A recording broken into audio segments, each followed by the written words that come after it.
day. It's book club day. I'm book mouse, even mouser than usual. Wait, Fuki's actually working. I didn't check this time. That's handy. Okay. Let me. Here we go.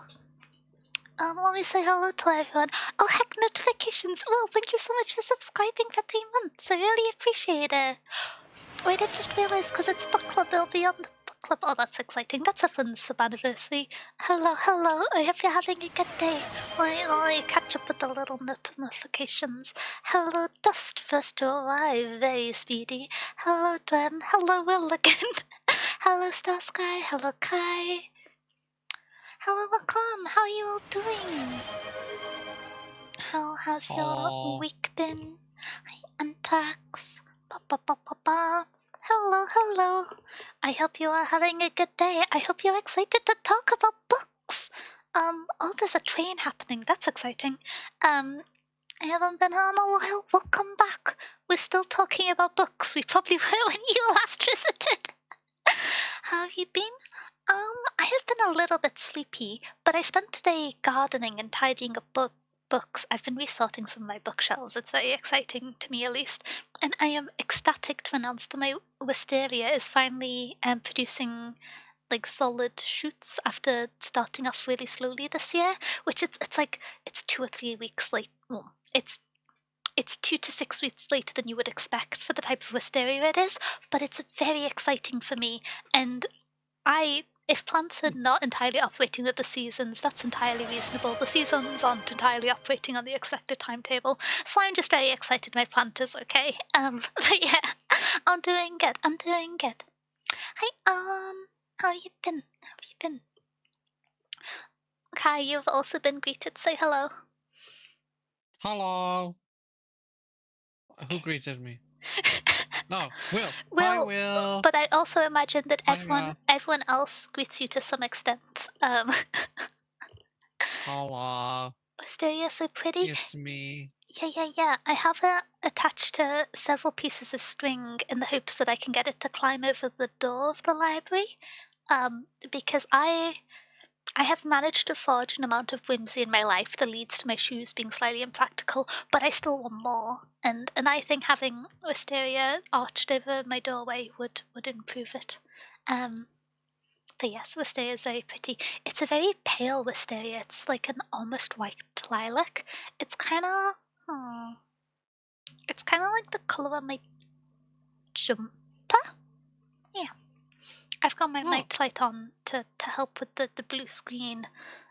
Because I can't wear my blue eye glasses whilst I stream because the capture is not smart enough. But yeah, That's kind of cool. you can get That lots is a of. pretty wisteria.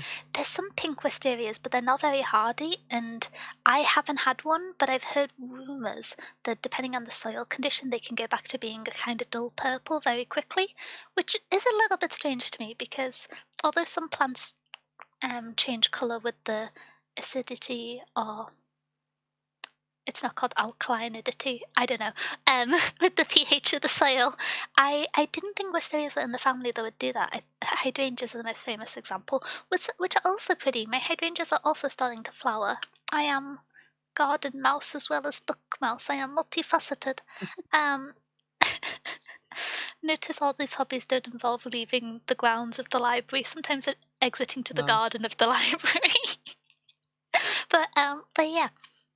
Today we are going to talk about book. We are going to be talking about Iron Widow by Zhao. As a quick heads up and reminder, before we get into the book club, the author uses they them pronouns. Just as a little note.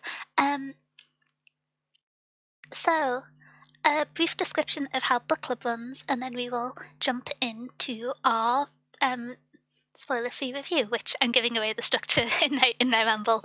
But essentially, we have 3 key sections. We have the first segment, which is normally the longest, which is the spoiler-free review.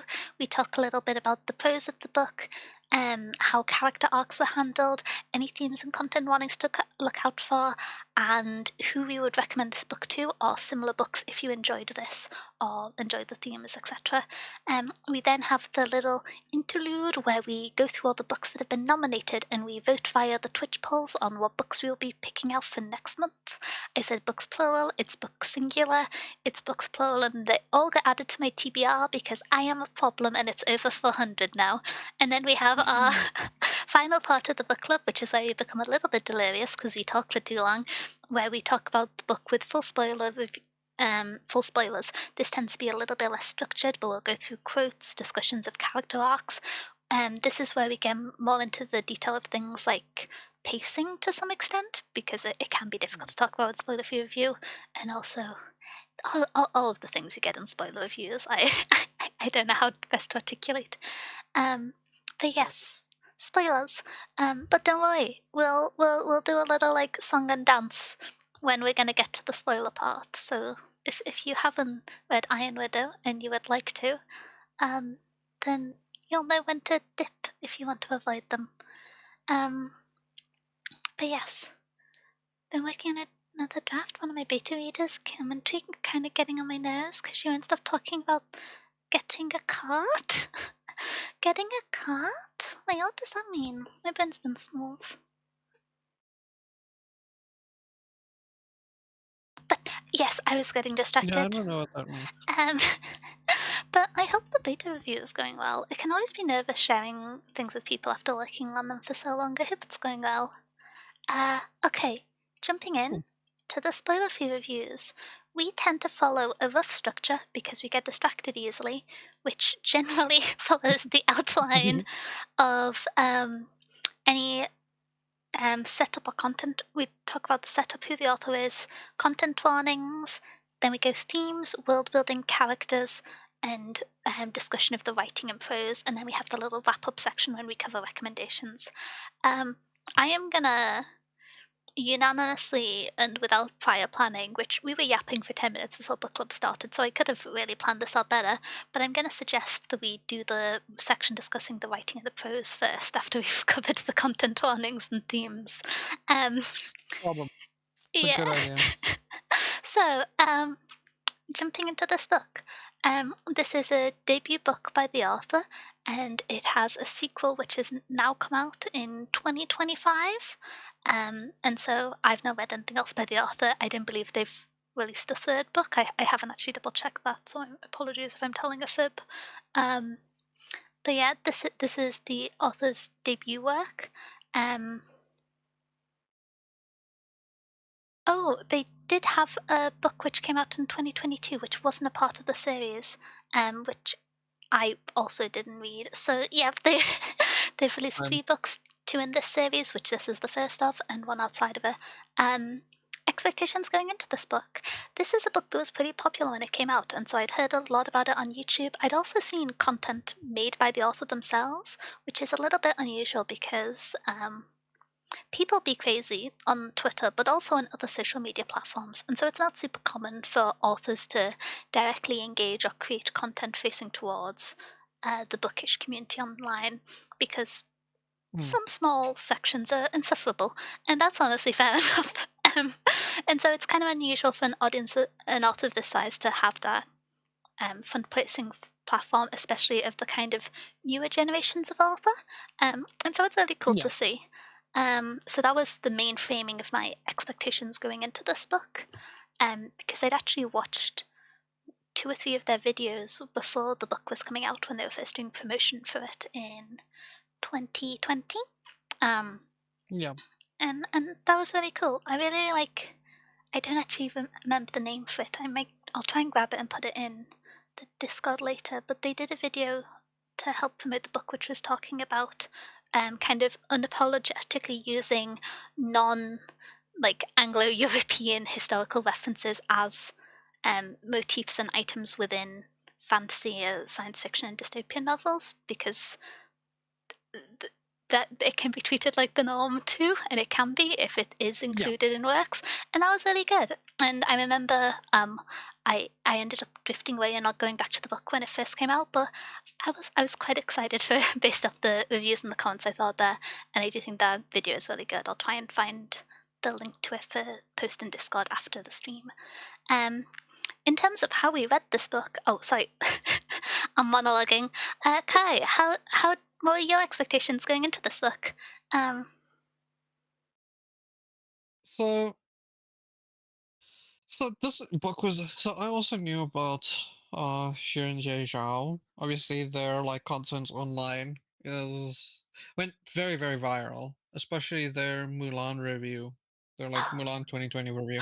Wait, I Um remember that. Sorry, I'd forgot that video up until now. yeah, that's like their big like one that like went massively viral from their content originally. And I knew about their content and a lot of the stuff that they did outside of the book. And then I remember the um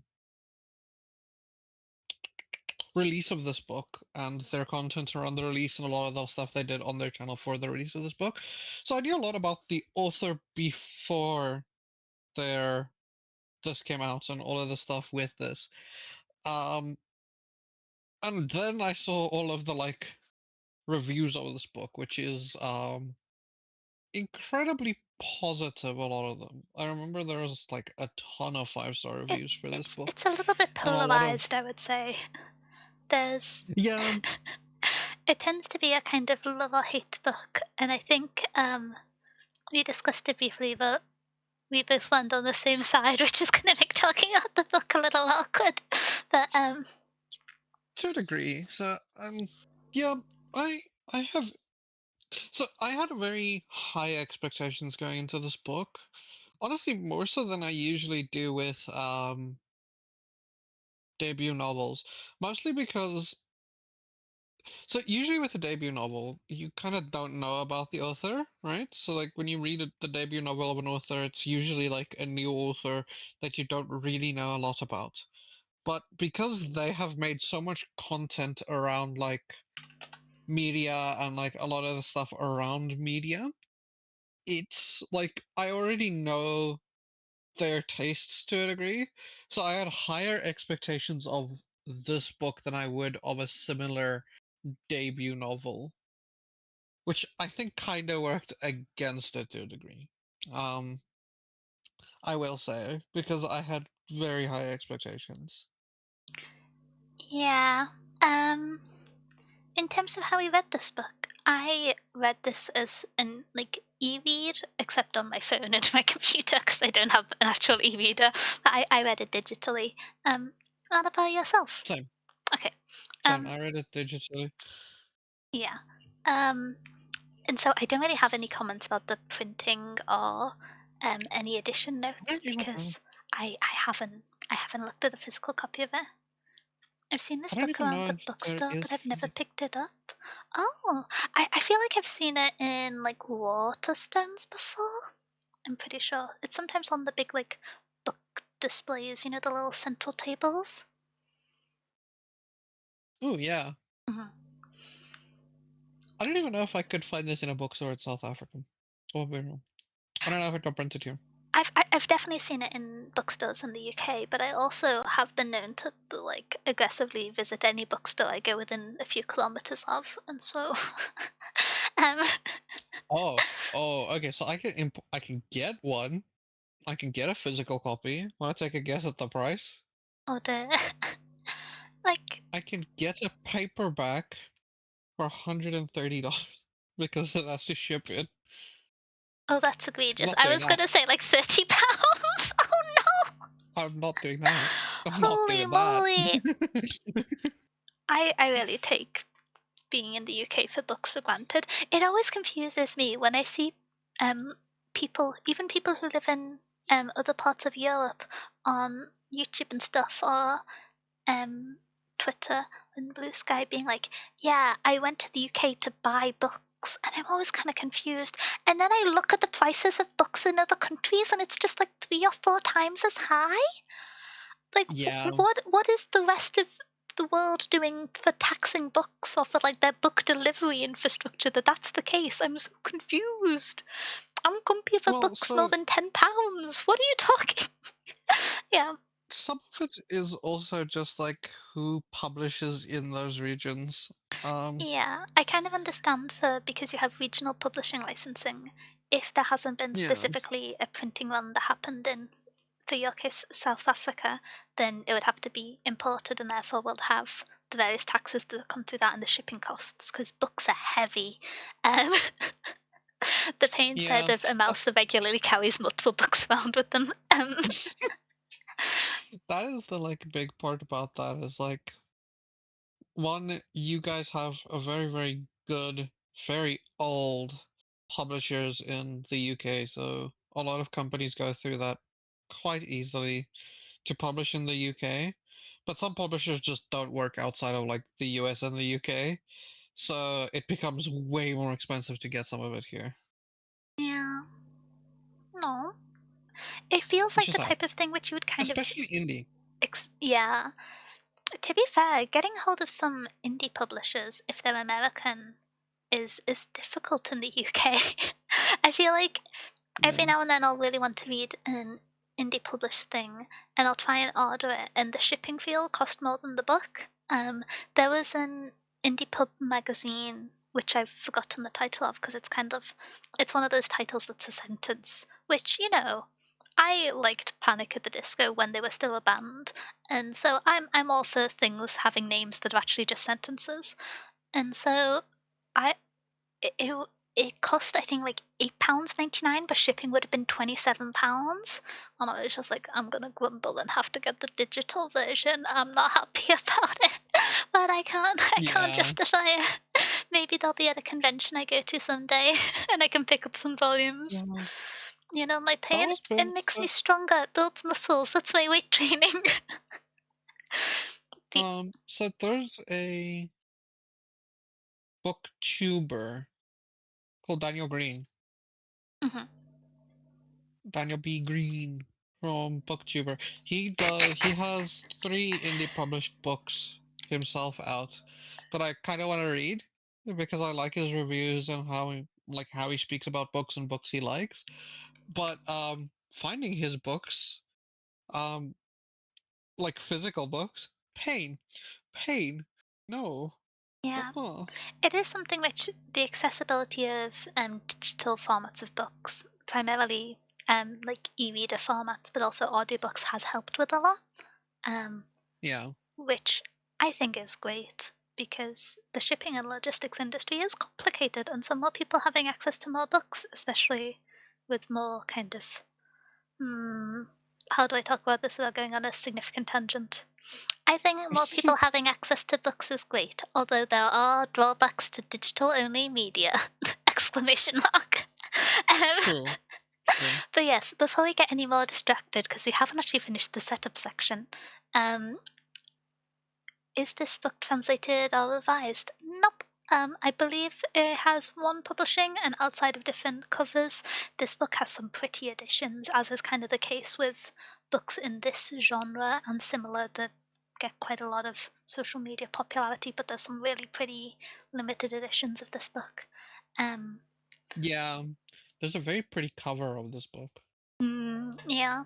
I like that the author commissioned extra art for the characters leading up to the book's release to show people. The art's really Yeah. pretty. It's on the author's website if anyone wants to check it out. The website's just their name, so it's quite easy to find. Um, but yeah, because I read it digitally, I don't really have any pet peeves on notes. It didn't have any weird formatting, which digital versions sometimes have. But yeah. Yeah, same here. It seemed pretty chill. Um, hmm Um, like layout wise and like usual stuff wise. Some of them can be real weird. yeah. Um, Moving on to the slightly more serious part of the setup is the content warnings and themes of this book. This is a YA novel, but it has some quite significant content warnings and themes, which are quite central to the story. So these aren't things that Yep. are mentioned in an off case and then moved on from. These continue throughout. I listened to the audiobook. Oh, interesting. How was the Ooh. audiobook? Because I considered swapping to the audiobook at one point, but I stuck it out with the digital one, so I'm kind of curious. But yes, I kind of want to do audiobook. for just bit of a change of tone, jumping into the content warnings. The main ones: misogyny, alcoholism, substance abuse and addiction, violence, sexism, war, torture, death, murder, addiction, physical abuse, emotional abuse, child abuse, suicidal thoughts. And then there is off-page sexual assault and rape, as well as like on-page sexual harassment. And there's some amount of body shaming. There's something which doesn't get tagged a huge amount, which I'm going to flag up, which is there is kind of, I don't know if body horror is the right version, but there is quite a lot of description of the effects and experience of foot bindings, which is a Oh yeah. real thing from history that awfully happened to thousands, if not many, many women, where the feet are bound tightly to limit their ability to move. And that happens to the main character, and it's established quite early on, but it does kind of crop up throughout the story. And I haven't seen a huge amount of warnings for, at least for YA, the kind of near body horror that includes. This book is considered YA? Yep. I'm going to talk about that later. It But was yeah. published under YA. And so yeah, as you might be able to tell from that list, some quite intense things, especially for a YA novel.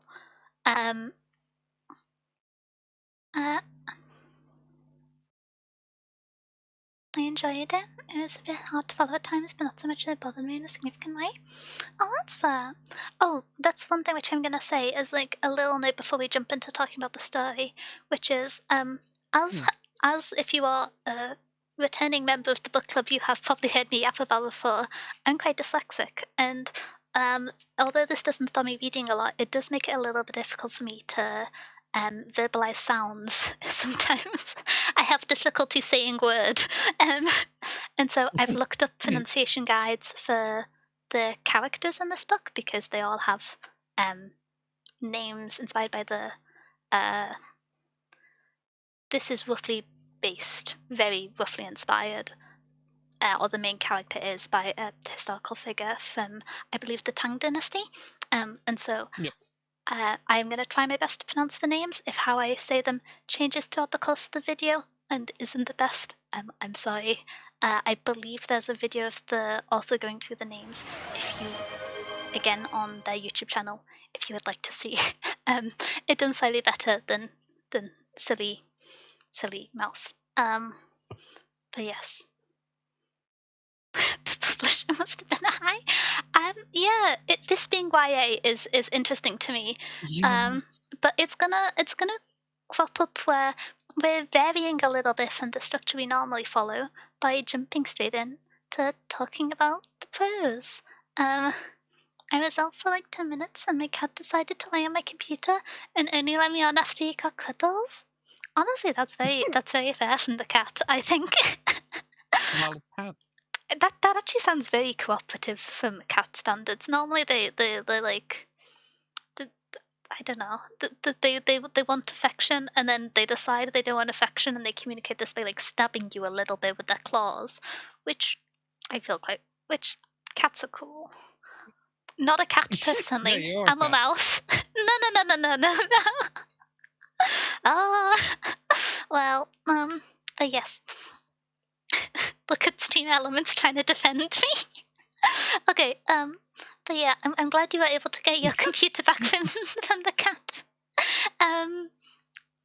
But yeah, so I'm gonna kind of say a long sentence, and then we're gonna jump into talking about the prose, which is I like to talk about the positives of the things that I read as well as engaging with them critically, because I think engaging critically in work is the most sincere form of appreciation. Um, this is normally like a fun part of book club, and I think sometimes it can come across that I'm being very negative about things because I like to engage critically and question the media I consume, and that's maybe not super normalized in the way people talk about things online. In this case, it's going to be a little bit difficult because, in all honesty, I did not enjoy this book. And I think the main contributing factor, as we're about to jump into, is the prose and the writing. Um, and Yeah. so, the clarity of writing in this book, I've made a lot of notes on this, but they're not very concise, and so I'm gonna stream of consciousness a little bit to try and communicate my point and perspective for those who haven't read this book or maybe read it and had a different experience. But I found the on-page writing to the detriment of this book. Same. And there's some specific cases I can point to. I'll be going to them in the spoiler section because the most notable example quotes were later on. But I found that it dulled the opportunities for the characters to talk about their emotions, if there was any, and it also just it didn't flow very well to me. It felt, when people describe YA writing in a negative light, I think that kind of generalization is the best attempt I have to describe what kind of had me struggling with this book. I found the sentence structure and flow quite repetitive and blunt, and I can see an argument that it was blunt and in that manner because it was mirroring the character's experiences and nature. You have this character xiran, who you're introduced to, and from the start she is a force of nature, and so there is kind of writing that mirrors the nature of the character you're describing or the theme of the book. But if that was the intention, it ended up in a way in a style that I couldn't enjoy. And I had Yeah. other issues that cropped up throughout reading the book, as I do with every book. But I think because the kind of method of delivery of the on-page writing wasn't something I could really sink my teeth into and enjoy, it just made it kind of stack up in a negative light. In terms of kind of ease of reading and clarity, it's very simple prose, and so it's easy to digest in that manner. There was an amount of the 2017 girl bossism in the writing that I don't particularly want in the books that I read. Yeah. No, I agree with that. Absolutely. And Yeah. some amount of that is nuanced character stuff that we'll talk about later, but some of it isn't. Yeah. And it's I've kind of gone back and forth because when I first finished this book, I had quite broad criticisms that were kind of encouraged by this lack of enjoyment of the on-page writing. And when I went back and looked at the authors' videos about it and how they've described things, I've realized that no, some of these things were intentional, but there's an experience that I sometimes bring up when reading, which is you have a certain amount of faith and trust in an author or a creator when consuming their work, and you will continue to engage your emotions and time in their creative output because you have faith that it will be meaningful and well executed and will be something that rewards you for consuming it in its whole. And the on-page writing made me lose that faith, and I realized that if I take a step back, there are some things which I was criticizing that they were just ideas that were executed okayly. Maybe not to my personal tastes, but within the writing and style of the book, they were executed well enough. I just couldn't see the merit of them because I was kind of clouded by my experience of the prose, and so it leaves me with these kind of two-sided opinions on a lot of the following topics, which is why we've changed the structure of the order of review. Um, it was a bit Yeah. much at times, yeah. Yeah. Yeah. It was. I think, which I'm going to talk a smidgen about pacing with the writing here, which is this book is much faster than I normally enjoy. And you can have fast-paced books, which are really good and cool. However, I think in the way I've kind of steamrolled a little bit. Do you have what are your general thoughts on the No, no, writing, you're Kai, good. before I return to this point? No, no, you're fine. I think the issue. I also had a lot of issues with the the writing, the on-page writing specifically of this book. I think I also had issues with like some of the plot things in this book. I'm kind of left wanting in some things that happen in the book a lot of the time. But like I agree with you. It's like we talk about it a lot when we talk about like books that we talk about it a lot when we talk about reviews. Is the trust in an author and like how you have how it becomes like a balancing act of if you don't trust an author, it becomes hard to see even like okay things as not bad. And I think to a degree, some of it is that in this book, from my capacity, is that some of it is just the author lost a lot of trust with me. So I kind of had a hard time reading misses or just missed opportunities as not just something bad. But I also think that, like, to a degree, the on-page writing, which is mainly what lost a lot of my trust, I don't think it's all that lost my trust. I think some of it is also just like we kind of talked about it. Is like so Will kind of says it about like a badass woman as our lead, and yes, I agree, she is. But a lot of it is like that, like 20 like 2019 version of like a girl boss type of badass woman, and it's like I've read so many better characters written to that same thing and that same idea. That's just like We well, I'm just gonna jump in with because we sometimes read books together outside of book club because we're problems and we read too much. We recently read Artemis by Andy Weir, which also has a very 2018 hmm, 2019 girl boss main character, and like I found that main character fitted the writing style in a way that was more endearing to me than in this book. yeah, Just because I know that's a recent common example for us. Um, yeah, like I think so.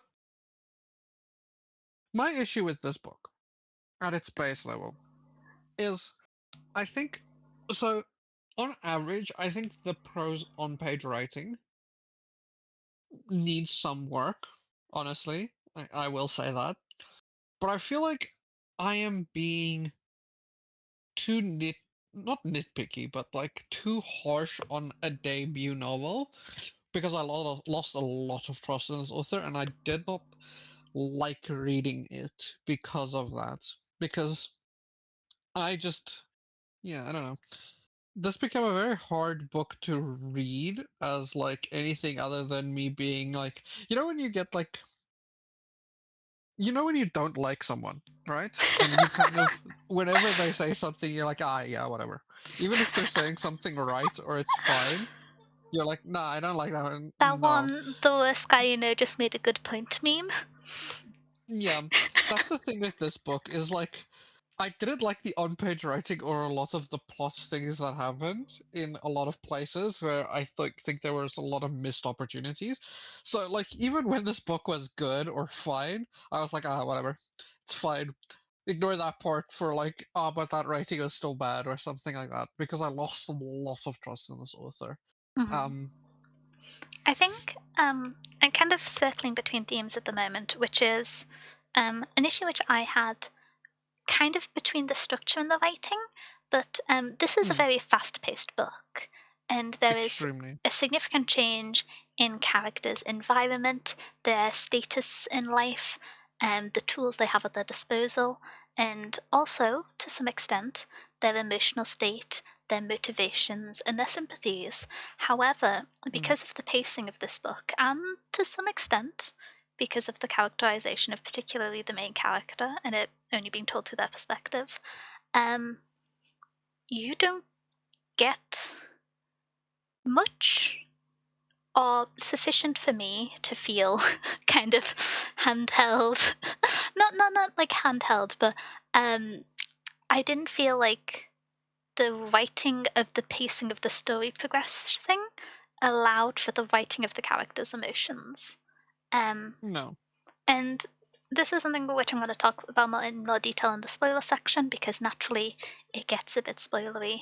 But I found it very difficult to be emotionally invested in the characters later on in the story because you get the kind of establishing information and then events about how they change, but you aren't given any time or description for how they change.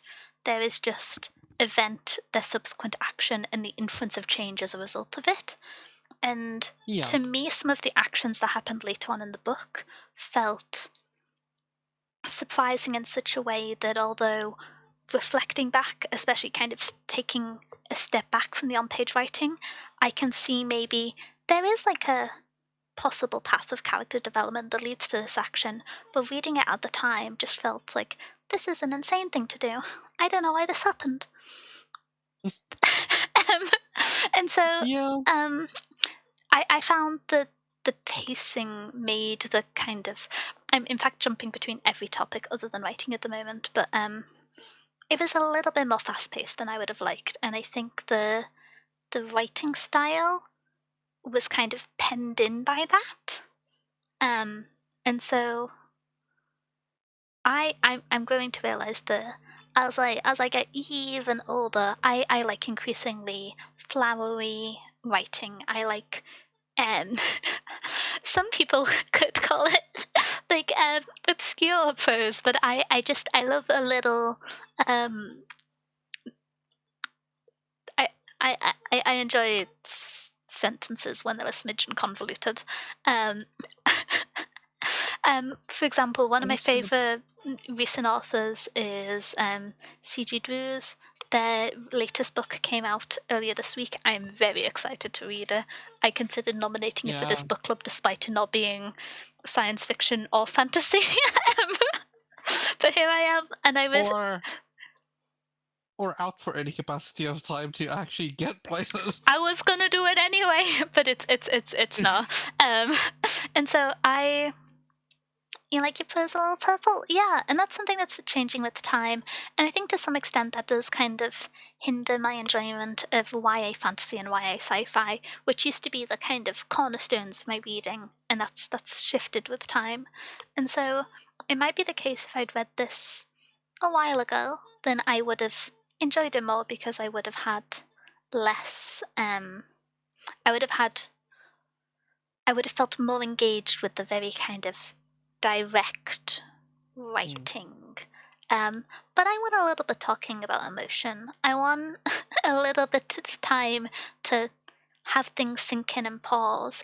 And there is one scene in the last act of the book which has really good and emotional writing which connected to me despite the rest of the book, and I found impactful and elegantly written. And again, this is all kind of my preference and perspective in prose, so it's by no means objective. It's a very personal taste thing. But for reasons which I will get into the spoiler section, that segment that worked really well actually made me more annoyed with the rest of the book. Because the author can do it, and they did it really well. But not for the rest of the book. But yeah, I understand that it's a certain style that not everyone would like, and it can be more awkward to have a fit within the YA genre. But yeah, we have a whole section on writing. This is our section on writing. This is our section of writing. I will say, generally quite clear. There's one asterisk at the end. That the conclusion of this book, the last arc, I'll say in quotes, There was a few times when I was like, wait, I thought that character was in a different city, or do they still have that item on their person, or oh, how did they get here? And or like, oh wait, the fight's over. And there was a few moments like that where I felt that maybe again in this book's urge to do fast pacing and have the pacing kind of mirror the charging and challenging nature of the protagonist as she is kind of Hmm. fighting against these systems that have abused her and so many other young girls, that it suffered from the pace that it traveled at. And so outside of Yeah. that last concluding section, I think the writing was quite clear. I think it went a little bit too fast in the concluding arc. I think it became a I little difficult to follow in there. So I have a few things on like that capacity because this is a very, very, very fast-paced book, right? And I wonder how much of it was that they didn't know if they were gonna get to do a sequel to this book. Um, because this was fully self-done. And this was also a big push around their big blow up at the time online to get this to be like to kind of ride that wave and to see if there is a want for something like this, right? So I wonder how much of it was that they didn't know if they were going to get a sequel, and that is kind of where a lot of these issues stem from. Is that one? It's very fast paced. Said it feels like a made to binge TV show, and that is the same. That is kind of I would say I agree to a degree. Those shows usually are like that because shows recently on Netflix get greenlit for one season. So if you want to tell a story, you have to do it in a season. You kind of have to just like slam it into a season because you don't know if you're going to get more ever, right?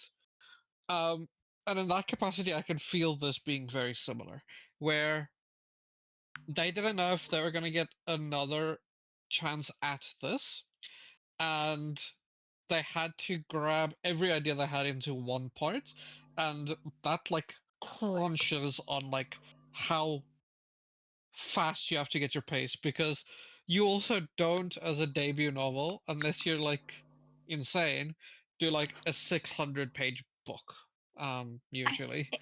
it's not a um short book. It's it's not, no, but it's only 400 pages. I thought it was so much longer. Oh no, so maybe it I am a hater after all. Oh no. it's not short. I will say it's not short. For fantasy it is short. I really um believed it was like 500 or 600 pages.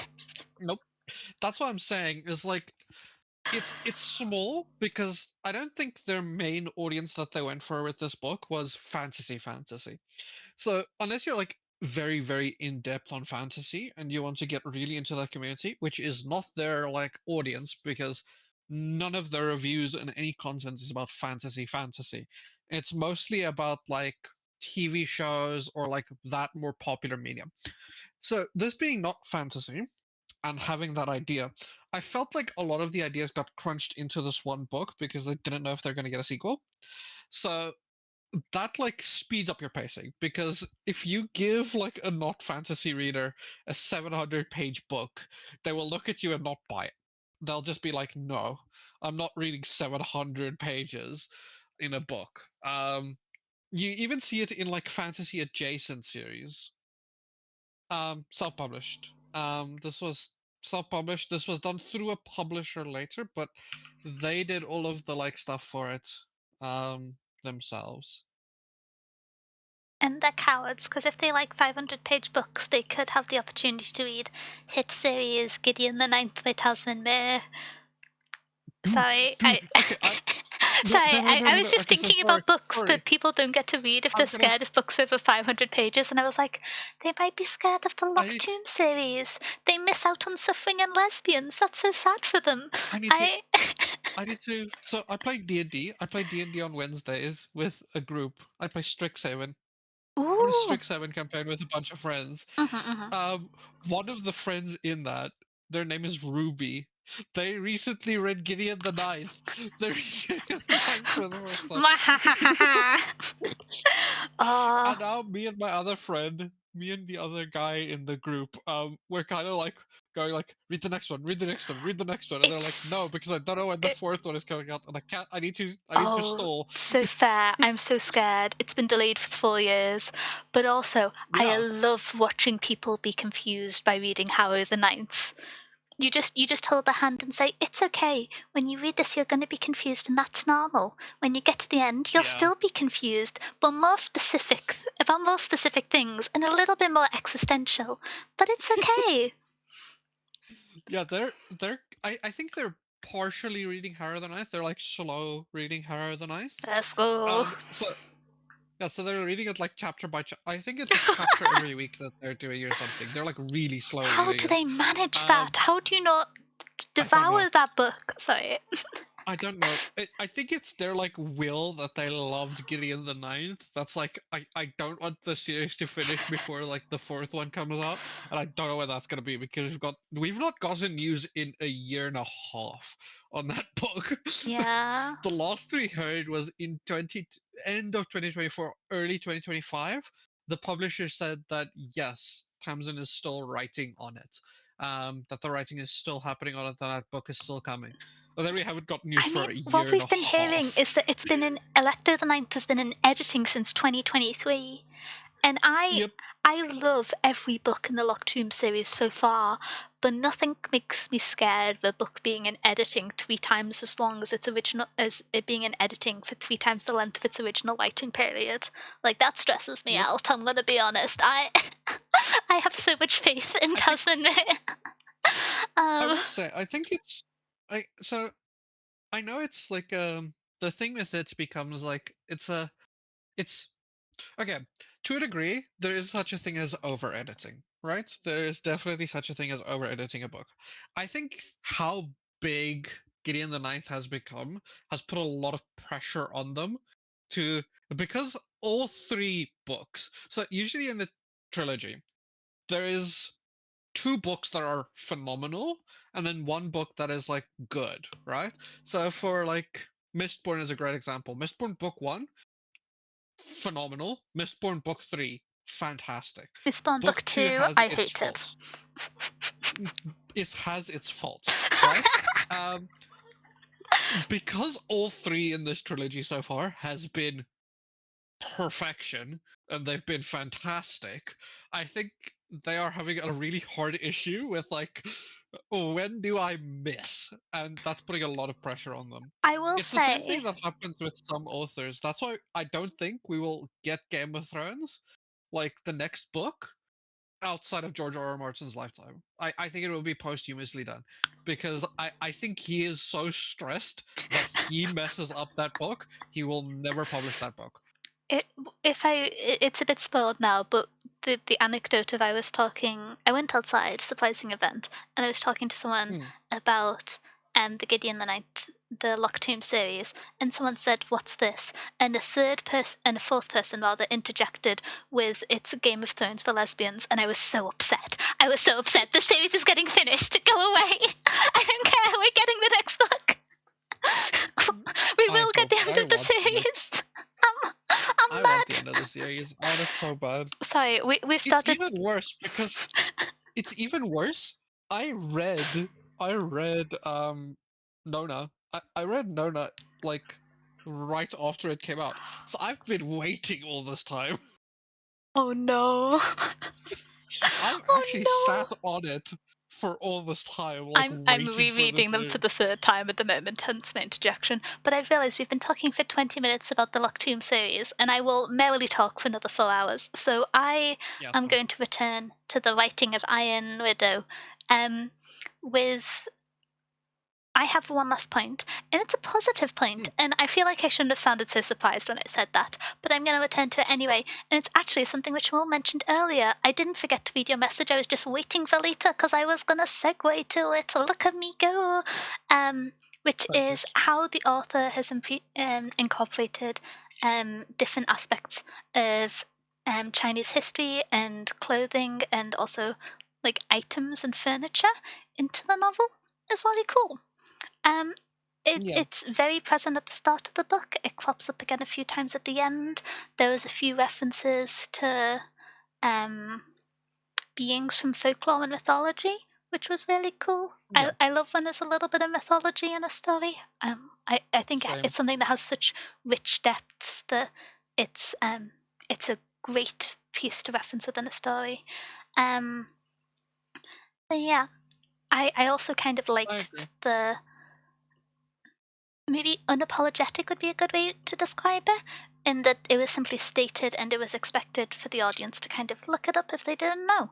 And I think that's kind of good Yeah, because if you include something that is from a like non-waspy European background and then include 2 pages of description of what it is, then that continues to frame it as something that's not like recognized and normal in a way. Although it makes it more yeah, accessible for the reader, it continues the kind of alienation of it. And so having it just be within the text in the same way that like something like a trebuchet would, how on earth would we know what a trebuchet is? Like how many people would encounter that within their own lives if it wasn't included as kind of normal and given in so much historical fantasy? So I really loved the way that yeah. the book handled it. I kind of it's a little bit selfish, but I kind of wish that it continued a little bit more throughout the book because it was something that was very Agreed. present at the start, and then there was occasional mentions of them again, but it was a little bit front loaded, and I think that was great for setting the tone. But I wish there was more things, maybe with how it was combined with the neck. That would have been cool, just because there wasn't a huge amount Yeah, of atmospheric, not atmospheric, description of the environments. But yeah, I because the book was so yeah, I fast agree. paced, there wasn't a huge amount of time for description. But it was really great at the That's start. Would love if it continued.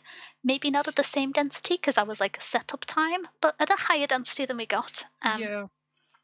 I will. So that leads to parts of like my criticism of like it's weird to say it as like it's weird to say it about this book, right? Because like me and you talk a lot about like I love standalones, right? I think standalones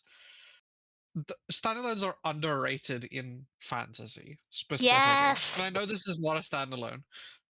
This is getting a sequel. Or this has a sequel. And I think it's getting a third book maybe as well. But I don't know. I think so because like the second book was also extremely popular, so I think this might actually get a third book. Um, I think this book specifically, not whatever is happening in the second book. I've not read the second book, but like this book as a book would have extremely helped from being a trilogy, maybe. Because I agree, we got a lot of very front-loaded things to like have that like I don't want to say vibe, but have that aesthetic and that world as a capacity, and then it kind of petered off as the book went on. It kind of when you need to start doing too much things at the back of the book, you lose out on a lot of that like descriptive prose and that description and all the things you can do with that, right? Um and if you just kind of stretch this book out across 3 books, I think you could actually add a lot more of that because that was one of my favorite things about this book and this world specifically. I would like to apologise for Is everyone who heard me really loudly eating quiche. I'm going to be honest, I thought I was muted. I'm going to get back to talking now. like that's the big thing about this book is like I think there's so much of it that is like so cool and amazing, but like because it's so compacted into this one book and because of the prose, I kind of that's what I was talking about when I talked about like decisions that were made is like some stuff has to be left out to fit it in this book because like you're not fitting all of that into like 400 pages. I'm sorry, you're not fitting. Like you could be Brandon Sanderson, you could be RF Kwon, you could be like so many people that are fantastic writers. You're not fitting that in 400 pages. And I I think this book might actually do good as a trilogy. So I Uh, believe this is confirmed to be a duology, or at least there's currently no plans for a third book. okay, cool. And I know it's been at least 6 months since the last one came out. Um, Honestly, I believe the then a second trilogy book's with this book longer. has two. if you just split this book into two, and then you have that third book. I haven't read the third book. Maybe that third book is just the same pace as this book. Hopefully not. That would be It's a fever dream. 530 pages for the second book. Um, which to me, Like, I'm a do you understand? problem. I'm currently reading the Children of Time series by Adrian Tchaikovsky, and I'm just like, yeah, chill, small books. Like I should not be listened to when it comes to this. I wanted this book to be longer, and I think this is something that's well mentioned. How do I phrase this? There were some parts of the plot which I'm not going to say were foreshadowed, but it was very clear where they were going. Yeah, If you name your main character after Wu Zitan, the only female Chinese empress, then there's kind of some amount yeah, of foreshadowing there. But there were a some little bit. plot points that were dropped and were like quite clear, but there was maybe more so character arcs that led to key actions within those plot points, which I felt maybe for me it felt that it fell due to the lack of emotional discussion of where the characters were within this fast-paced environment. They just felt Yeah. unnatural. It So yeah. my only so I agree with what you're saying, right? My only thing is I don't think this book gets saved by being longer. Like even as 1,000 pages, like let's actually talk about like big boy fantasy. Let's double the page count of this book. Let's get like a Stormlight in here, which is like 1,000 pages. I don't think in that capacity this improves in that capacity. I think why I specifically think this would have been good as a trilogy is because, like, when you sit down with a trilogy, especially as a first time author, right, as your like debut, you have a period between when book one comes out and book two is getting written, and like you're doing editing for that, where you actually see people talk about your book. And I think this author would have very much had a great experience with that, where I think this book needs that, where I don't think longer fixes a lot of what this book had issues as, because I think all that that does is add more space for I think I'm going where to we say something already have that kind issues. of agrees with you and is a little bit mean, which is that there was only one real point of emotional description throughout this book that worked for me. In fact, a lot of the times where strong emotions were described by the main character, we've kind of shifted to talking about character from writing, if, which I think is a little bit natural. Um, Yeah, and character and world building to a degree. yeah, and on the note of character, okay, two things. First, a little Hmm, anecdote. I finished this book, and I try to avoid looking at any reviews or notes on books before going into them. Occasionally, this leaves me jump scared by some of the contents of the book, but it's just how I tend to approach things. Um, same. I felt like I was going insane when I went onto Storygraph and saw that I think like 71% of people said that the characters were lovable. Yeah, The characters were interesting. I yeah, think um, it actually, you mentioned of Kwong earlier, another author who kind of does this where the characters represent certain experiences, um, hmm, and this isn't. Some of how the author has described this doesn't.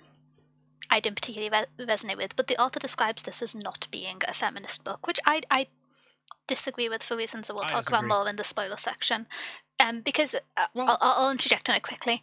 The framing of it is because this isn't 21st century feminism and it's no longer feminism, and that's not the case. Anything advocating for equality of women, however gradual, is still feminist under like a earlier lens. And so within this setting, like yeah. it doesn't need to be So perfectly executed for it to be feminism, and there's no such thing as shout out bad that's what I feminism, think. great essay collection. But yes, anyway, So what I wanted to say about that, because I think I know where they are coming from with that, is like, so this book presents a very, very specific view of feminism, in that it's a very aggressive, like, I So, there's this like revolutionary feminism as this view, and I think they don't want to like generalize it to people being like that is all what feminism is. So that's why they're saying this is not a so feminist book, I, as like this is something which I kind of had quite a, again, as I kind of mentioned earlier, I kind of had quite a negative reading of how this book handled feminism, because it's framed and discussed as a book about women's rights and about feminism because of the contents of the yeah, book, and it does handle absolutely, topics relating to feminism, and that's unquestionable. The absolutely, I think the argument which the author is making, which I can't get into without it being spoilery, which is essentially mm, because some of the core tenets of like modern feminism aren't um, present in how Wuzetan carries herself throughout the course of this book and her various allies.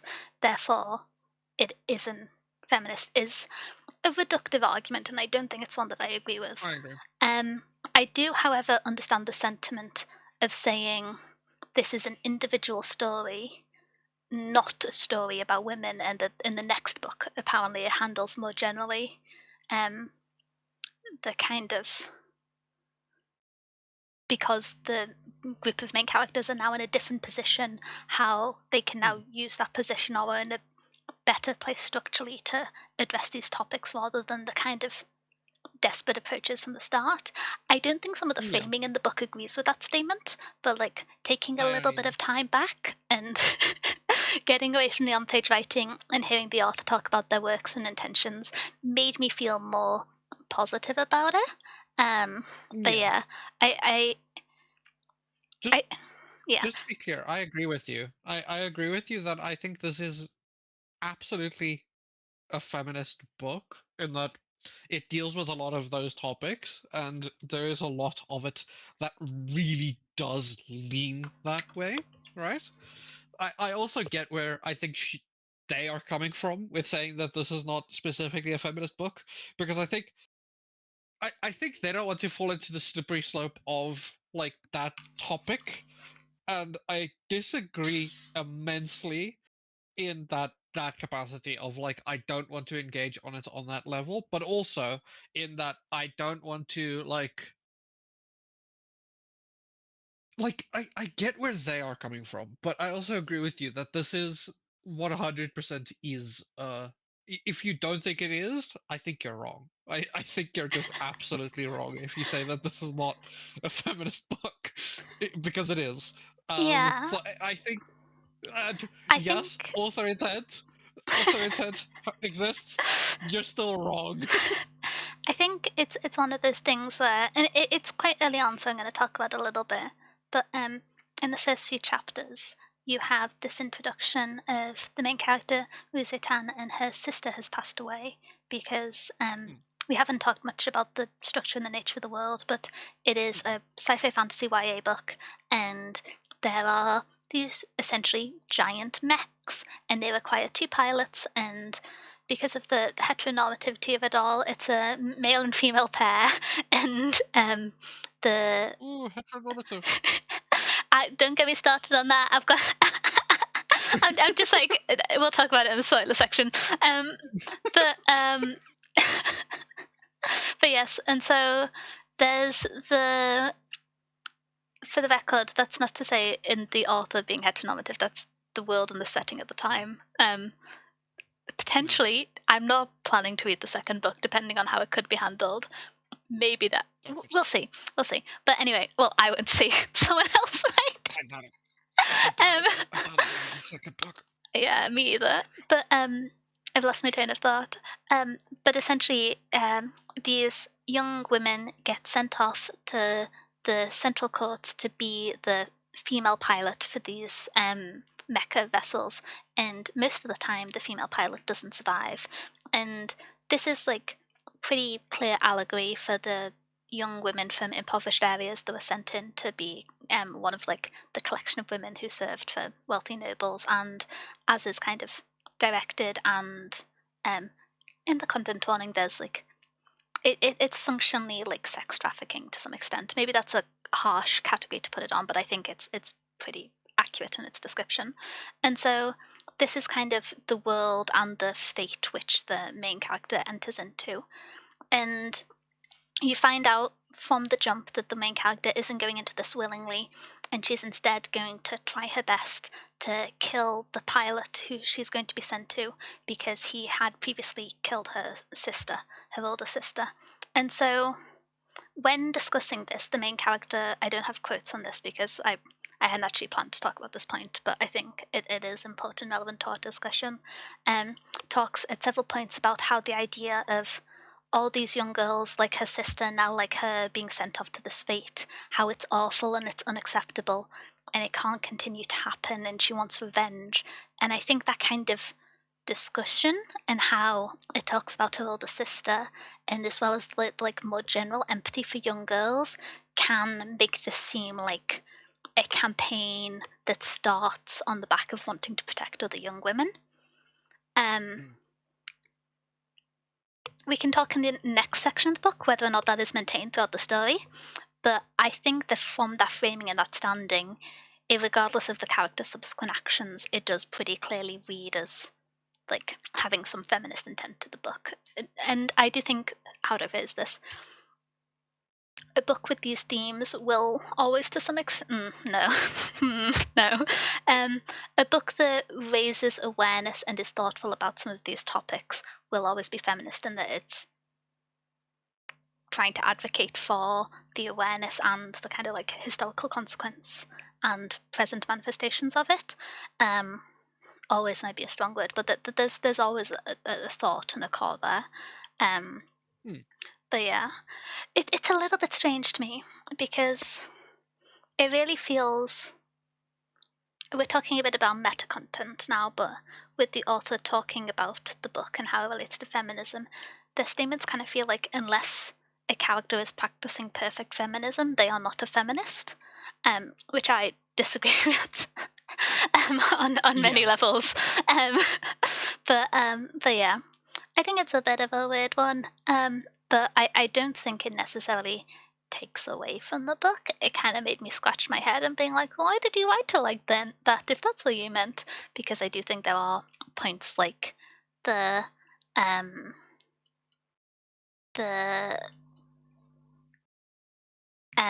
motivation being empathetic and risking your own life for the betterment of your sister and other young women like you feels very indicative of action on behalf of the betterment of all women, which, yeah.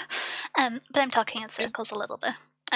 But it reads very that like theme in this book, and I kind of get like, so you made a very good caveat there that like it's not always that these themes have to go there, right?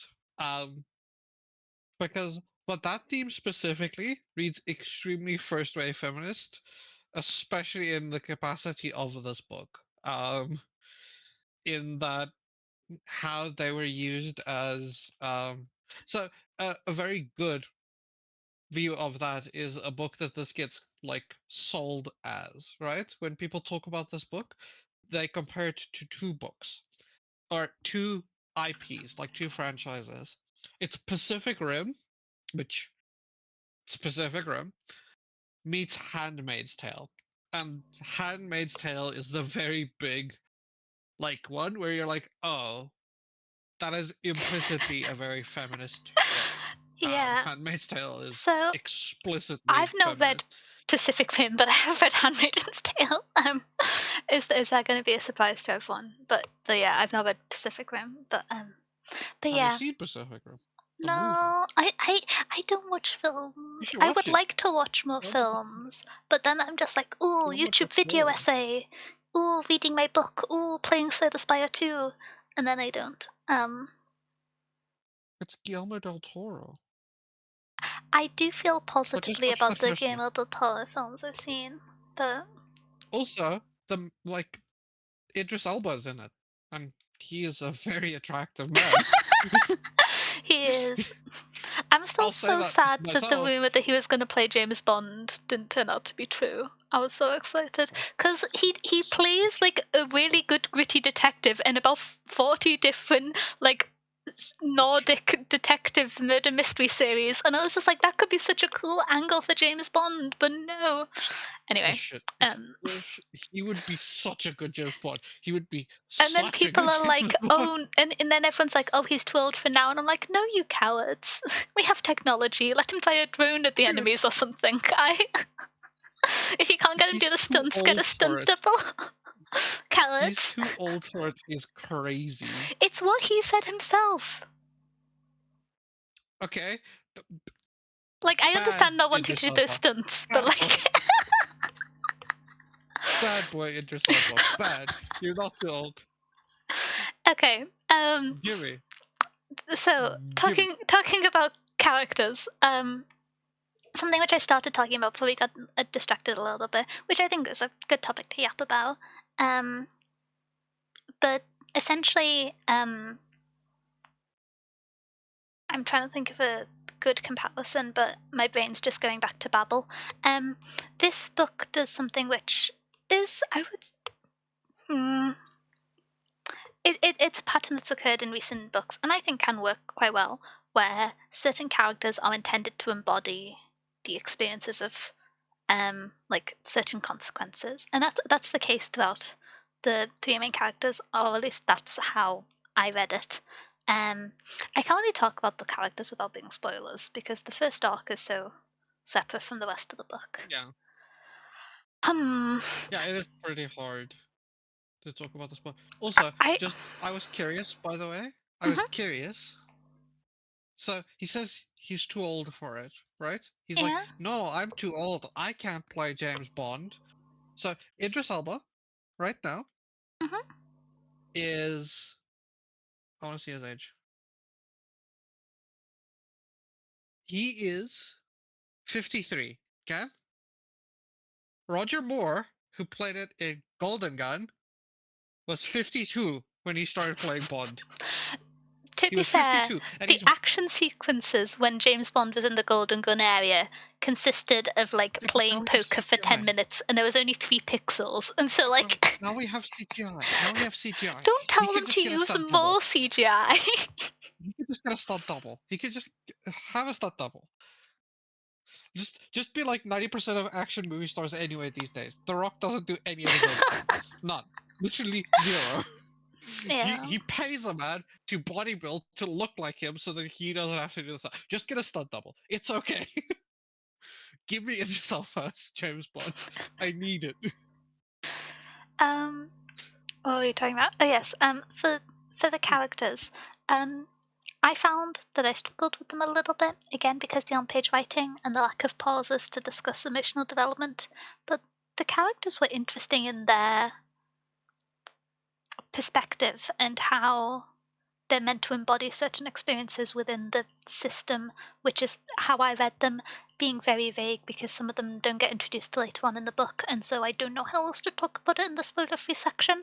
But I thought that was like an interesting idea. I struggled to resonate it a little bit for the previously mentioned reasons, but I thought that was interesting.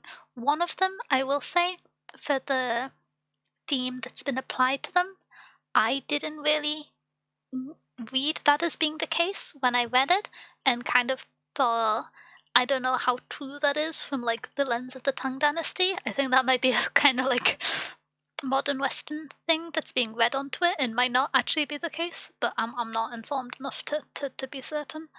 Um, Yeah. well, hey, Arsenal. I'm being very vague once again for spoilers. My apologies if you haven't read the book and this sounds nonsensical. With Um, but yeah. specifically with characters in this book, because they're so it does the Arf Kwong thing, and we had a very similar issue when we were talking about Arf Kwong, specifically with Babel. Yeah, Mhm. with Babel we had a similar issue because um characters in this style are often not stand-ins for what happens with them, but like they are very shaped by it and they kind of show a lot of these things. So talking about characters in this book is quite literally a spoiler because it shows so much of a lot of these things. So it's hard to talk about characters in this capacity. It's kind of hard. Um Yeah.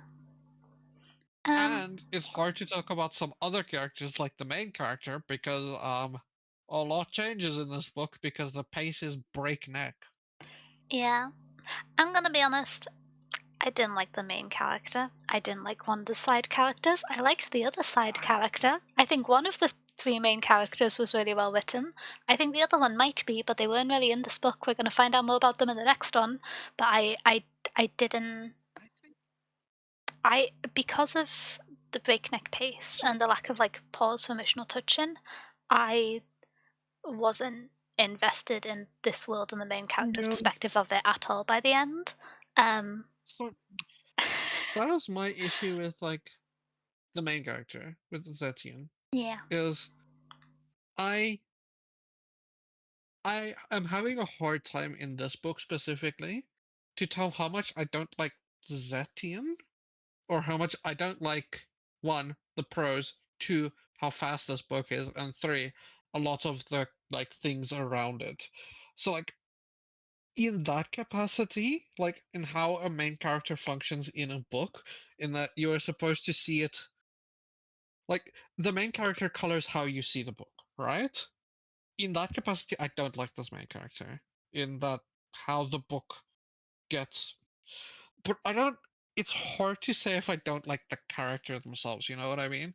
Like I think base this character might be good if you like do a lot to support how the book tells you about the character I and think like how a lot of this happens. But I think I have a I also very don't know. oh I have a very similar thing to you, which is um for reasons that may become clear in the second part of the book, I felt quite distant from this character emotionally and Mm, narratively, and as a result, and I think that was likely the intended outcome.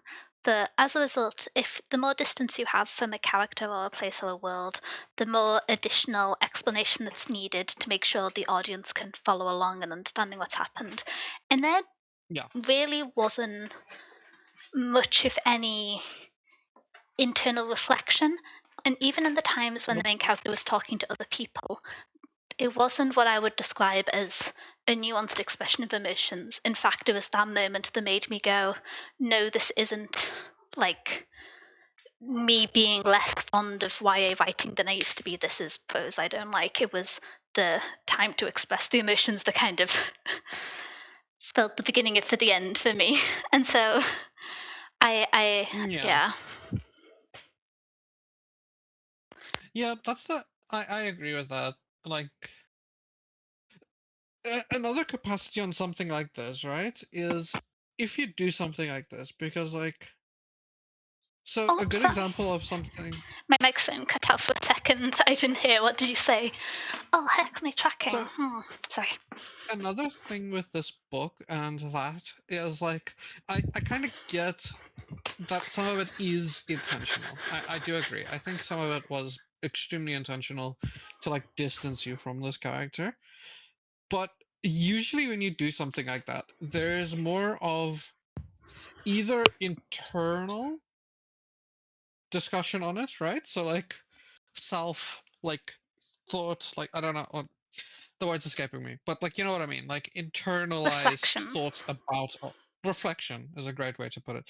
There's a lot of self reflection and internal thoughts about it. Even if it's not reflection, it is like they think to themselves like very bad writing. Just a quick thing to show it is like if they're like, I know this decision is a bad one, I should not be making this.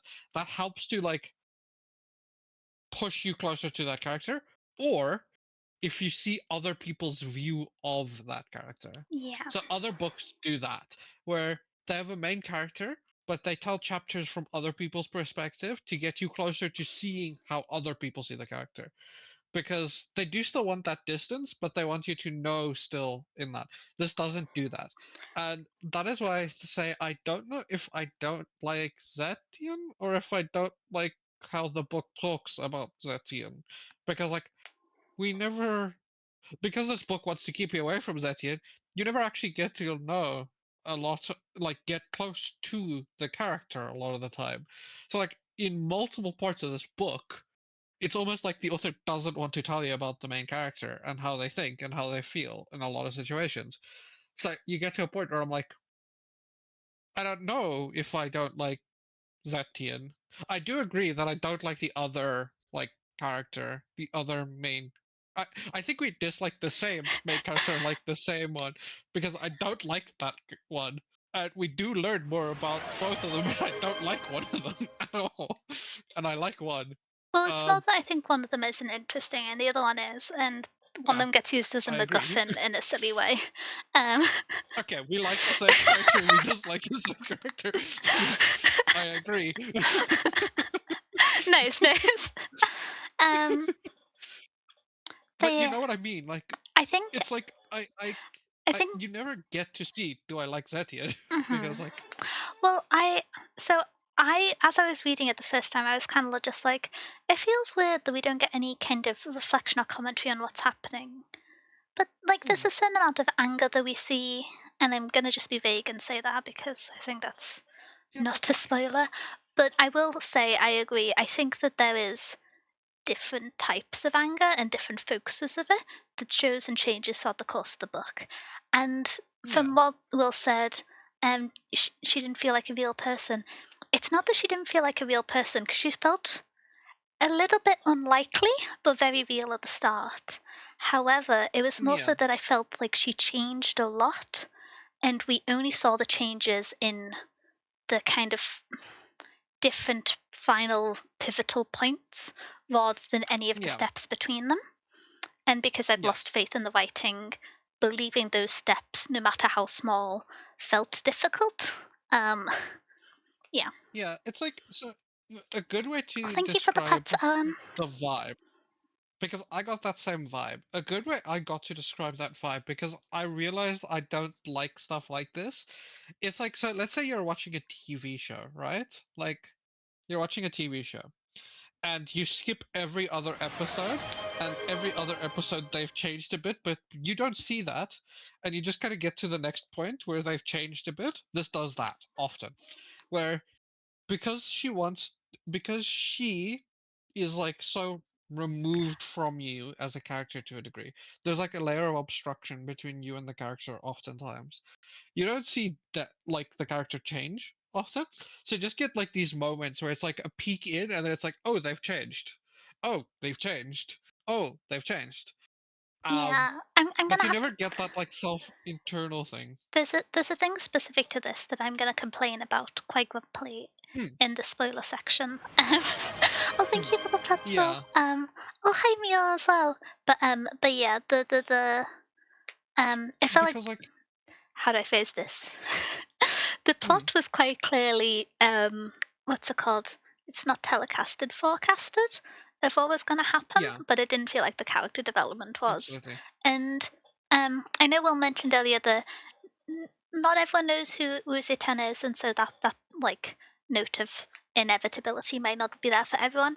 I will say, depending on how you encountered the marketing for this book, the idea that Wu Zetian is the only Chinese empress is like quite central to the some parts of the marketing for this book, I would say. Um, It was extremely marketed on.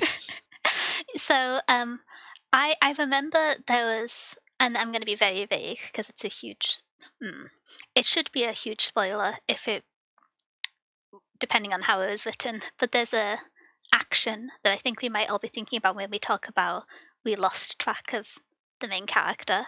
Um, that felt so insane to me. I was just like, oh, that must have been a real thing that happened in Wuzitan's history. That's why that's in there all of a sudden. And I was like, oh, it suddenly makes sense. That's why this happened and why it didn't feel real to the audience because the author wanted to mirror the history. If you're wondering, no, it didn't. Mhm. Um, Yep. because I fully convinced myself that that was going to be the case, and that's why that crazy thing happened. Um, but no. Um, yeah. Not at all. That's Well, also yeah. sorry, yeah, go for it.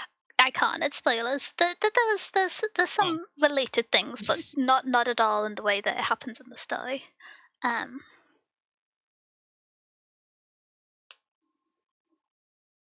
Yeah, that's the thing. So somebody else described this book as like it feels like Cliff Notes writing, which I kind of see. to a little bit of a degree. That's kind of Like brutal, but if you, yeah, that is very brutal view of it. Like I said, I kind of see some of it, but it's like it feels like when you lay out like a plot of a story and you write down like cliff note sections that you need to hit.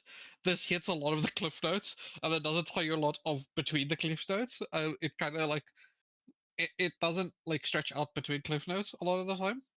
mhm. And I kind of see some of it. I think some of it, not necessarily, but I kind of see some of it. That it feels a little bit cliff note righty, um, in I, some I think it's just faster capacity. paced than at least we're used It to is or so fast enjoy. paced. It is Um, it is so fast paced. I And think, that's not even fair because I like a lot of fast paced books. well, I'm going to jump We over talked to about themes Artemis. for a Artemis is second. very fast paced. Well, this is Artemis, for those not familiar, is a book. It's a heist book by Andy Weir. It's a science fiction. Yeah, I quite enjoyed it. It's like a silly fun heist book. Very, very 2017 girl boss. And if you extremely. take that, I think I've started putting little notes on my Storygraph reviews, which I didn't used to do, and they're not very helpful. But th- I think the one for this book was like, take this with the knowledge that this book could only ever have been written at a time where Rick and Morty was considered cool, and like I stand by that. And so it's not like it's a wholehearted endorsement, but it's like a fun little heist book, and that's very Yeah, very fast fun. paced. And I think the issue I have is that this book is very intentional and central about the very heavy themes it handles, and I don't think the pace that you can have that fast of a pace with that heavier and central a theme Yep. without great care and great mastery of craft. I think that is a very difficult thing to do. I think you are setting yourself up to Yes, struggle by having I agree. that rapid a change and that hard hitting and emotionally laborious topics for the reader of themes. Yeah, Um, and so because like I think that's why we both found the fast pace of Artemis, for example, to be fun and fine. Because although there were stakes, they were handled at a Artemis is. distance that was apt for the level of Mm, tension and the time they got on page. Um, Artemis is also a lot more of like a. So it's a heist book, so it's a different genre completely. mhm. And it's also a little bit more like there's a lot more comedy in it as well. It's a little bit more Yeah. funny, and there's less of like there's less emotional tact going into it. It's more mysterious, a little bit more tense, like tense as in like, are we going to be able to do this? Because I agree with you. I think if you're trying to do something like this book is doing, like Iron Widow is doing, it's like heavy emotional theming. Um, Doing that and a fast pace is incredibly hard. Um, Incredibly hard. That's why most fast paced books are often like thrillers or mystery books, or you get Yeah. them in like heist books or like adventure books, like traveling adventure books are often more fast paced. Um, but with this, it is very hard to do it at that fast pace. Mhm. Are we talking Hunger Games type 2017 of girl Girl Boss, boss? More than the Hunger more, Games. um, more. so much more. A main character that dropped out of school but is conveniently actually a genius levels of girl boss that we've not encountered since Yeah, 2020. Um, I'm sure it's out yeah. there. I've just It's those developed a types. better ability to filter the media I consume. It's But that type of girl boss. but yeah, but yeah, like fast-paced books can work. Not primarily what I read all the time because I like to Same. reminisce. I like to sit in the shenanigans and think about them. But We have talked about it. We are yearner lovers. We need time. Give me give me 300 pages of yearning and just like adventure story, and I'm actually kind of happy. I'm Honestly, gonna I'm be not gonna lie. honest. I think I've mentioned it already. I'm reading the Children of Time series at the moment before the fourth book comes out because I forgot that there were Mm. already three books out and need to reread them so I can read the third. Um, and I finished Children of Time and thought, you know what? I could have done with more world building. I'm the problem. I want I want time. I want pages between plot points. And this is entirely preference, and so that's not the case for many other people, but it is for me. And I do think it made me more predisposed to not enjoy this book fully. Something which I will mention briefly, because we were talking a little bit about content warnings and themes there, is this book starts with on page start of book content warnings. And I think that's incredible. I Hmm. think more books should do that. I love it. Um, yeah, I I think it's really actually good. adore it. I hope more books do that. Um, Same. I normally hate when people alter digital copies of books, as has been the discourse of book Twitter this week. But I think doing things like adding in content warnings at start to books, yeah, that's like a change that I'm fine Agreed. with. That's something which I think would be great. I think Agreed. having websites like Storygraph, which people can see community-led and featured content warnings, makes it a more enjoyable experience for the reader, in that it allows people to prepare themselves if there are topics they might find sensitive without doing themselves emotional harm. And it also allows for people to know what they're getting in for and therefore have a higher percentage of people who read the book with the right attitude and the likelihood of enjoying it. So I just think everyone benefits. And Wait, so I love that this book did this. And yeah. Uh, you say digital editing. I wonder if this was actually an author thing. If they actually did it, it would make sense that if they did it, I because like believe the author said reviewer, that it was something they wanted in the book and that they like campaigned for it to be kept in. yeah, I could absolutely see that because reviewer, honestly, I could absolutely see that that was something from them, as like a reviewer that knows how important content warnings are and Mhm. how good it is to have them. So like absolutely love that. I actually love that they did that because I agree. Please do that in every book that has actual content warnings and even some that don't. Just give it to me, please. It's so nice. I saw them and I loved it. I think maybe It's something I need more books do. I saw a little bit of discussion about it because people were just like, "This was spoilers," and I'm just like, maybe if you have like I the don't the care. first page, I to some extent I don't care, but I think like a note saying if you go to like the penultimate page of the book, there'll be a full list of content warnings if you want to check to make sure that you're in the right place to read this book. To me, Maybe. that would be the perfect way to handle it because some people feel fine going into books blind. There are some topics which I like to have warning of. It normally won't stop me reading a book, but it might make me say, "Oh, I should read this a week where I am less stressed and more in a position to I handle this topic without it impacting me." But I think that there should be an option for people to go into media completely blank because I do think there is a beauty into engaging in a world only with the on-page knowledge that the author created, as there is with any medium. Um, okay, so I get it, right? I kind of see that capacity of it, right? On like the blind go into books because like so I don't care. So I don't care about spoiler warnings, right? I'll read anything. I'm down to read like literally anything at any time, right? So for me, I don't care about spoiler warnings or trigger warnings or like spoiler like stuff like that, right? So like if I see example body horror in a book, I'm like, okay, fine, cool. It might be somewhere in the book. For me, right? I think that having them so openly displayed net gives a positive. It doesn't oh net yeah, give a negative, absolutely. in I my would opinion. rather this than Like nothing, but I think that the way I suggested would that's maybe where I be come the down. like idealized form.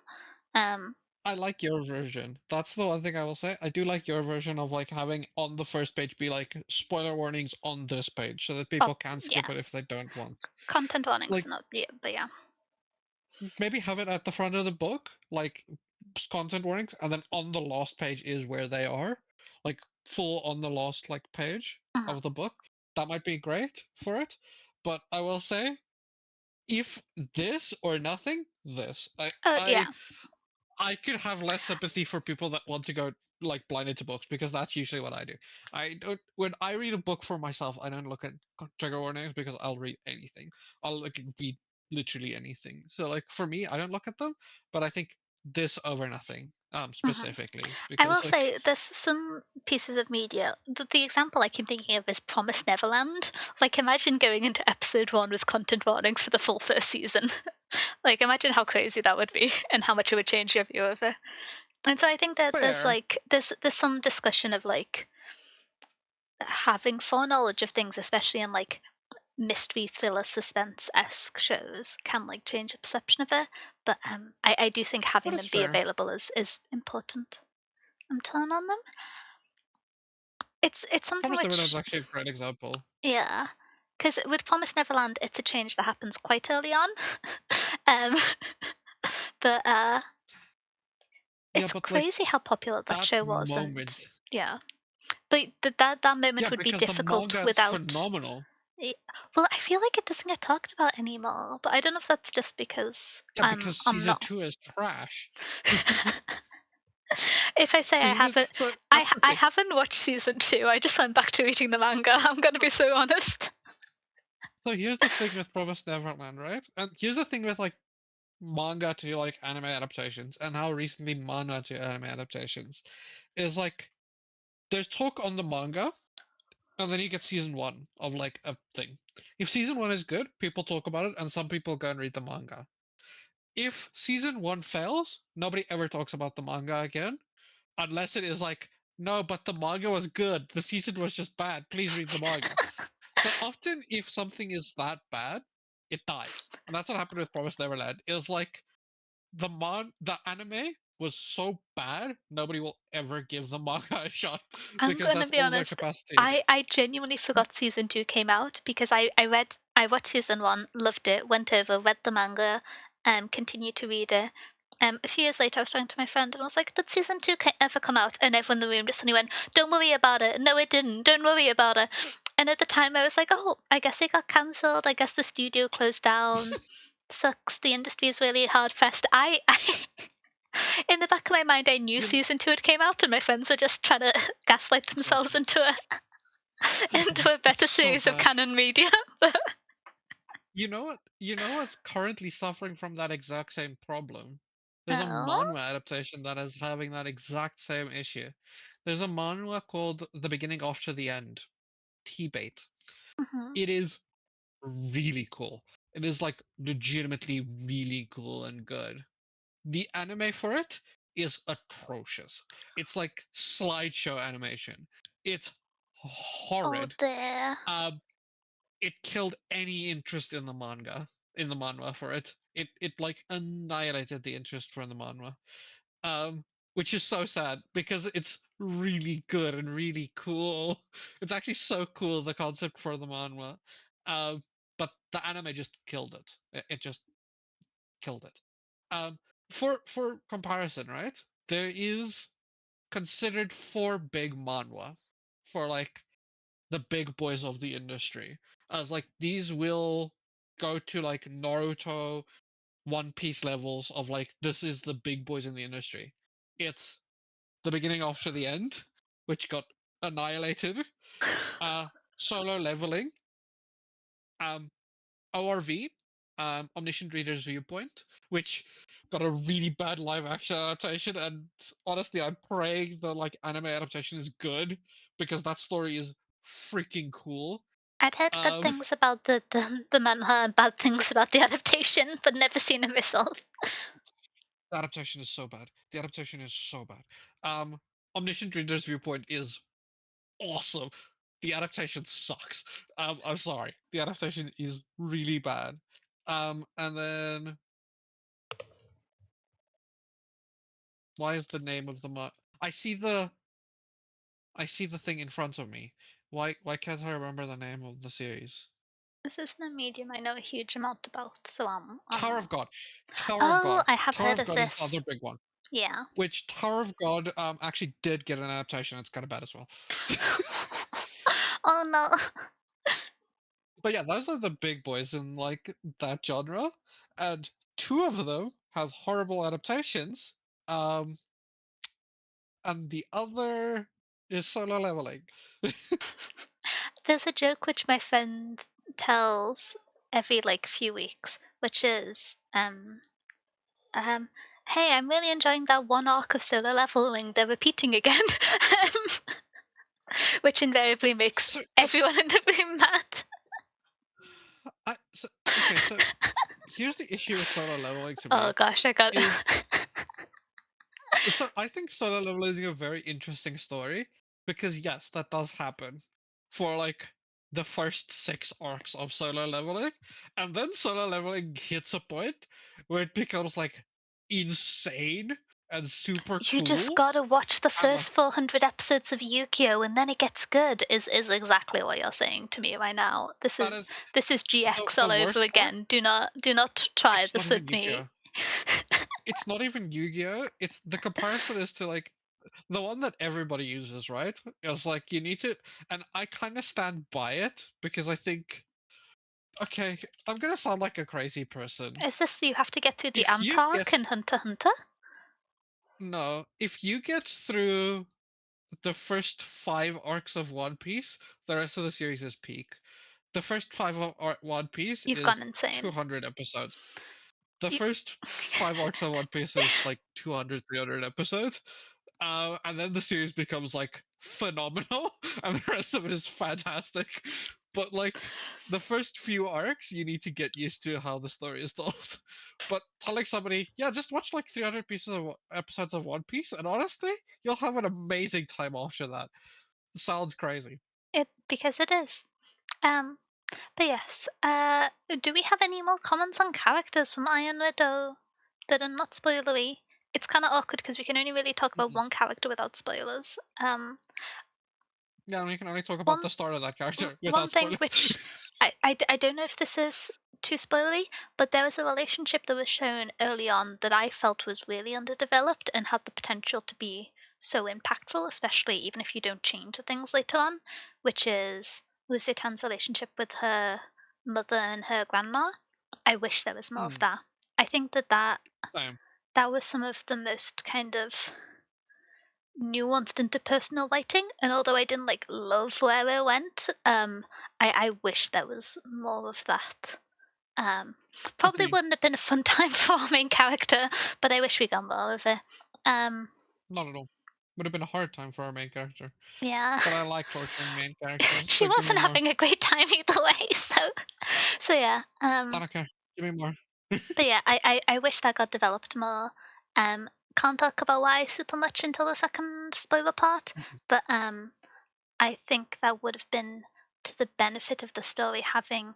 We were talking a little bit about how main character, to some people, to me being one of them, wasn't super likable at the end of the story, and how we didn't necessarily feel emotionally invested in the outcome. I think grounding someone in their surroundings is always like an easy way to get more invested. And so even if it's not like super positive interactions, as you kind of see in the early chapters, I think more contact or more reflection on those experiences from main character would have been Yeah. would have done a lot of work in things that I found made it challenging to be invested. Um, yeah. Um, Now that we've talked about characters for a little bit, um, oh, one thing which I'm going to say, I've complained quite a bit, I think, about the prose. The dialogue was written okay, because like descriptive writing and dialogue writing are two different skill sets. I For the way that I didn't mesh well with the author's writing style, the dialogue was the better half of it. If you split into those two very simplistic categories, um, Yeah, if I have. Yeah. Yeah. yeah, Yeah. I like the dialogue. To a degree. yeah, It was it not. It was yeah. not bad. Yeah, I think if I'd have been more invested in the characters or the world, the dialogue would have been really good. But I was kind of just neutral for it. Um, I can see that. Yeah. um, uh, oh yeah, a quick note on like we talk a little bit about representation and stuff. This is largely based off the Tang Dynasty, and so there's a little bit discussion of the different, I believe, ethnic groups within um, ancient China and how some were treated in different ways. I don't have a huge amount of knowledge about uh, if the like historic parallels, and so I can't particularly comment. But that was well included, and I think it can be a good allegory for modern applications. There is also everyone's bisexual. So yeah, those are the notes. Hi Silas, how you doing? But yeah, in terms of like different visibility, this is based in like Tang Dynasty parallel, so everyone is some kind of form of like saying like, I don't know how to say this without sounding very silly, but like Yes. oh yeah, it's the brain goes slow. Bio is always appreciated. Yes, I will say this is something as like I'm bi. I don't talk about it a huge amount on Steam. I mostly just talk about women, but this is this is the kind of thing. Of a lot of the time with bi characters, it tends to follow the unfortunate pattern of whoever they end up with or their latest interaction with is deemed as their sexuality, and any other genders that they interacted with are just kind of seen as like a phase, which is a long-running and unfortunate trope that the bi community has to deal with. And as someone who's like approximately bi, it's really nice to kind of see I like that description. the parallel being attracted to both genders and a disaster about it. So yeah, I'm doing okay, and you? I'm great. I'm talking about books. I'm bi as heck. The bisexual book club, inadvertent, but here we are. But no, in jest. But yeah, that was quite nice to see because especially maybe not in authorial intent, but in fandoms, there's a lot of kind of like the character's straight or the character's gay based on who they end up with. So this was nice. This was good. I'm pumped, but still. I mean, even in authorial intent, it happens. Same, but well, yeah. I just say I'm queer. I struggle a bit with precise sublabels, but here I am. But yes, I'm just like gender super squiggly. Gender super squiggly. I'm chilling somewhere. People are neat. I'm just a little dude. Yeah. And yes, dude is a gender neutral term. I too am just a chill dude. I'm just a little guy. I'm just waiting for Elector the Ninth to come out. That's all I am. But yes. Journalist, I've been there for a while. I'm joining the queue behind Kai. But yeah. In terms of characters' relationships, spoilers. Some were written well. No, we can't. Some were written well, others weren't. We'll talk about it later. There was one point where I thought interesting character relationship development was happening, and like 2-sentence lines were added in that was so egregiously a note that was put in revision to foreshadow something that happens in the sequel that I was just mad at the book. I put it down for 2 days. But outside of that, I was like, I wonder if I'm going to say this and I'm going to sound insane, but no.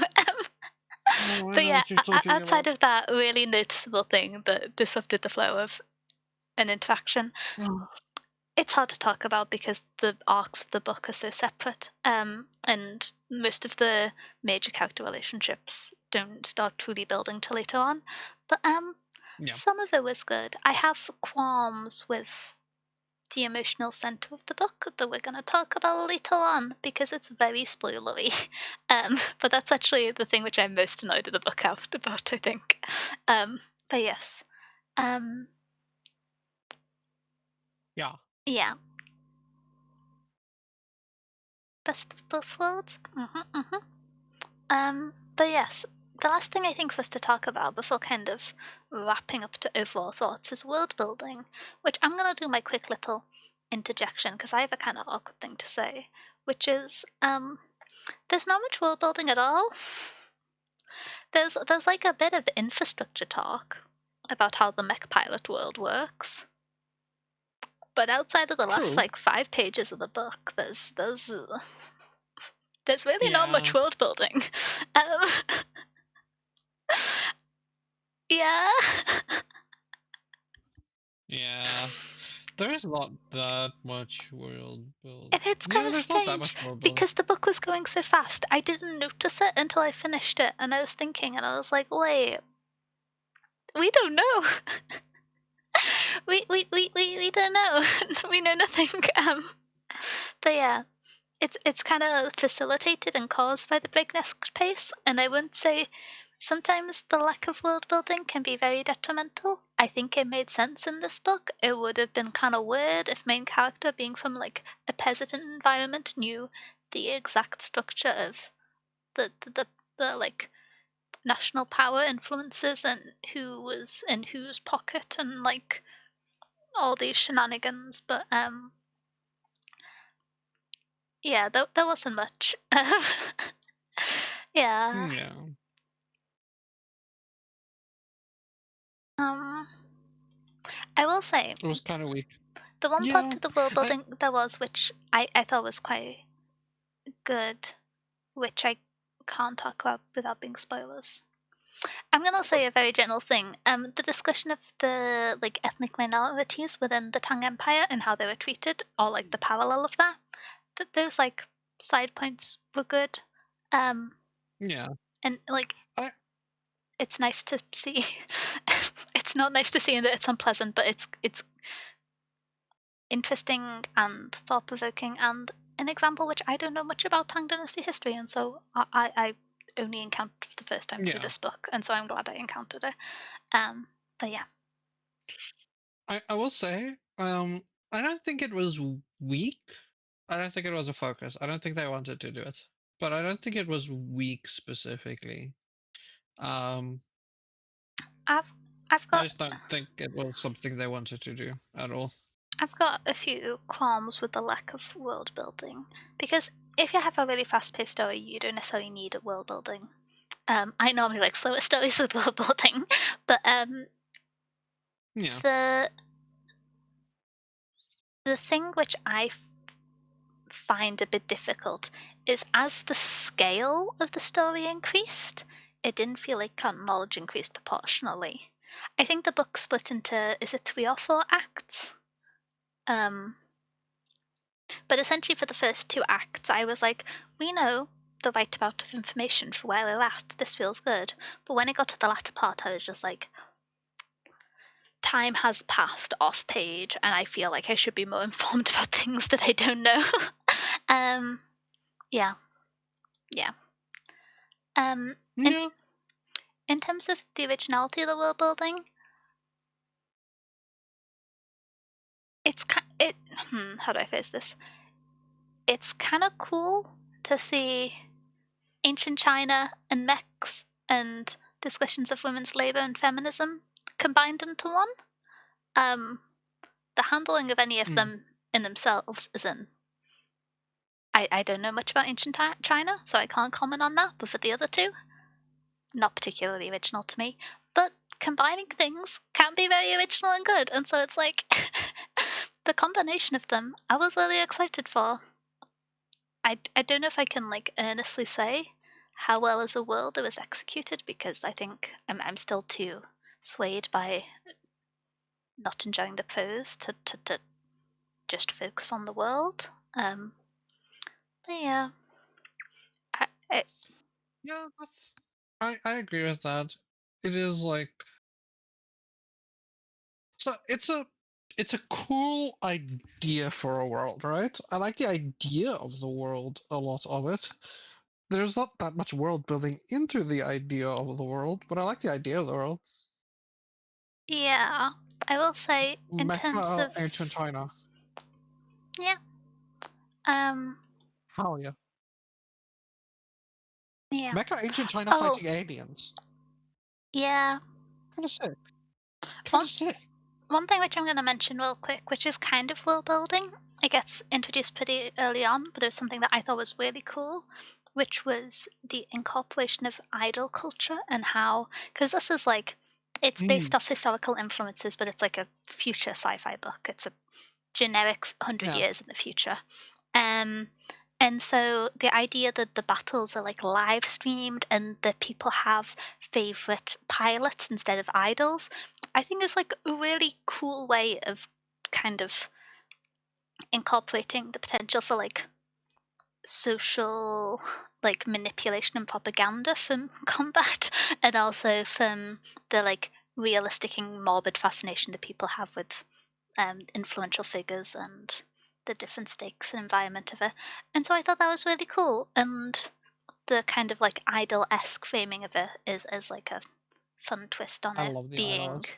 not like celebrity through the Western lens. So yeah, that was I thought that was really cool actually. When that like little twist happened, I was like, it's not a twist, but when you see it for the first time and you see like the little camera drones and you in your at least I assumed, oh, those will be the tacticians, but it's the newspapers. I was like, whoa. Um, this is No, within the I love first it. few I think chapters. it's This is so earlier cool. on, so it's not spoilers, but yeah, that was really cool. I think it's sick. I've wanted to do something like that for a while. I think it's really, really cool. Mhm, mhm. Also, Will mentioned it's silk punk. I don't think this is technically fully silk punk. Not fully, but yeah, it's pretty close to silk punk. Oh, I hadn't heard that term before. Okay, that's cool. No, it was coined by an author. That sounds very interesting. I'm just seeing really It cool was coined by concept an author of art. a really cool book. It was coined by an author for a really cool book. Oh, okay. Yeah, it's coined by an author called Ken Liu for a book called The Grace of Kings, which is the Dandelion Dynasty. Oh, I've heard of that. Okay, okay. No, that's who did it. Is the Dandelion Dynasty author. Mhm. But yeah, I I don't know if I have any other comments on the world building because there There's not a wasn't lot of it. there wasn't a bunch of it to say whether or not it was cohesive. It definitely facilitated the themes and the narrative of the story. Um, Hmm. And I can't really comment on how it was told to us because there wasn't really much of it. Yeah, that's the big thing. It's like there isn't that much. I Yeah, wish there was more. I really like world building, I as you also. might be able to tell, as people might know. Maybe, Mhm, mhm. maybe. But yeah, I don't really talk about it though. Not that much, right? no, It's like my love for like it's like my love for Brandon Sanderson. Nobody knows that. I barely say anything about him. never. It's never been mentioned, you know. um, I barely talk about it. do we have any other spoiler-free thoughts before we start wrapping up the discussion on? Spoiler three thoughts. Like you all said, it doesn't have to be negative. The Auric Saga worldbuilding wasn't strong either, but that made up for the great characters. So yes and no. So I don't. So I agree with you that it's not necessarily a negative to not have world building in a story, right? Some stuff doesn't need all that much world building. For example, so there is a very big mystery underneath it and a world that you're discovering. Paradise does not have that much world building in a capacity. It's got a very interesting place that it takes place in, but there's not like that much world building in comparison to something like The Wheel of Time, Brandon Sanderson, any of these ideas that are big world building books. But I think there is a distinct lack of in this book it feels missing where if you don't do it right or if you it's not like focused enough, the world kind of becomes like it feels like a backdrop, like a green screen backdrop. And this gets close to that for me, where it's like I wanted more world building. The stuff like the Elric saga with Paranesi, I don't really need all that much more. but like this felt a bit empty at times, and especially for a world so interesting, I wanted to know more about the interesting world that is like the hook behind it. You know what I mean? The thing for Like, me is, I'm going to be very vague because we're in spoiler-free territory, hmm, which is the light world building like was what you mean? fine with the pace up until the final arc, when the scale of intention and who you were challenging changed, and I was just like, I don't even know the structure of who you're challenging. I don't know if it's like a guy. I don't know if it's a team. Hmm, I don't know. Like to be yeah, like to have the new sudden enemy be someone who has been like mentioned in passing. Yeah. The final battle like arc, I've for thought. example, I also. um, so for example, if you don't need heavy world building if you have great characters. That is the like focus through the story. But like you do need some. It's like if you do Lord of the Rings and you focus only on the characters, but you don't describe like Sauron in any capacity and what the threats of Sauron is, it just kind of falls flat, right? Or if you don't describe Middle Earth in any more of like any capacity, and then a wizard shows up, like you get to in the books, not in the series, if you've read the books, like Tom Bombadil shows up and you're like, what the hell is going on?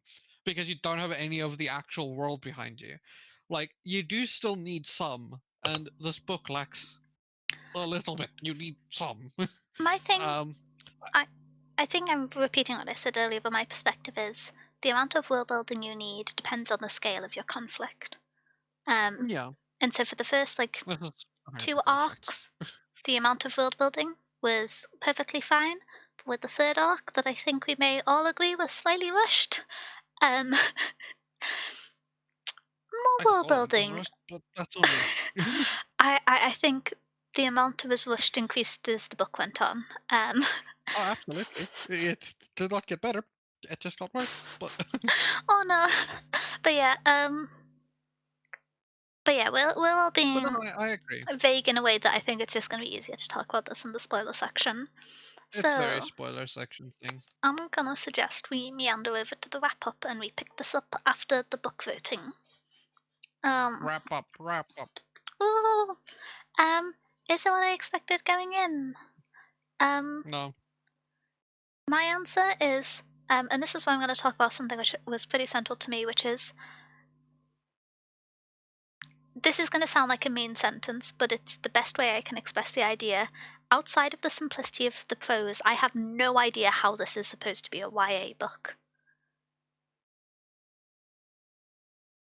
Um, True. and it's Not I think the idea that we think that challenging ideas can be in books for younger audiences is entirely fair. And I think that especially having apt content warnings and things like that facilitates that discussion for like if a parent wants to look at what the contents of the book is before giving it to a child, and if the parent's still doing that with the kids' book, this is probably too old of a book still. But YA is a broad category.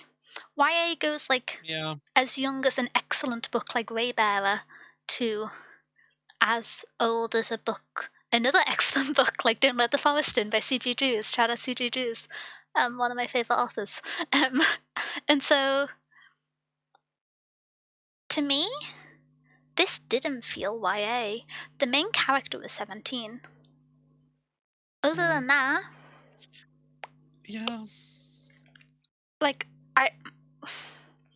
Because sometimes when it's just like, I want more, like, emotional connection, I want more discussion and reflection of feelings in narrated to us in some format, I would like slightly more purple prose. Um, and I kept kind of coming back to myself and being like, oh, but it's a YA book. But it's not structured like one. Like, it's fast Yeah, paced. that's But when you think about the contents, in like the strict brief you get from the first chapter, this is a book about a 17-year-old girl whose older sister was sex trafficked and died, and now she is set to go on that same fate.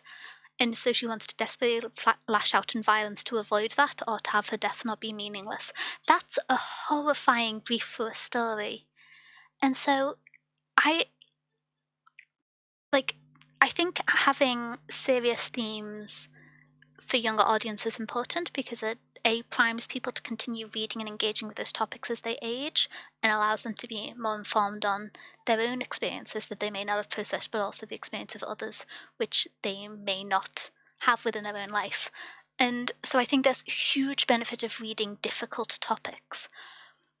But maybe this is like an abstraction of YA, and I'm too far from the target audience of it now to understand it. But when I compare this to books that I read in YA when I was closer to the target market, it just doesn't feel like it. It feels like you have a 17-year-old character in simple prose, so it's been called YA. Yeah. Oh, hi, Word. Sorry you arrived whilst I was being grumpy. But yeah, Not boss guy. Wait, I'm the boss. Woo! Look at me. Me and Bruce That's Springsteen. messed up. That's messed up, man. Wait, do you want to hear a fun anecdote? The first time I saw Bruce Springsteen perform live, very good live, I was quite a small mouse. And I turned around like partway through the gig and I was like, why is everyone booing? He's doing a really good job on stage. And to the left of those man me, they were just like, no one's booing. They're shouting Bruce, but because of the the echo of the stadium, you just get the boo syllable, and so I thought they were booing. That's hilarious. But they were all shouting Boss or Bruce. But yeah. Oh heck! Well, thank you for the 30 bits for the emote. I'm trying to figure out what emotion this communicates. Sobbing, suffering. Yeah, I'm being quite mean about the book. I suppose that's fair. I hope you're having a good day. I'm sobbing now too because I'm not the boss. This is messed up. Oh my gosh. Age of characters doesn't really determine if the book is YA or not. Yeah, I absolutely agree with that, but I think the publishers sometimes use that incorrectly as a classifier. And so I don't think that should be the determinant, but I do think it is used to the detriment of books and their marketing. Yeah, I don't know why they do that. It's really, really bad. 50% of the characters in Game of Thrones are 10 to 13. It's been so long since I read Game of Thrones, I forgot there's so many children in that book. Oh, I'm grumpy. Okay. But yeah, I really don't know why this was YA. Because like when I try and think about what makes a book YA, I think it probably doesn't have like a super challenging literary style. It probably has prose on the slightly simpler side. It probably has one narrative perspective, and like it's not doing any like freaky second person shenanigans. It's like a pretty standard narrative perspective, and other than me saying like mean things or like generalizations that could be taken as negative, like a lot of it has character insert main characters and things like that, which isn't necessarily the case, but especially in older YA fantasy of boy finds dragon egg, boy saves nation. Some good books with that format, but outside of the kind of like older style of YA, which that was kind of the case, I don't really know how you'd define it as just being. Yeah. It's weird. It gets a bit abstract. I'm never the best with genre classifications, but this didn't feel like YA to me. I saw the content warnings and I was like, I wonder how this is going to be YA, because from how the authors talked about it, these themes are handled as like quite a central point and quite confrontationally, as I think they should be. And so I don't know how that works with being YA. And this just felt like a science fiction book with very simple prose to me. It didn't read like YA. Like you can have young characters who are struggling with their emotions, and that isn't always YA. I don't know. Yeah. Yeah, yeah. I don't know why this book. Okay, I know why this book is YA. I just don't know why. I know why they made this book YA. I don't agree with it. They made this book YA in the same reason it's not fantasy or like actually a big fantasy book.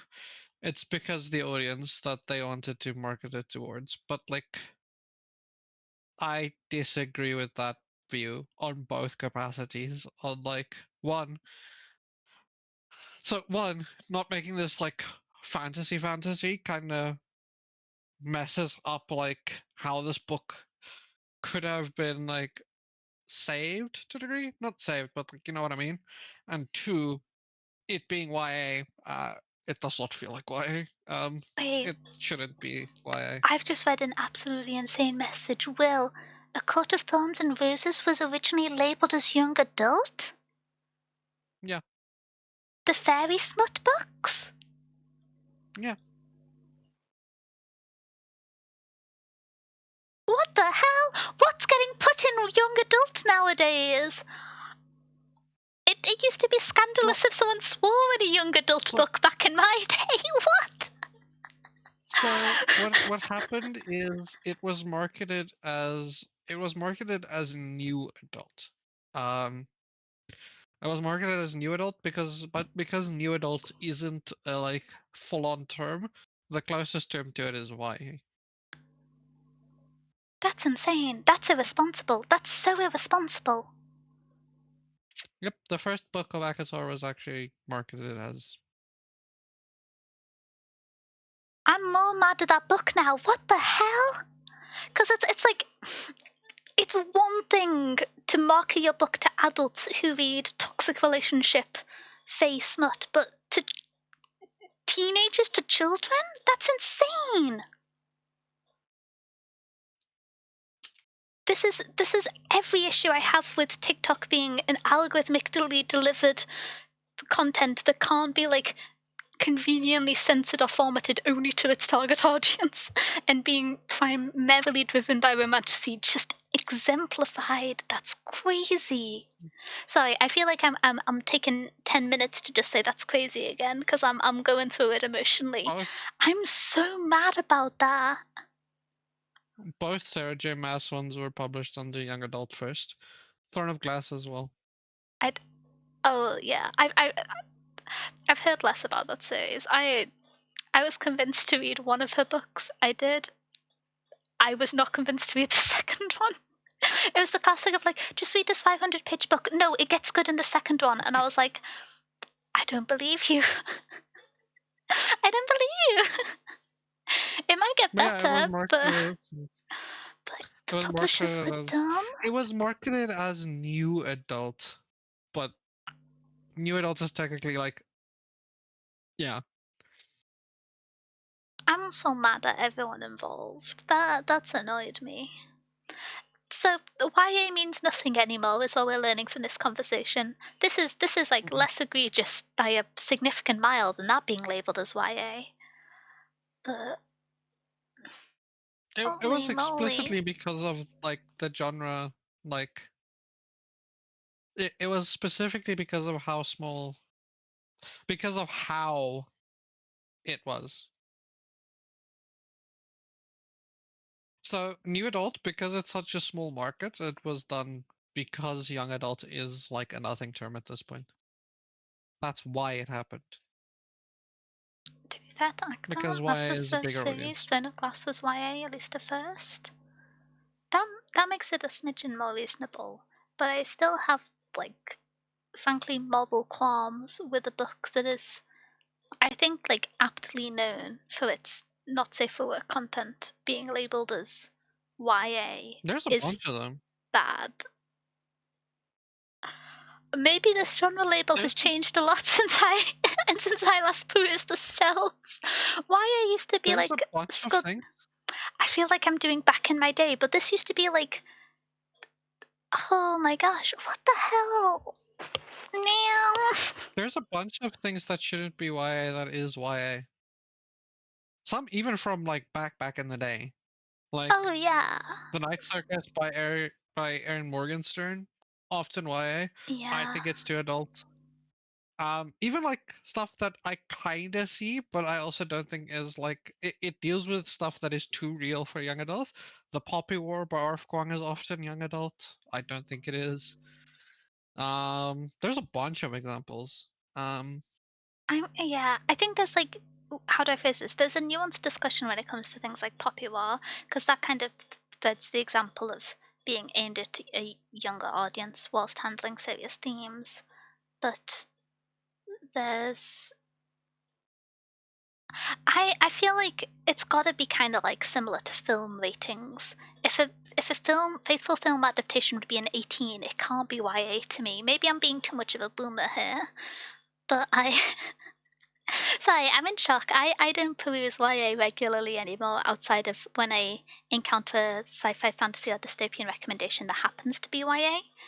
And so I'm reeling a little bit. Oh. So I mentioned Poppy War by the way because the author actually said Arf Kwang actually talks about it that it should not be YA. Oh, okay. It was not actually her that made it. It was the publishers that marketed it under like a young adult, and Why do she people herself says, "Don't do that." why do companies want to make so much money? Sorry, I'm just giving up on everything real quick. Yeah, it's Uh, like it's like an actual issue with some stuff. I think Poppy War is like less extreme on that scale. I think the rest of the series don't, but like the rest of the series is pretty dark all the way through for the rest of Poppy for after Poppy War. great But like series, dark amazing series. series, very Still dark my series. favorite work by I R.F. think Kong, which I get grumpy about. phenomenal. It's one of those things of Same. yeah, I read It's my favorite still too. I keep doing the thing which I think is to my detriment of it's happened with Babel and with Catarsis. Yellowface was interesting. It's not like my primary genre, and so it's like Yeah. it's highly unlikely that this replaces Poppy War for me. But I keep going into them thinking this is going to be even better than the Poppy War, and then to me it's never quite as brilliant. I think partially just because I like Mhm. long fantasy series. um, but yeah, well, I keep setting myself up to suffer. Greed. I'm Yeah, so grumpy. I This book I isn't am YA to excited for me. Type A story. Yeah, I haven't seen I much will of the say press for it yet. I am excited. I, I have negative things to say about Catabasis. As do I have positive things? I would say it. it hmm. I hyped it up too much in my mind, but I still really enjoyed it. I definitely have my qualms with it, but for I think Mm. quite. It would take a few books in a row. For the next like 2 or 3 releases, I will probably be reading everything off Kong releases. Not only because it's one of those things where I spend too much time online reading about books and talking about Mm. books. If you don't read off Kong books when they come out, they will be spoiled for you. um, Yeah, she's a very successful author, and I think how do I phrase it's her, this? and there's a few authors like that that you need to read if they drop. You need to read it like within the first month, otherwise you will see it I am somewhere. fighting for my life to avoid V. Schwab spoilers at the moment. That's what I was gonna. That's I'm not even kidding. That's Shout literally the out next to author I the was gonna new say is Newly V. Nova Schwab. video. I watched all of it, but I had to skip this section on Burial Bones in the Midnight Soil. I'm now scared for that on my Yeah, TBR. mm, Um, it's like there's a few authors like that. If they release like book talk, oh, will booktube specifically will talk about it like instantly. So if you don't read this, if you don't read their new book, good luck. You will find it. ba, ba, ba, ba, ba. You know who's another one? Um, even though Whomst? she hasn't actually like released a book in a while. Kind of wants her to bring out a new book. Her last book was 2023, I think. Is Lee Bardugo. Yeah, I've only read the um is it the Children of Air series? The Quill Prince series? But oh, I swapped the wrong page. Was I too late?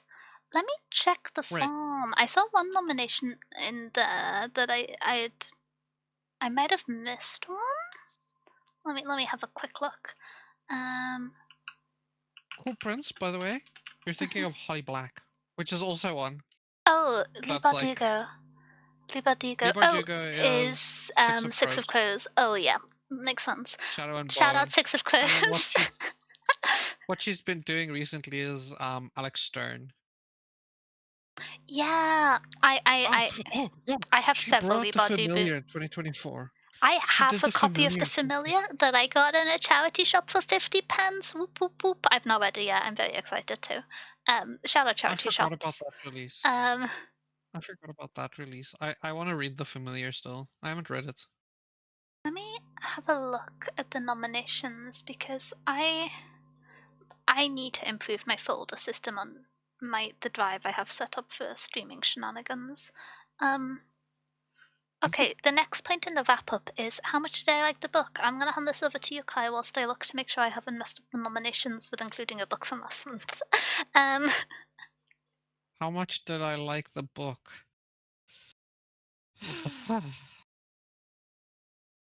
It's too mean to say I didn't, but I did it. Um, no, I had a fine time. I didn't dislike it like that much.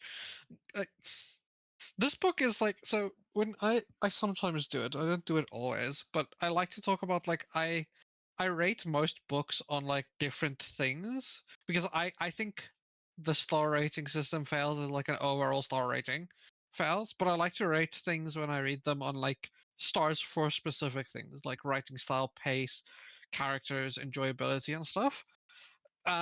This is a perfect example for a book to me where I like a lot of what was going to be in this book or what is the ideas behind this book, but like the like delivery of the book or the like execution disappoints me immensely. Um, that's where this falls. This is a very disappointing book to me because like I think the idea is cool. I think what could have happened in this book is cool, and I think with better in page writing, this book could have been really good.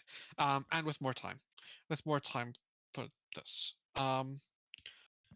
But it disappoints me in the capacity that I want more.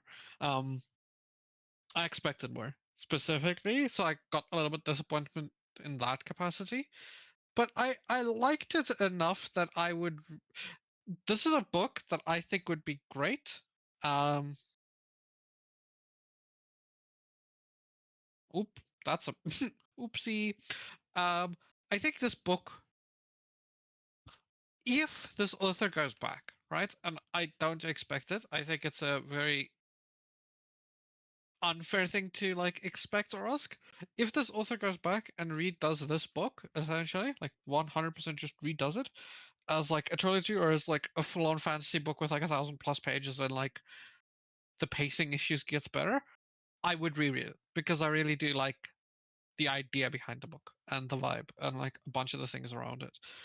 But for this book, I was kind of disappointed, and in that capacity, I didn't like it as much as I wish I did. What about you? Did you enjoy it? I'm gonna be meaner, I'm afraid. Very sorry about the farm chaos. I think that they may have gone to the last month's farm, which Pain. sorry, I'll make sure to include the submission form with the announcement ping probably tomorrow. Whenever the this is this month's book goes into the Discord. So apologies about If that. you Um, if you send it to me, I'll instantly open it and see as well, I don't so know we what you can make mean. sure. The link. I'll instantly submit one to see if it's in the right one and if you can see it and everything. Oh, neat, nice. Okay. Um, I didn't like this book. I have tried to be quite neutral, which I don't think I've succeeded in my presentations, or at least add caveats to the negative things I say, because I think this book was written with good ideas and good intentions. I just don't think it was executed very well. It is kind Yeah. of subjective. There is prose is something that varies person to person. There are some structural issues with the book, I think, that Mm. I found detrimental, but I'm aware that the significance of those things are colored by the fact that I just didn't enjoy the prose. It didn't work for me. And so it's kind of like harsh lighting. It made it difficult to overlook any of the other subsequent issues. Um, but I think it's kind of the difficulty of there is, as a debut author, having a huge spotlight on your work is incredible, because most debut authors struggle to achieve traction in like the nature of the internet and consumerism, etc. And so having enough of an audience to be able to continue writing is an incredible gift, but also having your first major publicly reviewed work that you get professional literary feedback on be so widely projected as this is always going to be difficult. And I think I I see good things in the intention of this book, and I see moments of positive things, but I just did not enjoy the prose. Um, I kind of was finishing this book with the perspective of I don't care what happens, but I need to finish this for book club, and that's crazy for Yeah. who I am as a person. Yeah. Because even I don't mind not liking main characters. I love an antagonist. I love a like unreliable, dubious narrator. I I am so chill with not having a self-insert or having a main character that I love. But I just didn't feel connected. Um, and maybe some amount of that is just that I do like stories about female rage. And there are there are several that I like, but there's certain writings within that style of story that I just struggle to connect with, and maybe this suffered from that and my own kind of preferences and limitations. But I didn't like this book. If I'm being completely honest, I really didn't enjoy it. Um, I That's it, fair. it's I feel kind of mean because it's a debut work and it's independently published, and I think that it's a book where having that there's things which it benefits from, which I know from my like the very limited experience with my friends querying and writing and things like that, that it is difficult to allow them to be kept in a debut novel. And so I'm really glad that some of the strengths of this book I think would have been pulled out if it went through like traditional publishing. And so I feel like I'm being very mean, but there is a point in reviewing where you kind of have to just look at the product, and I say I didn't like it. Um, No, that's fair. That is very fair. yeah. Yeah. I I will say, like it's something that I liked more when I listened to the author talk about it and their intentions behind some of the works. And for example, I'll talk about it more in the spoiler section, but like the idea of like individual versus collective motivation and how that relates to feminism and how that relates to the character. And I think that's a really nuanced idea, and it's well expressed when the author's talking about it in the like general presentation. But Yeah. I can like say 100 things, but I just didn't like the on-page writing. And most of the time I'm neutral to it, but in this one it was detrimental to the extent that I wouldn't I wouldn't recommend it.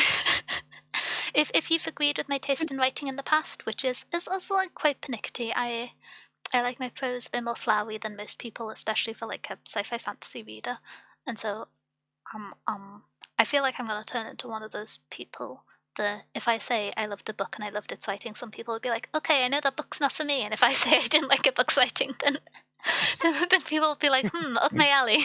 But this one wasn't for me. Yeah. No, that's fair. Yeah.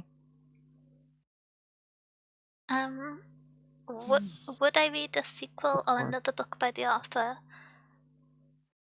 No, maybe in like a few books' time. I do think that some of the issues I have with this um could be handled by the like narrative voice and the like pen craft maturing. This is a debut novel, and it's an independently published one, so I feel like there's the kind of additional lack of support that goes through that experience. Writing book be hard. Um, but yeah, it would probably be a little while before I pick up another book by this author. Yeah. Yeah. Right.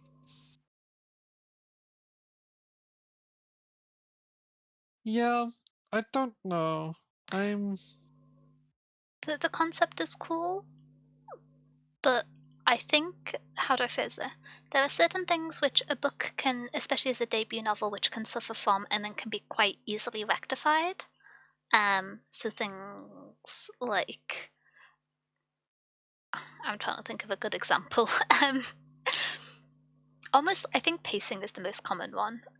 Like pacing and knowing when to interject, like development of character outside of like development of story, and that's something that often goes askew in debut novels. And so having time to reflect and improve that can change quite quickly book to book. On page writing is something that, at least in my opinion and observation, takes more time to develop and change, and I would probably, there would be a significant change required for it to be a positive of the book for me. And so Yeah. yeah. I, I'm conflicted on if I would read more by this author. Because I don't think so. But like I don't ever want to say never, but like I don't think so. I It's think my TBR is there are very long. And so when yeah, but there's this mm, to me, it just seems like a mismatch of like authorial voice to what I like. So I don't think I ever would.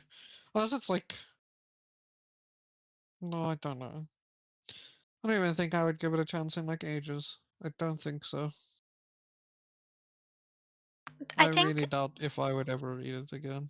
there's a possibility that because this is a YA book, that some of the, because there is that example that Why? I thought was Yeah. quite pretty later on with the writing, which is a bit more purple, a bit more style, Mm, and the emotional weight of it for the whole book wouldn't have worked in that style, especially with the pace. But like, it's proof the author can do it, and I have like faith in them from the way that they speak and conduct themselves in interviews and their videos. That they can express ideas well, and so part of me wonders if this was like a shoot and a miss at trying to match the tone of YA, with it being like simple, quote unquote, simple writing with the themes, and maybe that's why it read so jarringly in terms of the prose to me.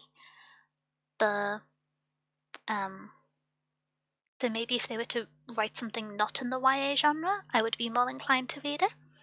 But I also don't know how much the YA is their intention versus publisher labeling, because publishers love labeling things YA, much to my emotional suffering, as we've discovered. Um, yeah. Yeah, I could see that. I don't know. It would require a big change for me to retry it. Um, I'm definitely not reading the sequel though. I have no interest. As it stands, I have no interest at all.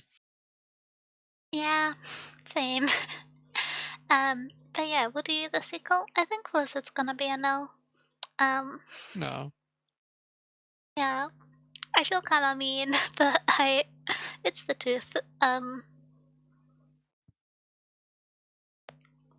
Yeah, Who would I recommend this to and who for? I don't know, probably not. Yeah, that's very fair. On the sequel? Yeah. Oh, thank you for the button. Wait, let me automate. That's not very automated. Let me click button. There you go. Well, you click a button. Who would I recommend it for? I wouldn't. I'm sorry. Yeah, I was trying to think of who I would recommend this to, but I don't really think I would. I I can't think of anybody I would recommend this to specifically.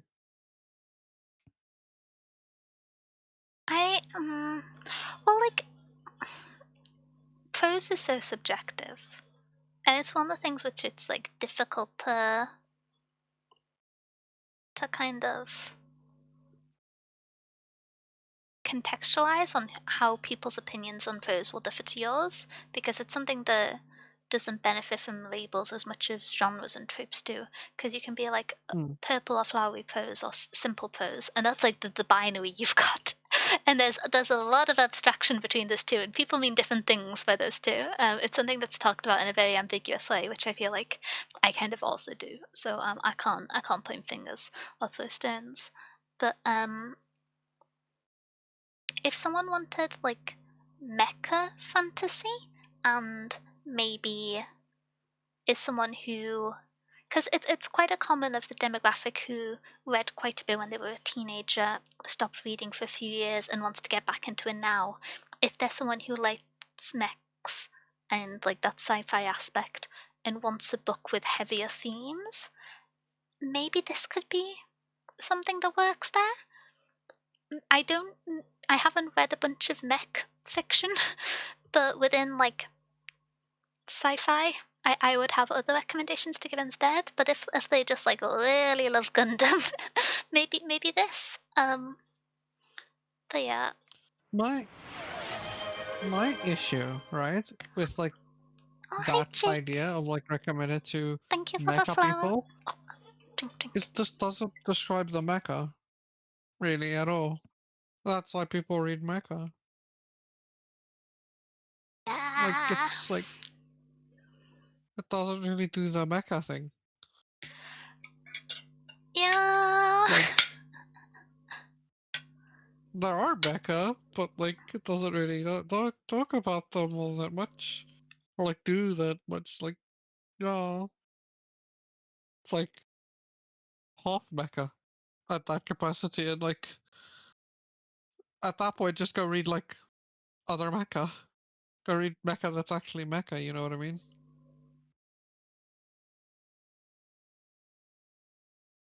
That's fair. Also, hi Jake. I'm drinking water. Hello. How you doing?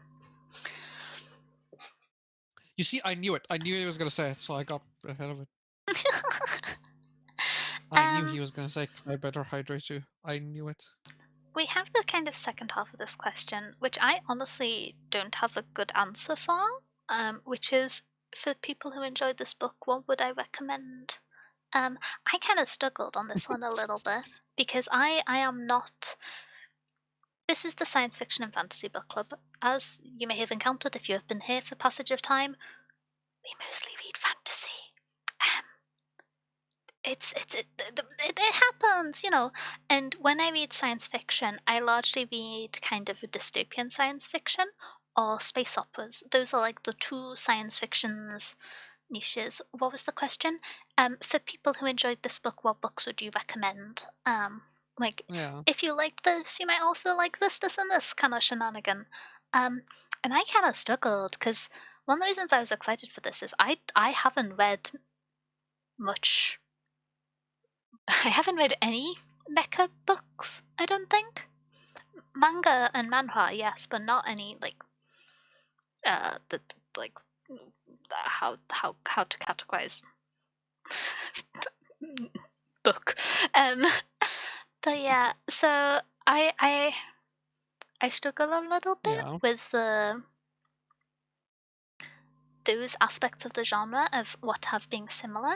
In terms of the writing style, I didn't love the writing style, and so books that are in a similar style, I normally haven't finished, and so don't know if I can recommend them.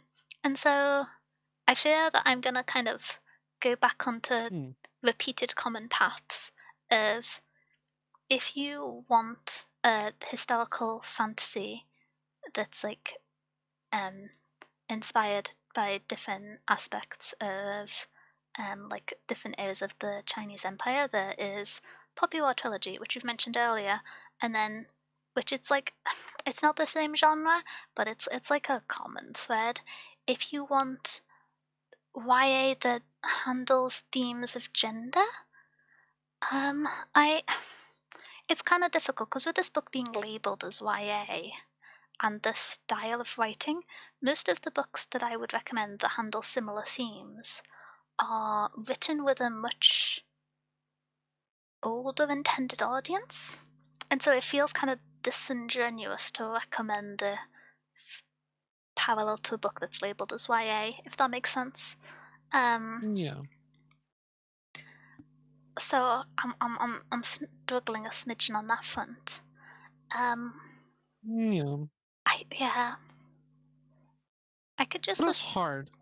yeah, I'm trying to think, but I had a little bit of a look through the books I've read in the last year or two, and I realised once again I don't read very much science fiction, considering who I am as library book mouse. But when let me literally go to the stats. Um, wait, So that's I only for have this a year. few. Oh, okay. Um, I have a few that we can talk about.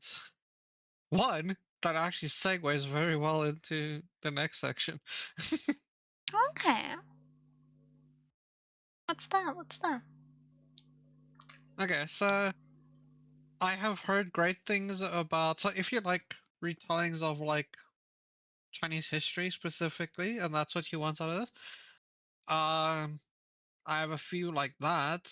Like She Who Becomes the Sun, that has been on my TBR for a long time. Oh, I've heard good things Is about really this. good. I've heard really good things about that. It's like so this was Tang era. That is for pre-Ming era Chinese history. Is She Who Becomes the Sun. Um, I've heard really really good things about that by Shelley Parker Chan. For that one.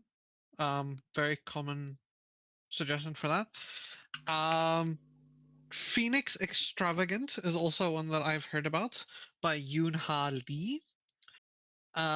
It's Korean history instead of Chinese history, but it has like some mecha stuff. There's like queer love stories and all of that stuff. Which is also kind of fun, kind of cool. And then one I recommended is so there is an author that gets recommended quite often for that, which is Elizabeth Lim, who does some stuff that's close. I recommended Six Crimson Cranes this month, which is another um, retelling of. I need to remember the exact time period, but it's another retelling story, and a lot of Elizabeth Lim is also recommended for that vibe. And Six Crimson Cranes has been on my TBR for a while as well. Um, you can also look at A Fire Born of Exile, which is a more sci-fi than this, in that it's like a galactic sci-fi, but it's very, very inspired by Chinese and Vietnamese culture instead as well. Um, and also it's a female main character and a queer character-centered book as well. But those are the ones that I saw and found that have been around on my TBR.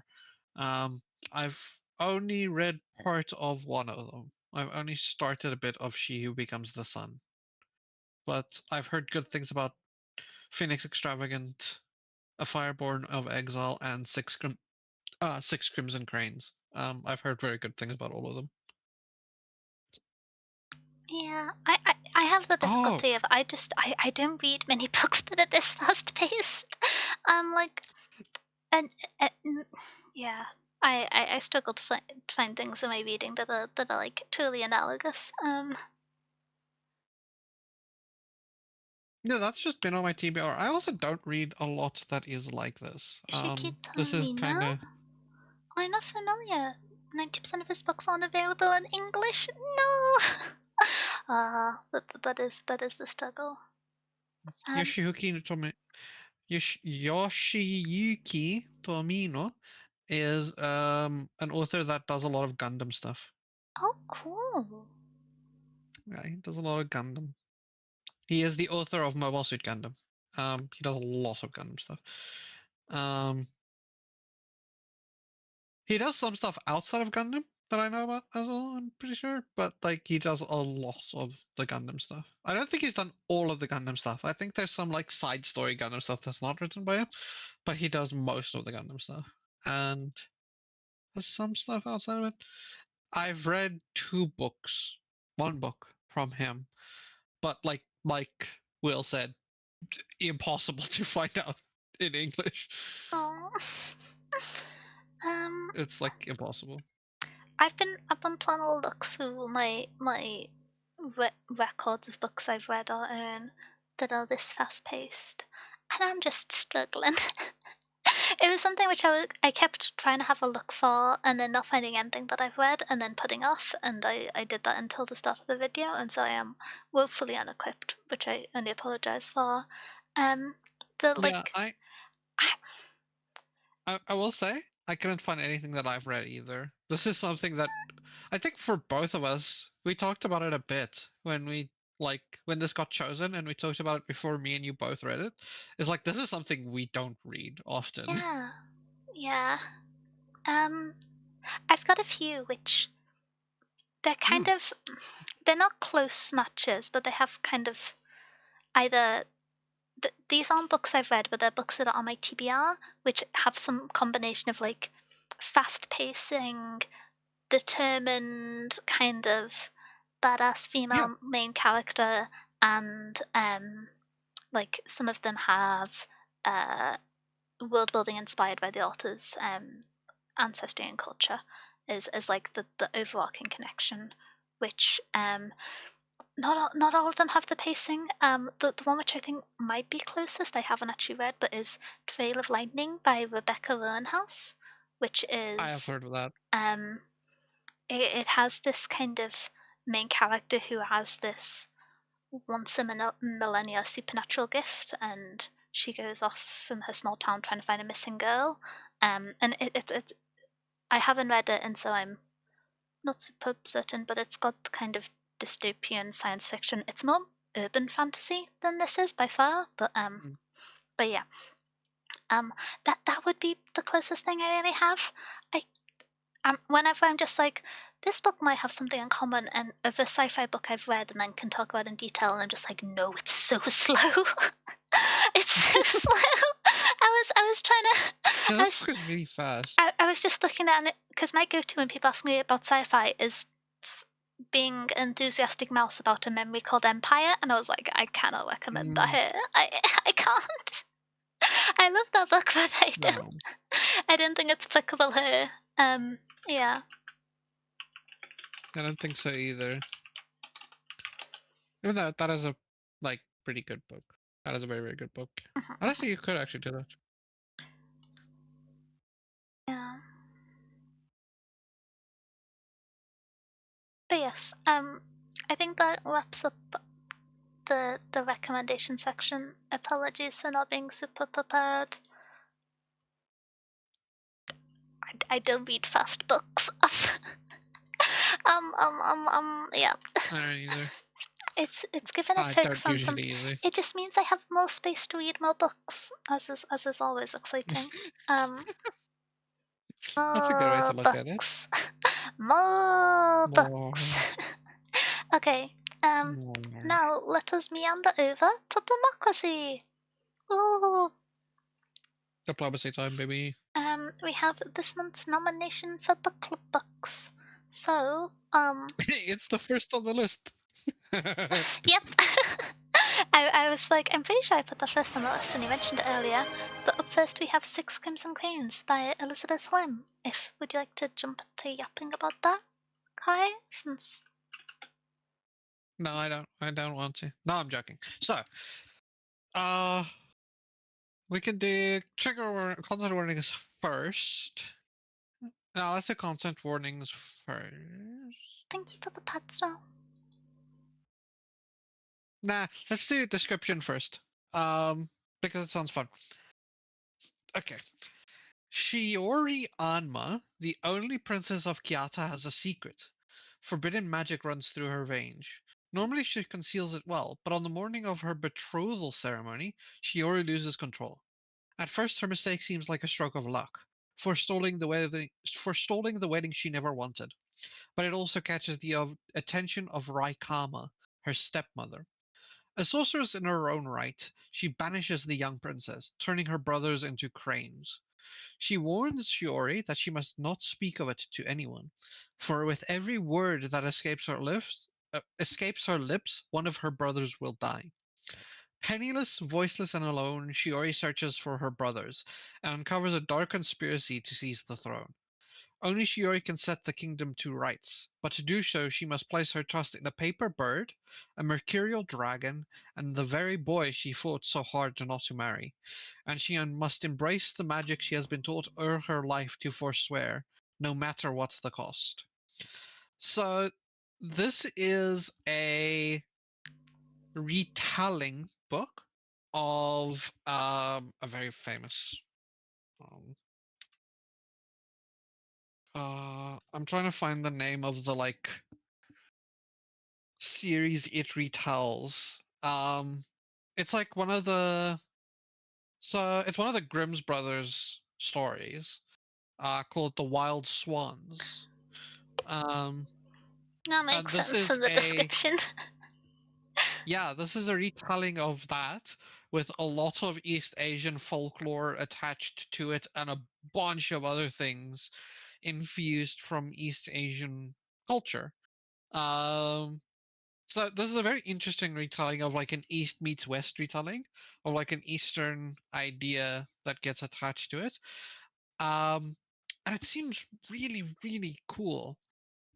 For some content warnings, there is death of a parent as a like big one. There is obviously talk about death. There's some violence, injury, some fire injury. There is a bit of murder attached to it, a little bit of grief. There's some bullying, some mention of animal death, and then a bit of like the abusive stepmother thing. So like emotional abuse, confinement, some like abandonment, gaslighting. But that's the main ones that I can see. There's some mention of like class structures specifically as well. But yeah, those are most of the content warnings, and then it's fully a big like retelling of that vibe with a bunch of fairy tales in East Asian folklore and like a lot of that stuff attached and sprinkled in. It seems really, really cool. I will say this is medium paced. A lot of people do describe it as fast paced, but I've seen most people agree that it is slightly medium paced instead. Um, and there is a little bit of a romance subplot through it for people that just want to know about that. But it seems really, really cool. It seems actually really, really cool and well done. I've seen a lot of really good things said about it. That does sound interesting. I'm always excited for adaptations of mythology retellings because I just think it's such an interesting springboard for storytelling. Um, Hmm. Especially in this capacity where it's like a Western story that gets as a springboard to dive deeper into like Eastern mythology and like a lot of those things. oh, hi, Sana. How And you doing? Eastern fairy tales. Yeah.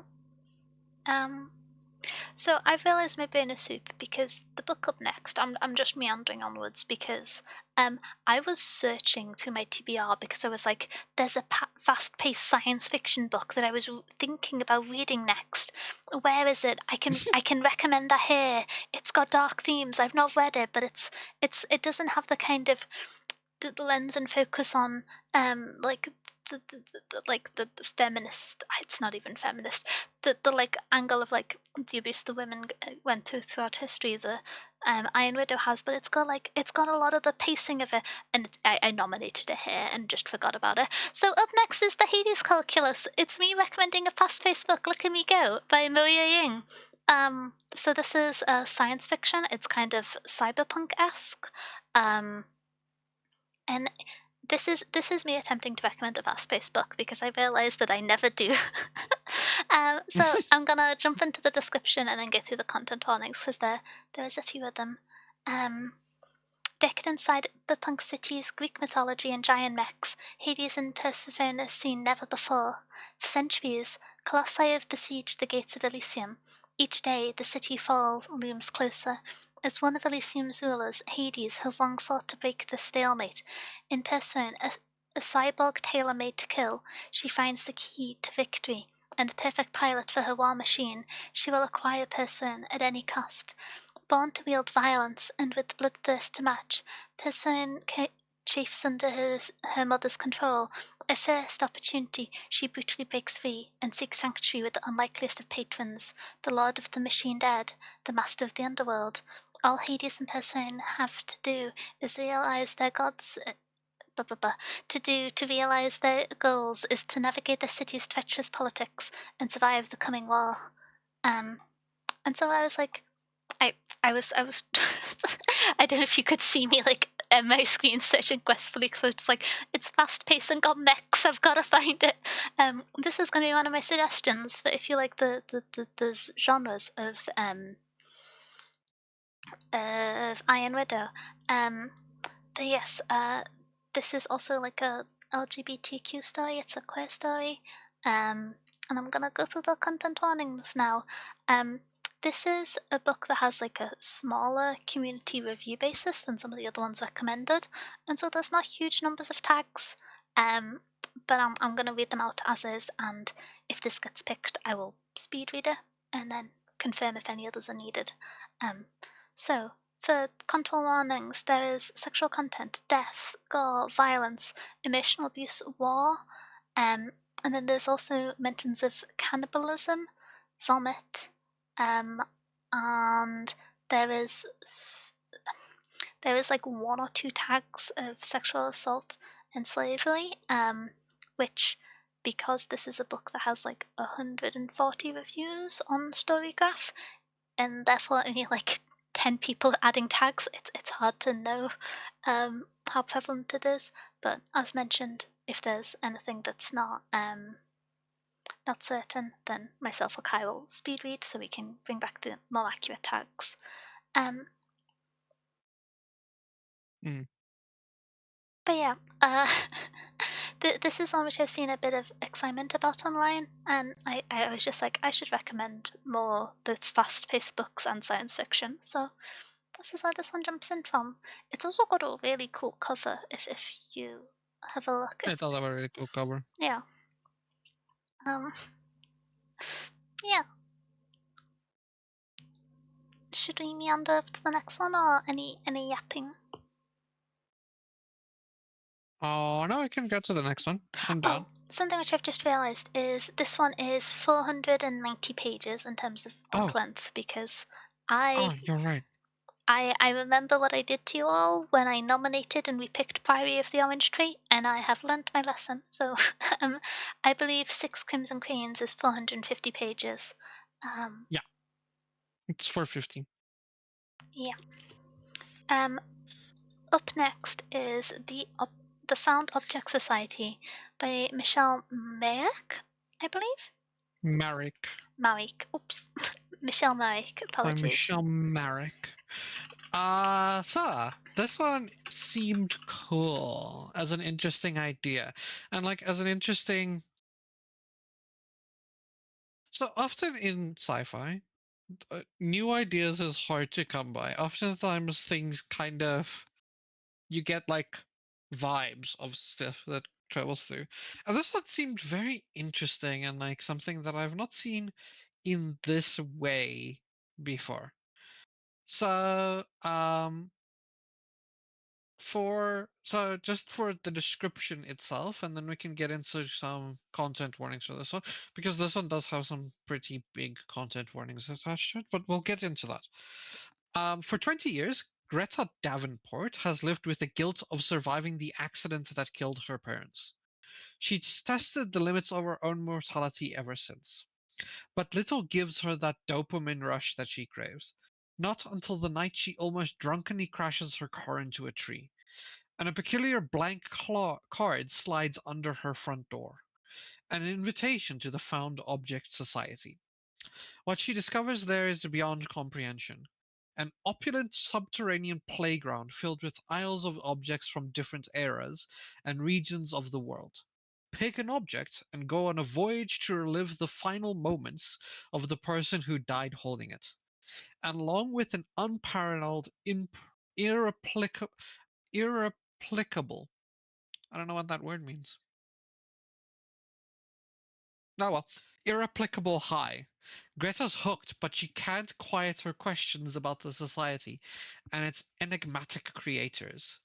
The answers to which have implications far beyond her growing dependence on the voyages. Death is addictive, and what she uncovers will put her entire life into question. A fever dream of a novel with episodic time travel chapters told from multiple points of view, the Found Object Society examines the depraved whims of the ultra rich and the breadth of unresolved trauma, all while asking how grief and the choices we make in its aftermath can change the course of our lives. So, this is a very interesting idea in that this book has no content warnings on Oh. Storygraph is the big issue. So I've seen a few, but they're super, super limited. But that's why I said we need to talk about the content warnings because just from reading that, awesome. From like how limited the content warnings is, sketchy.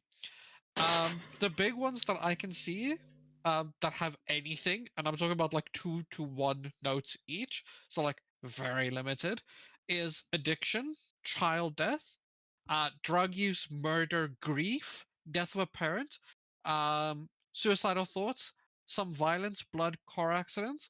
There's some sexual content, some toxic relationship, like in minor capacity, some like stalking, stuff like that. Thank you for that, Like I said, Adriel. it has it has like nothing attached to it for content warnings, but because of how it is and how the book is, um, that's not true. That's not all that is in this. This will be one that me and Danya has to speed read. Um, but it seems really, really cool. Um, Especially with what this gets compared to. This gets compared often to Matt Haig's The Midnight Library, which we did. This gets compared to The Book of Doors by Gareth Brown, which we have talked about. This gets compared to books like that. And it seems really, really interesting and really, really cool. I thought it was like It sounds cool interesting, yeah. enough, but it might be a little bit sketch for like content warnings, and we will speed read it. Hmm. But it seemed cool. Yeah, it's an interesting idea. It's also kind of nice because, um, this kind of like it's a bit ambiguous to tell because of the description, but the kind of like speculative science fiction fantasy, the kind of like near It is world absolutely urban speculative. fantasy, is not something that we cover a huge amount, and so it's nice to see a So, recommendation in for there. I usually don't read them out because I think the like tagline, like selling point taglines that publishers add to books are often. But this is sold as an atmospheric, speculative suspense fiction. Um, it's often sold as like a genre bending, like speculative, historical, magical realism type vibe, which seems interesting. We don't often talk about it. It's also a Yeah. thriller for like how it is with Oh. like, so another part we don't often talk about and read. Yeah. But yeah, it seemed interesting. It's just be mindful if this does get picked. Let me or Daniel read it if you have any attachment to like not liking some trigger warning stuff, because like I said, it's got nothing. It's very sparse for it. Also, it's 448 to 450 pages, around there. It's strange to have a range that covers 2 pages. Yeah, I don't know. I saw, so in the two printings I found, one of them has 2 more pages. So I'm confused on if those are just like added by them or if it's like. So I don't know because it's Interesting. only had one printing, and the one printing has 2 different things on 2 different sites. So I'm confused. hmm Something which I want to know what those 2 pages has. I realized I forgot to mention when I was talking about the Hades Calculus, which it is the first book of a series. It's not a standalone. Um, Oh yeah, so just wanted to jump in and mention that retroactively because of the previous book that was being talked about. But I'll do yeah. the same. Six Crimson Cranes is a series. Oh, is it? I didn't actually know that. Okay, Yeah, nice. Um, so hopping it's over. Oh, what are you it's saying? got 2 books in the series so far. Yeah. 2 books in like the main series, and it's got a prequel. But it's got two Okay. books in the main series. I think it's only ever going to be 2 books. Um, I believe this is a standalone. I believe Um, Gunmetal Olympus, which is the series that the Hades Calculus is an ongoing series with 2 books out. So, hmm. But yeah, um, this the Found Object Society is a standalone. Oh, and also for people that care, it's a debut novel from Michelle Merrick. If oh, you for that. okay. Hmm. Up next is probably the most famous book of the nominations this month, which is The Song of Achilles Yeah, by Madeline Miller. Um, this is quite a famous historical queer retelling. I'm just gonna jump into the description. Greece in the Age of Heroes. Patroclus, an awkward young prince, has been exiled to the court of Pelops and his perfect son Achilles, and by all rights their paths should never cross. But Achilles takes the shamed prince as his friend, and as they grow into young men, skilled in the arts of war and medicine, their bond blossoms into something deeper, despite the displeasure of Achilles' mother, Thetis, a cruel sea goddess. But then the word comes that Helen of Sparta has been kidnapped, torn between love and fear for his friend. Patroclus journeys with Achilles to Troy, little knowing that the years that follow will test everything they hold dear. Profoundly moving and breathtakingly original. And then we have the publisher's promotion, which I'm not going to finish reading because I got tricked into reading it by there not being a paragraph break. Still haven't read it? Whoa! The Song of Achilles is good. Did it kickstart the Greek mythology retelling, or was it Circe? I can never basically, yeah. remember which one it was. But It's that and Cersei. yeah, It's both. um, it's good. I read it a little while ago, not very recently. It's yeah, I'm trying to think of eloquent ways to describe it. Um, when I first read it, I really liked the on-page writing. I like the prose in this book a lot. Um, I do too. I think it like fits the style of a retelling, if that makes sense. Because Hmm. to have mythology, you expect an amount of, I don't know, pomp probably isn't the right word, but um, the kind of uh yeah, I Yeah. think that the prose suits the story and the context of it being a retelling. Hmm. The serious part we've got to jump into is the content warnings because they're having a sad Yep. time in this book. It's not a So great time. going to the major ones first, um, we have death, war, violence, blood, murder, grief, sexual assault and rape, gore, slavery, body horror and injury detail, sexual content, and child death and misogyny. Moving on to the more minor ones, moving on to the ones which are less heavily featured, there is homophobia, grief, and animal death. And then there is also pregnancy and suicidal thoughts, which I believe are the main ones. I feel like I've listed out so many, Sounds I right. can't remember the ones I said at the start. Yeah. Sounds right to me. So this book comes with some heavy topics, but yeah, um, It's it really good. yeah, If we can get past those heavy topics. it's really good.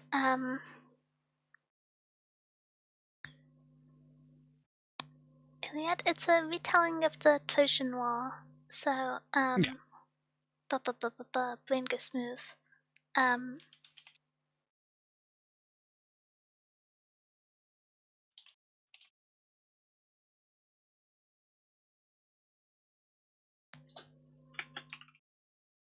yeah.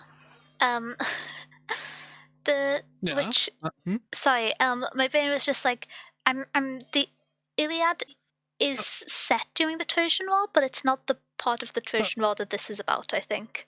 I'm gonna be honest. It's been a so hot minute since I've looked at the Iliad. it is a retelling of the Iliad, but not the Iliad. So the Iliad is from the perspective of Achilles. Oh This is not. yeah. This is from Patroclus.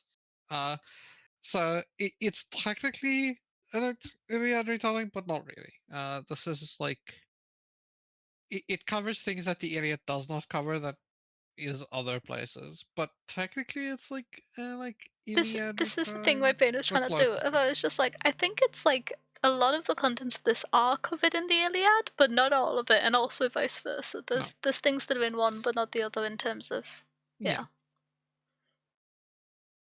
but like the core events of the Iliad is here. Yeah. What is in the Iliad, but it's like different. Um, kind of how like Epic the musical is a retelling of the Odyssey, but it doesn't cover everything in the Odyssey. Okay. I had to talk about Epic the musical. It's good. Next one. Yeah. Next up is The Gilded Ones by Namina Farna. This is a book that I've been wanting to read for a little while. So I'm gonna just Oh, jump sick. into the description. This is YA fantasy. Um, So, Nice. 16-year-old Decca lives in fear and anticipation of the blood ceremony that will determine whether she'll become a member of her village. Already different from everyone else because of her unnatural intuition, Decca prays for red blood so she can finally feel like she belongs. But on the day of the ceremony, her blood runs gold, the color of impurity, and Decca knows she'll face a consequence worse than death. Then a mysterious woman comes to her with a choice: stay in the village and submit to her fate, or leave to fight for the Emperor and an army of girls just like her. They are called the Alakai, near immortals with rare gifts, and they are the only ones who can stop the Empire's greatest threat. Knowing the dangers that lie ahead, yet yearning for acceptance, Decca decides to leave the only life she's ever known. But as the journey to the capital to train for the biggest battle of her life, she will discover the great walled city holds many surprises. Nothing and no one are quite what they seem to be, not even Decca herself. Which is a very cool description. It's the first book in a series. As I mentioned, it's like YA fantasy. YA. Who knows what YA means anymore? Sorry, I'm having an existential moment. Um, I encountered this description recently after someone mentioned it in passing, and I just thought that the kind of gold, the color of impurity, was such a good hook given the like historical idea, idealization and like aspiration of gold. And so I thought that was like a fun hook, and I always Hmm. love a training arc, a mysterious empire, and an opportunity at salvation that isn't what it seems. Um, moving to the content warnings, which there are some quite significant content warnings for a YA book. Once again, hands wave in the air in panic at the notion of YA. But reading the top ones from Storygraph, there is violence, death, blood, torture, misogyny, sexism, war, gore, physical abuse, murder, and child abuse. There is also minor mentions of, or like less significant mentions of sexual assault and rape, torture, violence, death of a parent, religious bigotry, and those are the main ones. I think there's like trafficking and there's a small number of tags, but it's one that's quite sensitivity, but like the sexualization of children. Not on page, but like as a Concept. theme. Yeah. So it's only got 12 tags when some others have 300, and so don't 100% know, but it's a pretty significant one, so bears mentioning. But yeah, I just thought this was a really interesting concept. It is 420 pages, and Seems it's cool. yeah, it's from a series which I yeah, I just thought it looked neat. It's one that I wanted to pick up at some point. I went into my TBR list and looked at YA books that I have there because I was trying to figure out if I'm just a YA hater now, or if it was maybe just the last few YA books I've had haven't like landed in the way that I want to. Which I'm not a YA hater, for the record. My second favorite, potentially first favorite book of last year was YA, but I'm grumpy. Um, so yeah, that's The Golden Ones by Namina Fauna. That sounds sick. Mm-hmm. I am really curious about that. Next, we have First Witches Club by Maisie Yates. So this is do we do content warning search? Doesn't like some. Jeez. Why did I recommend books that have like no content warnings this month? Am I Aw, am I the problem? Am I the problem? the Maybe. title's familiar. It it's got quite a lot of reviews and comments, so you might have seen buzz about it online. I often don't see YA books unless they get like super duper popular online, just because I'm more keyed into silly space opera high fantasy circles, or dystopian shenanigans. But it's a book I saw from people being excited about it online, so you might have encountered it there for the Gilded Ones. Hmm. So I wanted to do a romance book this month, but I also wanted to do witch book. So I did a witch romance book. A magical realism witch contemporary romance. Which is about Nora, Daisy, and Soraya think their marriages are just fine until their husbands prove them wrong. Nora says he needs distance and flits off to a wellness retreat in Chile. Um, Daisy's husband has an affair with someone younger, and Soraya's husband is seeing another woman. At a loss for what to do, they follow their intuition right into Lady Mantle's apothecary. As they embrace their untapped magics, their fortunes begin changing fast. Getting even with their exes is satisfying, but the real magic happens when they start opening their hearts to new possibilities. Nora discovers that true love might have been right in front of her all along, in the form of her childhood best friend. Daisy finds herself falling for her ex-husband's handsome business partner, and Soraya, who has never dated before marriage, experiences an unexpected attraction to a mysterious owner of the game shop across the hall. With help of an enigmatic shopkeeper, these three women discover the best revenge isn't just about hexes and karma. It's about finding your own path to love, friendship, and claiming your own power. So it's just like a fun little romance, like contemporary romance book.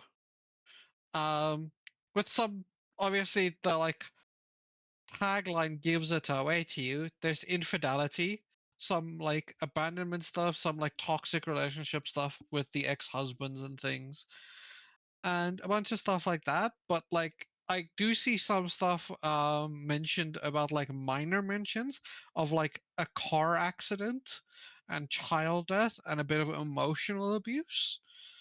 But most of it is that, and I see a little note on religious bigotry as like a very, very minor one, and like suggestive content as a minor one, but nothing explicit. And like I said, these have like one or two notes. So like I don't know why. Um, I suggest the ones with like no notes, but yeah, it kind of blows my mind that infidelity is labeled as a trigger warning. I kind of get it. Some people just don't want to read stuff like that, but yeah, so it seems interesting. It seemed fun. I like witches. I wanted to read a little bit more romance. I think romance is something we don't read a lot of at all. So I thought we might read some fun paranormal witchy romance. And it seemed cool. Yeah. Woo. That's literally the only reason I recommended it. It wasn't even on my TBR. I just found it because I wanted romance and witches. And it's That's romance fair. witches. I was gonna say most of the romance witches I've heard of is cozy fantasy. So, oh, That's why the am I thing. It's yawning? like this is not cozy fantasy because I've recommended cozy fantasy in the past and nobody wants to read it with me, so I'll read it alone. Because nobody wants to read my cozy fantasy with me. I just want to read some cozy fantasy. One day we'll read cozy fantasy. One day. I shall get there. We shall get there. We shall read Legends and Lattes. Yeah. Okay. Up last is the last nomination today, which is Dark Rise by C.S. Pacat.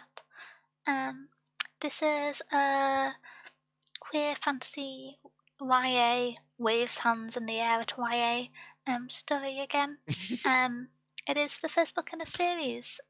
For the updates on the series, there are 2 books out with a third book scheduled but not released, so it's an ongoing series. Um, Jumping into the introduction, um, in the ancient world of magic, the ancient world of magic is no more. Its heroes are dead. Its halls are in ruins, and its great battles between light and dark are forgotten.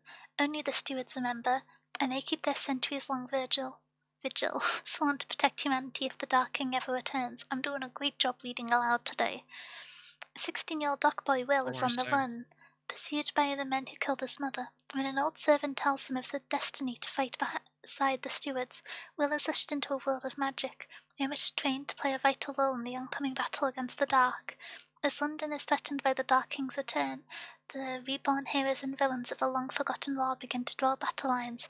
But as the young descendants of light and dark step into their destined roles, old allegiances, old enemies, and old flames are awakened, all must stand with the last heroes of the light to prevent the fate that destroyed their world from returning to destroy his own.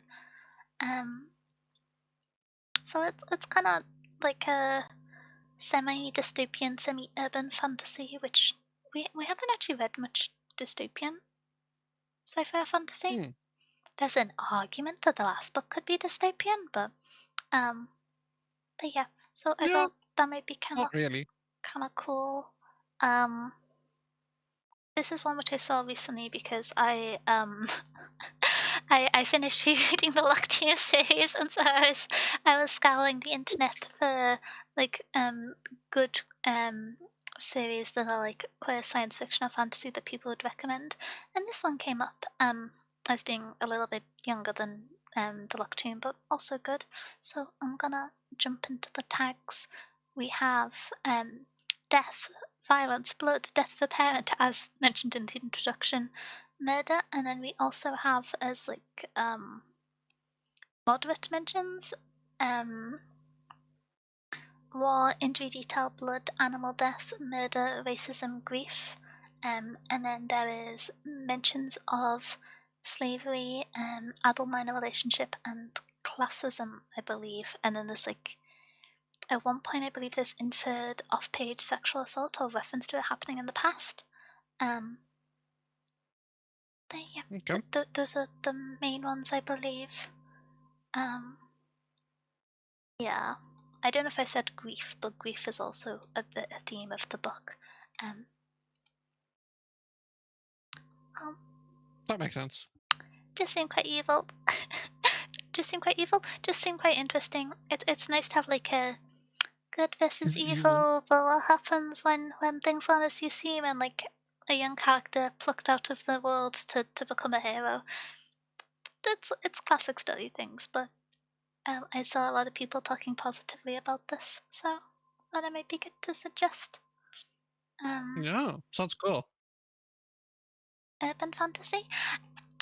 I've not heard people describe it as an urban fantasy, but it's set in like a post-fall fantasy London, and so I don't know what that could be other than like to some extent urban fantasy.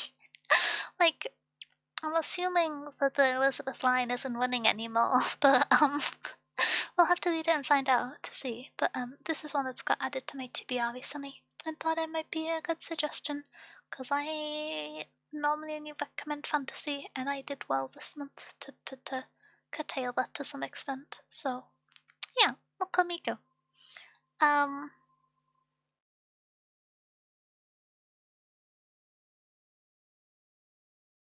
Seems interesting. Actually, seems really cool. yeah, I thought it looked quite interesting. I just love a training arc. That and we'll get to talking about training arcs later on. But in the meantime, it is time for democracy. Would you like? I should Democracy. let me build the first poll. If I do the poll up to found object and you do Song of Achilles to Dark Rise, um. I'm down. Oh, look at me sneeze. I should have started making this poll earlier if I had my brain engaged. But I did not. I'm down to go from Song of Achilles because then I can write Song of Achilles, Okay, and and I so like Song of Achilles. the way the polls work is that we have to do it in two parts because the Twitch poll format is somewhat limited. You can vote in both polls. We It's bad. encourage you to do so, but essentially we do a double round of voting, and whichever are the books with the most votes go through to the final round, and we can have up to 5 books there, but we normally have more than 5 books nominated, so we can't do it all in one. So it's two separate halves. You can vote in both, and then we pull the ones with the most votes forward. And so the first one, which is live now, has Six Crimson Cranes by Elizabeth Lim, The Hades Calculus by Maria Ying, The Found Object Society by Michelle Marek, I think it was said. And then the remaining 4 books are going to be in the second half. What would you like to pick, Kai, since when you're making the forms you can't vote in the You know, ongoing one? you know, it's I didn't realize what it means that it's like until the Found Object Society, but both of the books two of the books I suggested is in that poll. So now I'm torn. I thought I would have time to choose between that later. But no, I don't. Honestly, I'm kind of curious about Six Crimson Cranes the most. That's what I'm Out of leaning all of them towards. today, Yeah, I'm Six Crimson Cranes is quite interesting. To me, it's either that or the Gilded ones that I think are the front runners for me. I love the Song of it's Achilles, but I've already read it, and so I'm less inclined to pick it out as much as I that's think my it's an feelings too. incredible book. Um, That was my exact feelings because, like, I think of the books here that I know about, the Song of Achilles is fantastic. Um, I've read it a few times, in fact, but I've read it, so that's part of the issue. So, like, honestly, I might vote for Six Crimson Cranes. I think it's actually kind of freaking interesting and cool. I Okay. think found object society is an interesting idea, though. I think there's a lot of potential there Yeah. for a really, really cool book. Okay. Well, it looks like we have about 30 seconds left if anyone hasn't voted yet. I can't do the countdown timer sound effects because the delay on Twitch always makes me wrong, and that's not allowed. I'm right about everything. Um, sarcasm. Just People can't guess. tell when I'm Just being guess. sarcasm. I. We But just yeah. start guessing. And so it looks with Kai's bonus vote, it looks like it's going to be 6 Crimson Cranes being pulled through from the first poll, which I'm quite excited Oh, for. dope. Same. So of the remaining four, if the yep, there we have it. It is When a this tie, poll but ends. Kai's vote wasn't counted. So, um, with that, we now have the winner from the first half, which is 6 Crimson Cranes. And now starting the second poll, um, we have The Song of Achilles by Madeline Miller, The Gilded One by Namina Farner, The First Witches Club by Maisie Yates, and Dark Rise by C.S. Packard. Hmm. Now, you know, when I thought of the splits, I was like, okay, in the second poll, I'd vote for the Found Object Society because I'm stupid. Um, and now I'm Archivist that counts to 2 no, and then starts counting again. now I really don't want what I want to vote for.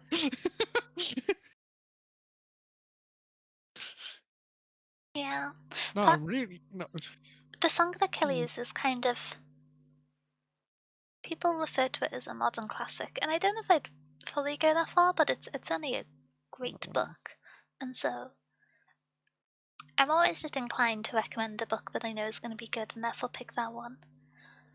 But I'm kind of same. interested in the Gilded Ones. I know that's a book I nominated, and so I'm being selfish, but I'm quite interested in it. Um, it yeah, it's one of the ones Not where the romance book. I probably won't be voting for the romance book. I considered nominating Why? Gideon the Ninth, but then I thought if I have to talk about it, it's just going to be 5 hours of me screaming, and then Five me being hours. there like, well, I would have to mute myself because otherwise I would spoil Harrow the Ninth and Yeah, no, not the Ninth. yeah. I, I would just stop. Anyway, I wouldn't be very sane if I were to talk about Gideon the Ninth, and so I managed not to. Um, but but here we are. I don't What are know. you voting for? I'm Carol. I'm Hmm. leaning.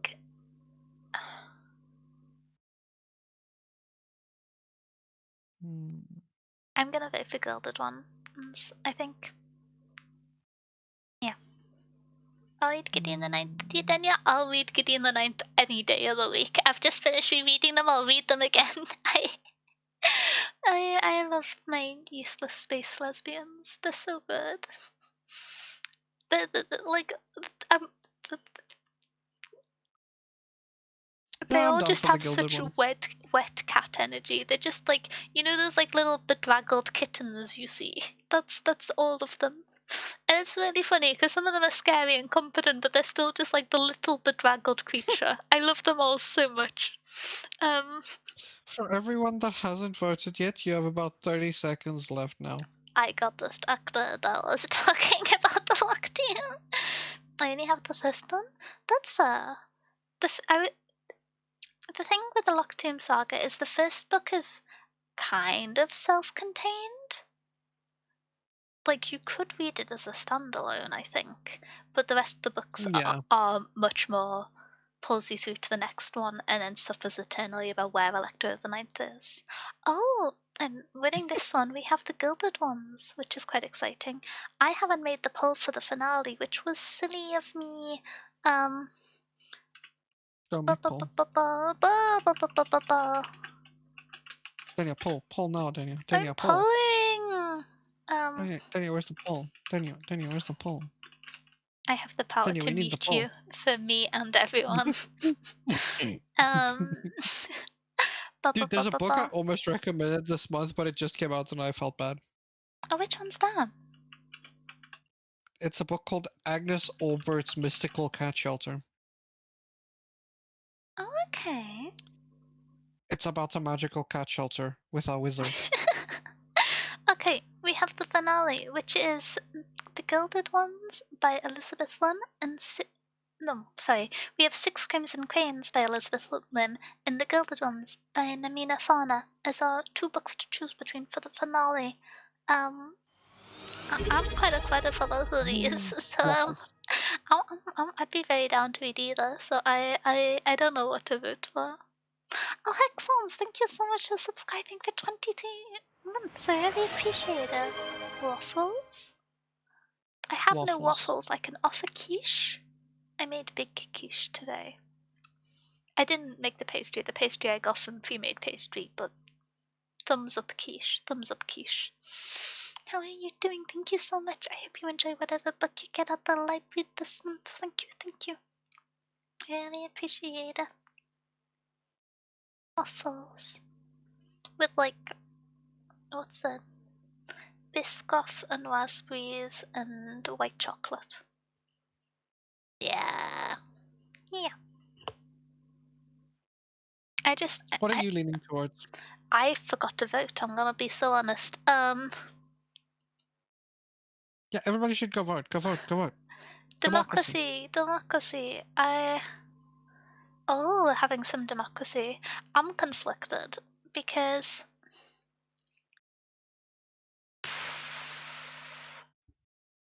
Yes, what this are you is like, thinking?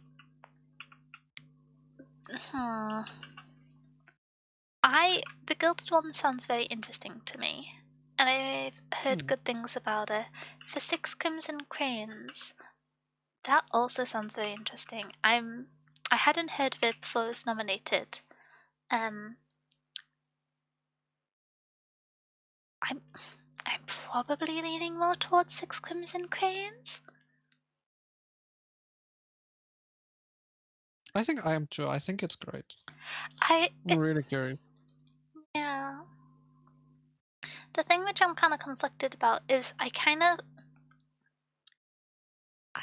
don't know, because it feels like there's a pattern between the two of them, like hidden magic, and then what happens with one being a kind of small community conflict with the other being like a nation conflict. And I kind of, the army and the training arc of the Gilded Ones is very, I've not got much time left. I don't want to make a decision. Have you voted? I did. Oh, heck. Do I make this a tie? I'm just not going to vote. You can all do democracy for the sake. That's not democracy. Vote. Oh, but now it's a tie.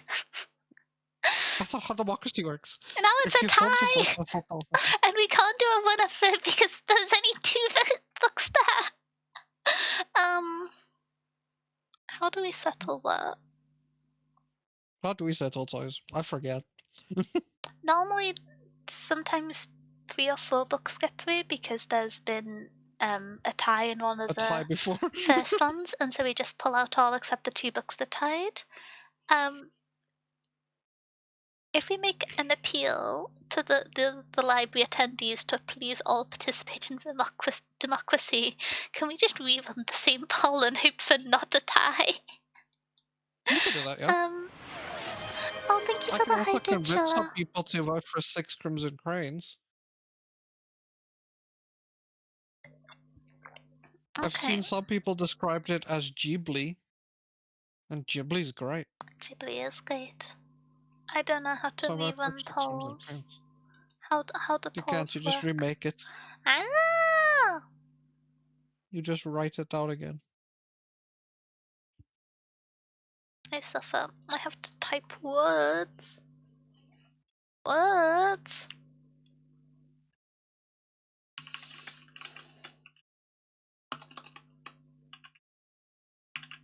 I don't know. I just saw it compared to Ghibli. Like me and Daniel said, we don't look at reviews before the time. I just saw Ghibli compared to it. Or it compared to Ghibli. I don't usually look at like reviews. Been a while. Hello. Okay, there we go. Let us start the vote. Democracy. Go do democracy. Go vote for 6 Crimson Cranes. I don't even care about bias. I'm biased. Go vote. Go vote for it. I want to read that Ghibli Crane book.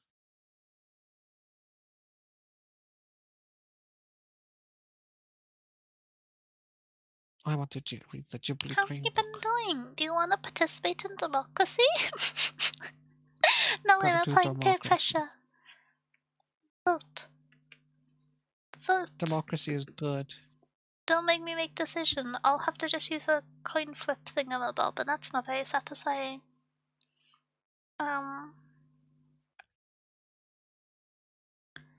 Human. Have you voted yet, Kai? No, Why? Be a I'm good voting. example. Okay, it said I voted and I didn't, so I'm now confused. Was it just delayed? I did. Thank you, Will. Shout out democracy. Well done, everyone. You get a little imaginary I voted sticker next to your names in chat. No, I'm just not allowed to vote. Apparently. Oh well. Which one do you want to vote for? I can count them manually. Oh, 6 six Crimson crimson Cranes. cranes. Yep, I forgot you're The running Ghibli. PR for the book. Okay. Give me the Ghibli. Oh, we've had a sudden surge in democracy. Thank you, everybody. Remember to vote; it's important. And it looks like at present Gilded Ones is ahead with the phantom vote from Kai. It's Connie eking it out by two votes. We got a minute left. Oh, Tense interesting. shenanigans.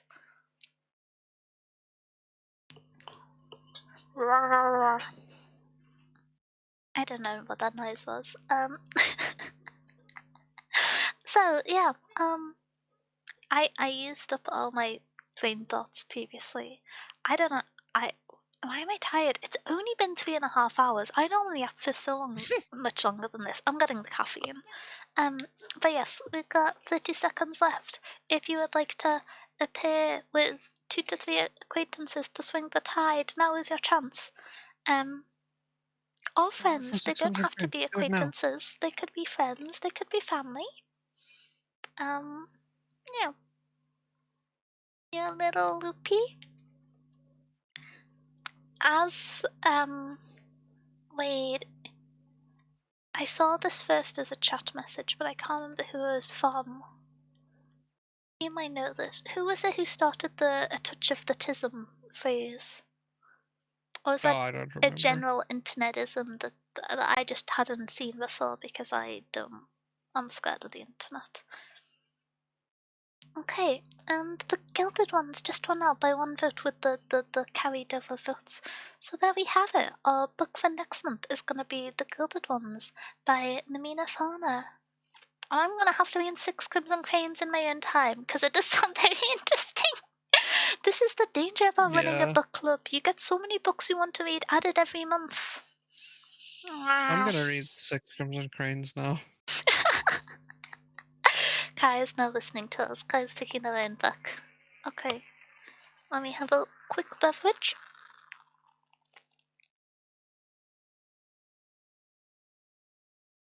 And now, this is the moment I respectfully say, go away! It's spoiler time!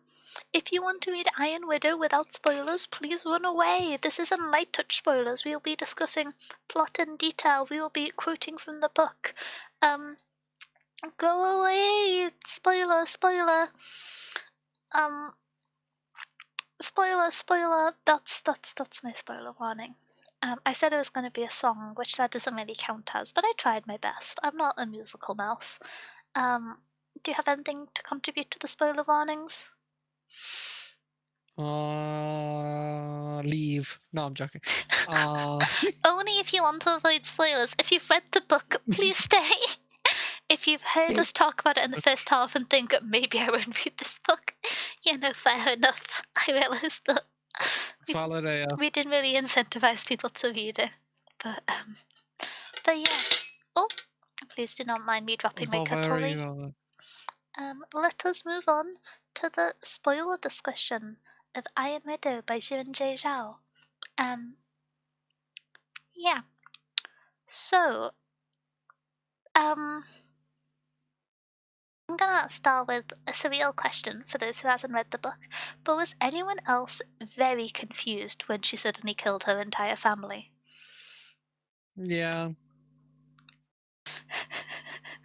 um, I was very confused.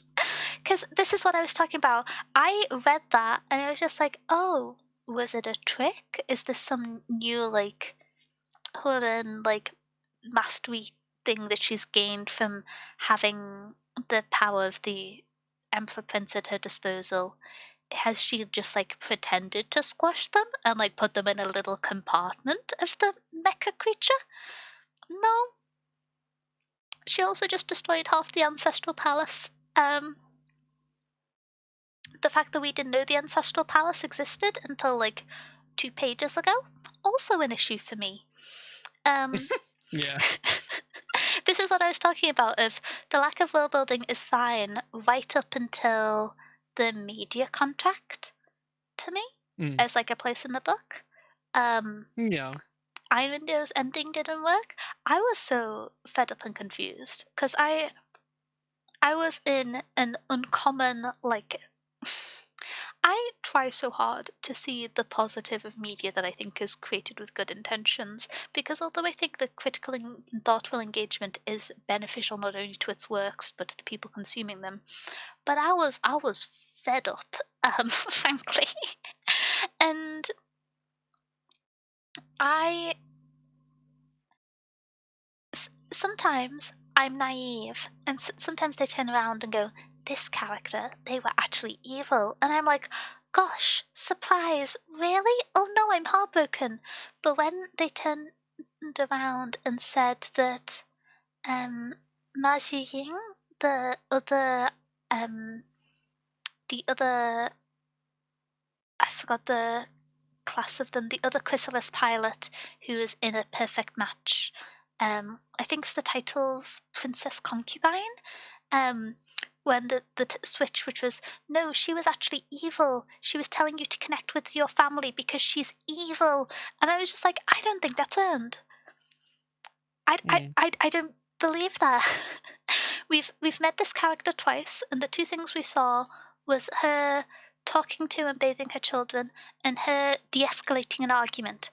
But no, she told you to reconnect with your family, not because she cares about her children and that's like her motivator in this like awful system, but because she's actually working for the enemies and they're trying to blackmail you, and so she wants you to reconcile so they can blackmail you with your family. That just felt like an insane leap of logic. And sometimes I'm naive and people are being sneaky. Sometimes I'll be reading it. It happens quite a lot in like Jane Austen novels, and someone will say something, and the character's internal monologue was being like, "And they secretly hate me, and it's so obvious, but I can't respond." And I'm just sitting there in the corner being dumb, just being like, "I don't think they secretly hated you. I would have thought that was a pleasant interaction. So there is grounds that I might be stupid." But that switch just like it felt so strange to me. So yeah, she killed one of the other female pilots. The only woman who has been kind to her this entire series, she killed, and then she killed her mother, her grandmother, her father, her grandfather, and her brother. And it's like, Yep. I understand, and this is why I kind of wanted to pause the conversation for later. When the author's just like, this isn't a book about feminism in the kind of full context. It is a book about women's abuse, but it is a book about an individual woman's anger and wanting to better her environment. I think the second half of the book suits that really well, because outside of a expectation for camaraderie, which she's disappointed and doesn't get, Wusitan doesn't like go into situations thinking about how she can better the women around her at any point. And so I see the perspective that the author's talking about there, but the framing at the start frames it as a movement for all young women, and so it falls apart. That just because it wasn't maintained throughout the story, yeah. Yeah. Yeah, I know yeah. And so I was kind of grumpy with this book because there are 5 female characters. There is the older sister, and I have complaints about that, but we'll get back to that later. I feel like I'm going to be grumpy in this part. Who is dead and not in page. There's Lee Shimin's ex partner and match and co-pilot, who is dead and not on page. There is her mother, her grandmother, the other concubine princess, and and Ma Ziying. Of the 4 living female characters in this book, 3 of them get killed by the main character. of the 4 Yeah. women in the story who get names. There are other princess concubines, but they're only mentioned like once or twice. The 2 we get standalone interactions with, that felt insane to me.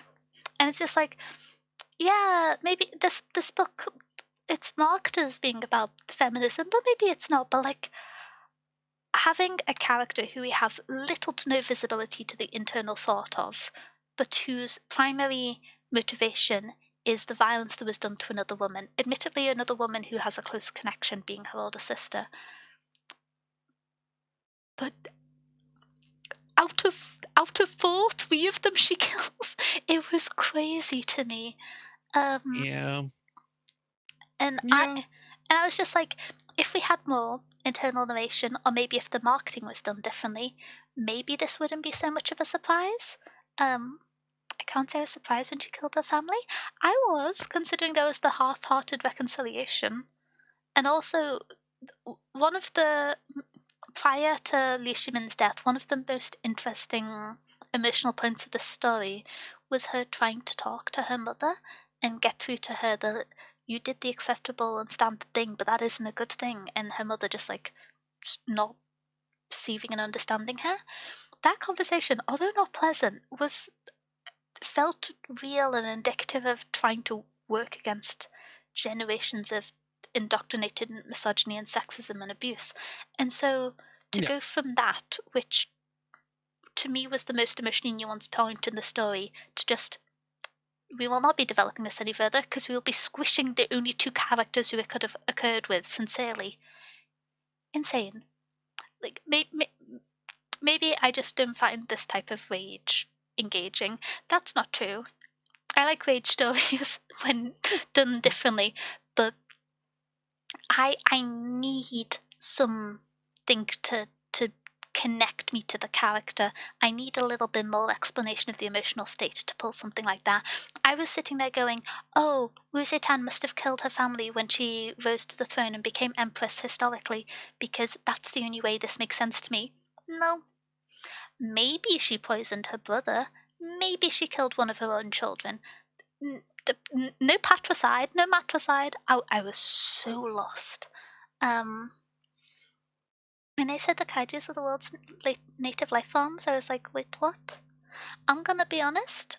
Um, I the page where they mentioned that they were that there were gods that were sometimes there and that waited for the humans.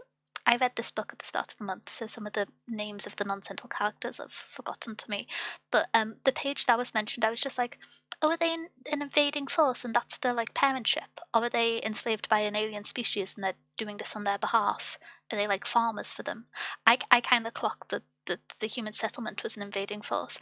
I was a little bit confused because I was like, surely it wouldn't make sense for all the diaspora groups, which the central nation doesn't like, to be there if they are a transplant society. But then I was like, maybe it's an artificially like occurring isolation that's just formed over generations. Maybe it's like one of those things, and like a sincere cultural rift and separate ancestries.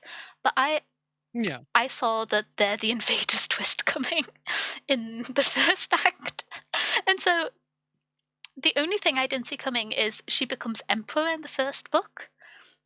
And Yeah. I was just like, I was expecting that to take to the second book. I'm going to be honest. Um, I thought that was going to be the end of the vision, Usitan and all, but I didn't think it was going to happen in the first book, considering where we started. Um, Or I thought she's going to be like established as a figurehead behind the media mogul. Surely she won't organically have that much power by the end of the series. No. I feel like I need to open this discussion, otherwise I'm just going to list things that didn't make sense to me. Oh, the moment No, we were do that. talking about earlier, where Uzitan and Nali Shimin, what's his name? Gao Yuzi, the other male Oh, yeah. character, Yeah. when they were about to get together, and entirely out of nowhere, the throwaway sentence of, but maybe I don't actually trust him. Maybe he's shown to be evil in the past. Maybe I don't trust him. That was never referenced again in the entire book. Mm. Yeah. I guess he's evil Yeah, or because betrays you in the second book. I thought the fact that him suddenly shooting lightning at people without any explanation was enough that there was something going on. The fact that no one else freaked out about that in the story made me feel silly. I was just like, was this explained? Is this one of the powers? Did he have lightning? I thought he was water. What's going on? Why can he throw lightning? He doesn't have a suit? He has shown no like pattern of having chi or having like the force and focus that's required to pilot these mecha crafts. How did he just shoot lightning yeah. at his father from a distance? That feels like something we should know about, and then no one reacted to it happening. Which, to be fair, our perspective character had just murdered her entire family, and so she was preoccupied with that and didn't notice her boyfriend, who's also her boyfriend's boyfriend, shooting lightning. That could be understood, but she didn't pay any attention to the murder of her family either. And so I was just like, two Yeah. things that I am very preoccupied by have happened, and neither of them are getting addressed, and I feel insane. And now Lee Shimin is resurrected but held hostage, and I'm grumpy because he was my favorite character.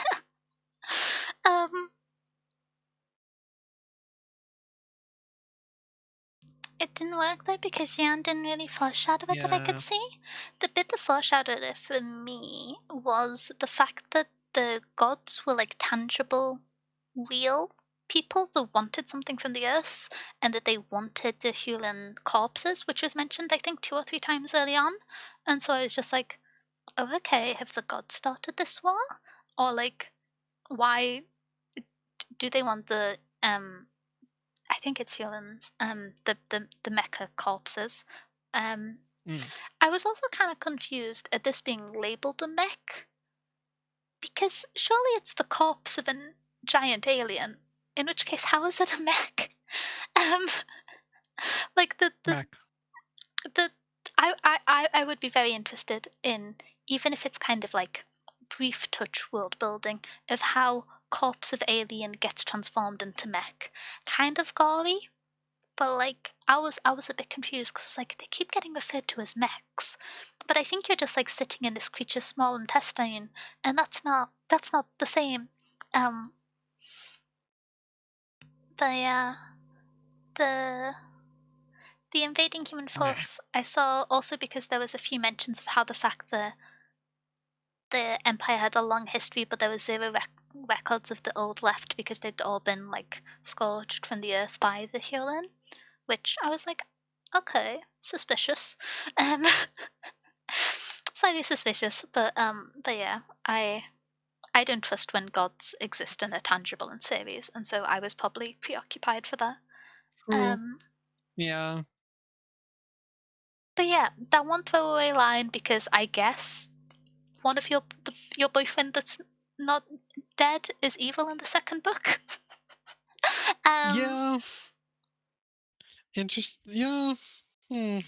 like I can think of no other reason because I've talked quite extensively, perhaps too extensively, about how I didn't love the prose in this book, but that sentence was bad and jarring and entirely separate from the tone for the rest of the book, so it has to have been added in at the end. And I'm just like, you could have blended it in. You could have added 2 sentences of foreshadowing, so it didn't feel like a complete switcheroo. Um, I've got other notes, but I'm gonna leave a moment for someone else to speak because I've just been shouting, I feel. No, you covered a lot of what I wanted to talk about. I agree. I don't know. A lot of this book doesn't work for me. Yeah, I think it, something which I think is good about Wuzitan as a character is also something that I think is a really big issue in this book. Because Wuzitan doesn't have what she wants to do change the world figured out. And I think that's very believable. Yeah. I think if she emerged from her village with a perfectly formed understanding of modern day 21st century feminism and wanted to enact that through peaceful protest and gradual escalation when necessary, that would have felt unbelievable and insincere. And so I think her being angry and confused and lashing out is entirely reasonable and makes sense from a character perspective. I do think that maybe I know when I read characters that are not kind of like, I wouldn't describe this as a likable main character to me. That's apparently not the Yeah. majority opinion on Storygraph. I'm still confused about that.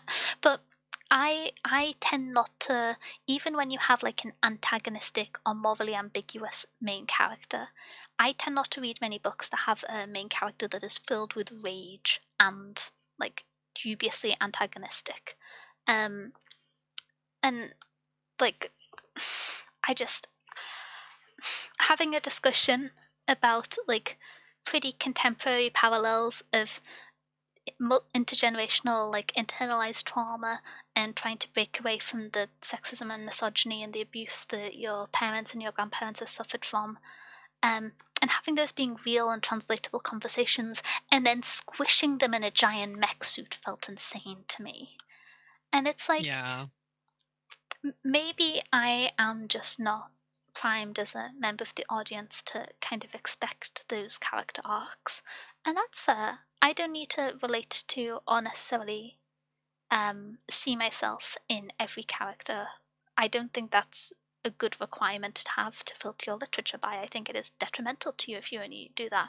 I'm completely fine with not connecting as like I see myself in a character. I think I still need to understand the character. And if I have to take enough steps back that I'm listening to interviews with the author to understand the character's actions, the main character's actions, the only perspective character's actions, that to me shows that there wasn't enough build up to those actions. Yeah. Because that's what I was getting at earlier as well when we talked about characters, specifically about Etienne. Is like I it's weird because like obviously the whole book is from their perspective and is around them. Like most of the book. No, all of the book, honestly, is but I feel like I don't know the character, if you know what I mean. Like This is stuff still surprises me and I'm this is what I was like confused stuff about. surprises me at like page 300. I'm still surprised by shit. And I'm like, bro, I've spent 300 pages with this character. What the hell? The thing which annoyed me the most, and I think at this point I was kind of fed up with the book, and so I maybe wasn't approaching it fairly, but Wuzitan turns and kills the two living women that she is closest to in her life, and then Hmm. sees, I've forgotten his name again, the pretty boy, Gaoyixi's dad, standing with a bunch of small young girls who she doesn't know, and she is paralyzed by the fear that something bad will happen to them. And so Hmm. you get this idea that women who have grown up and now perpetuate the cycle around her, she hates. But young women who have not yet had the chance to like grow into it and participate it, who are younger than her essentially, she wants to protect. But when you see her Yeah. with the other girls that have been sent in to be concubines, she's annoyed at them. She's not sympathetic to them. And so you end up with this like ephemeral, ambiguous line that doesn't feel consistent, because if she is scared and she wants the best for the young women and the young children in the story, then the fact that her last action before this was murdering a mother of three and the father, it doesn't reconcile with that. And so if the line is just that she's angry, and it's if they're a point of her ire and they've done something to antagonize her, then we need more perspective on that. It just felt so ephemeral, Yeah. like what the line in the sand was of who she's sympathetic to, because it's building that it's only about her, and she's now brought Yoshimin and Yuixing and Li Shimin into her circle of the people she wants to care about and protect. But then there's these girls who she's never seen before, and she's crippled by the potential of harm coming to them. Yeah, Yeah. I was so confused. And I was trying to be invested because I like paused and put down and reread the final arc because I was like, I must have got confused. I must have lost track. This just doesn't make sense to me. But it didn't on reread. Hi Bun, I'm crashing out about a book, but I hope you're having a good day. um but yeah. I will say, I kind of so that might be something that we like. I'm curious how much of that is. So Wu Zetian from history. I Mhm.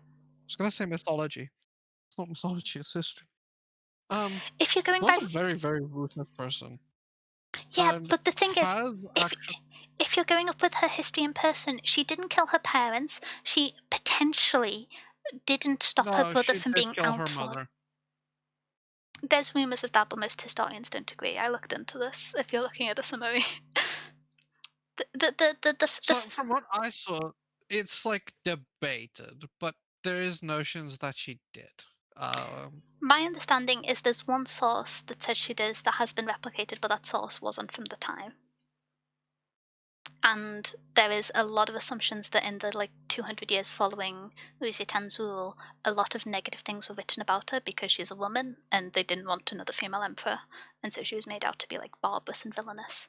Kind of probably was barbarous and villainous to some extent, as you have to be to stay an emperor in the Tang dynasty. It's not a good place to be a chill guy, but a kind of Caligula-esque experience where probably not great to begin with, maybe not maybe not that radically ungreat, is my brief understanding. Again, not an expert, but my understanding of it is that the heavy rumors is that her brother was exiled for a crime and she didn't interfere, which she had the power to do, and he subsequently died in exile.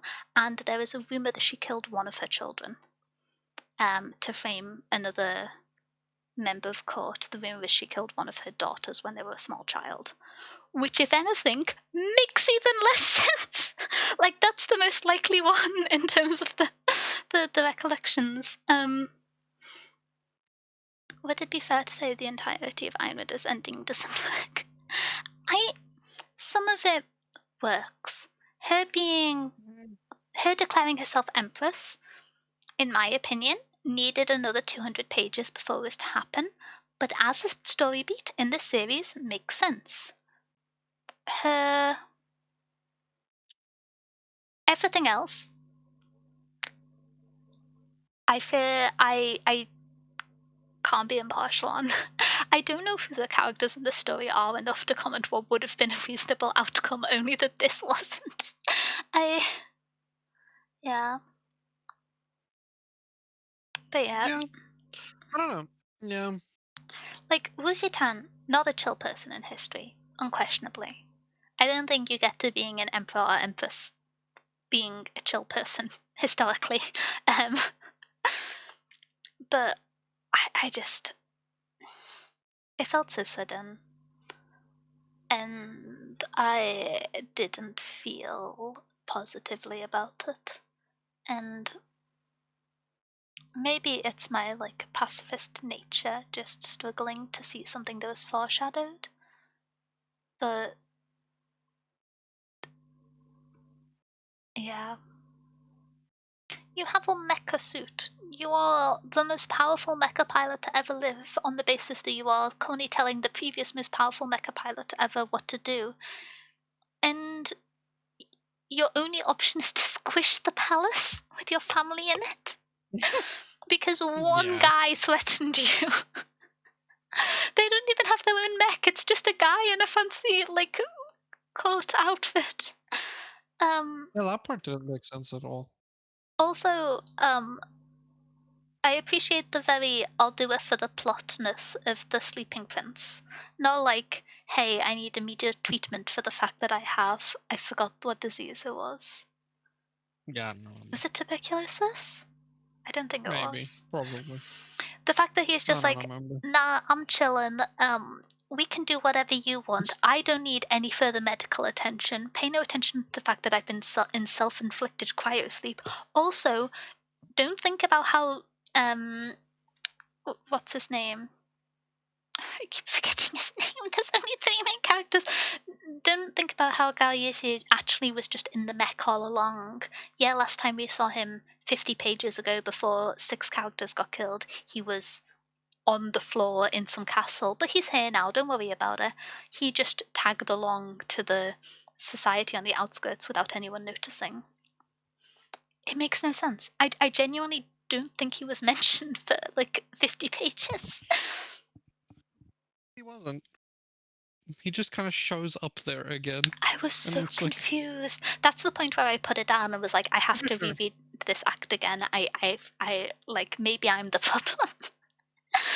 To be fair, she does that a lot in this, where she has characters. It seems like, for me, the base problem with a lot of this, right, is there's a lot of between moments that are missing that need to be in there at a base level, at a base like level. There's like a lot of like she cuts out Oh, or if this she is author, they them. she no she with Is this Wuzitan? Zetian. Uh-huh. Zetian has so many stuff cut out from her like points that are not there. There's like so many points in like areas that are just removed Oh yeah, um like in between stuff. Like Zetian, what I was gonna say, she has the biggest issue with it in the changes in her character that we talked about earlier. That's the big issue for her. But there's so many places, even in like where characters are, what they're doing, like how they get places. Um, so many things about like threads that are just like randomly not there anymore or are now there again. I feel like Like that's it's the thing. mostly Gao Yusi just teleporting across the place. Um, He does teleport. There is a lot of he's teleporting. rich. He can Maybe teleport. that's a new power. Maybe that's a new power. he can We got teleport and introduced shoot to a lot of lightning. lightning. We got teleport. We got lightning powers revealed. Maybe he is just a teleporter. Who the hell knows at this point? Yeah, That's his other secret power that we didn't know about. And so it's obviously relevant in the sequel. Probably. Hopefully. Maybe. that was the most. I have no intentions of reading the sequel, Okay. as I think is clear I'll here. be so for real. But if that's I'm not gonna in be the so for sequel, real. and if that was just shoehorned in for nothing, I'm gonna be so mad. I I'm gonna be so for real. If they go back, if the author goes back, and they reframe him as being a teleporter, and all of this actually makes sense. Peak, unironically peak. It might be peak. no. Oh my gosh.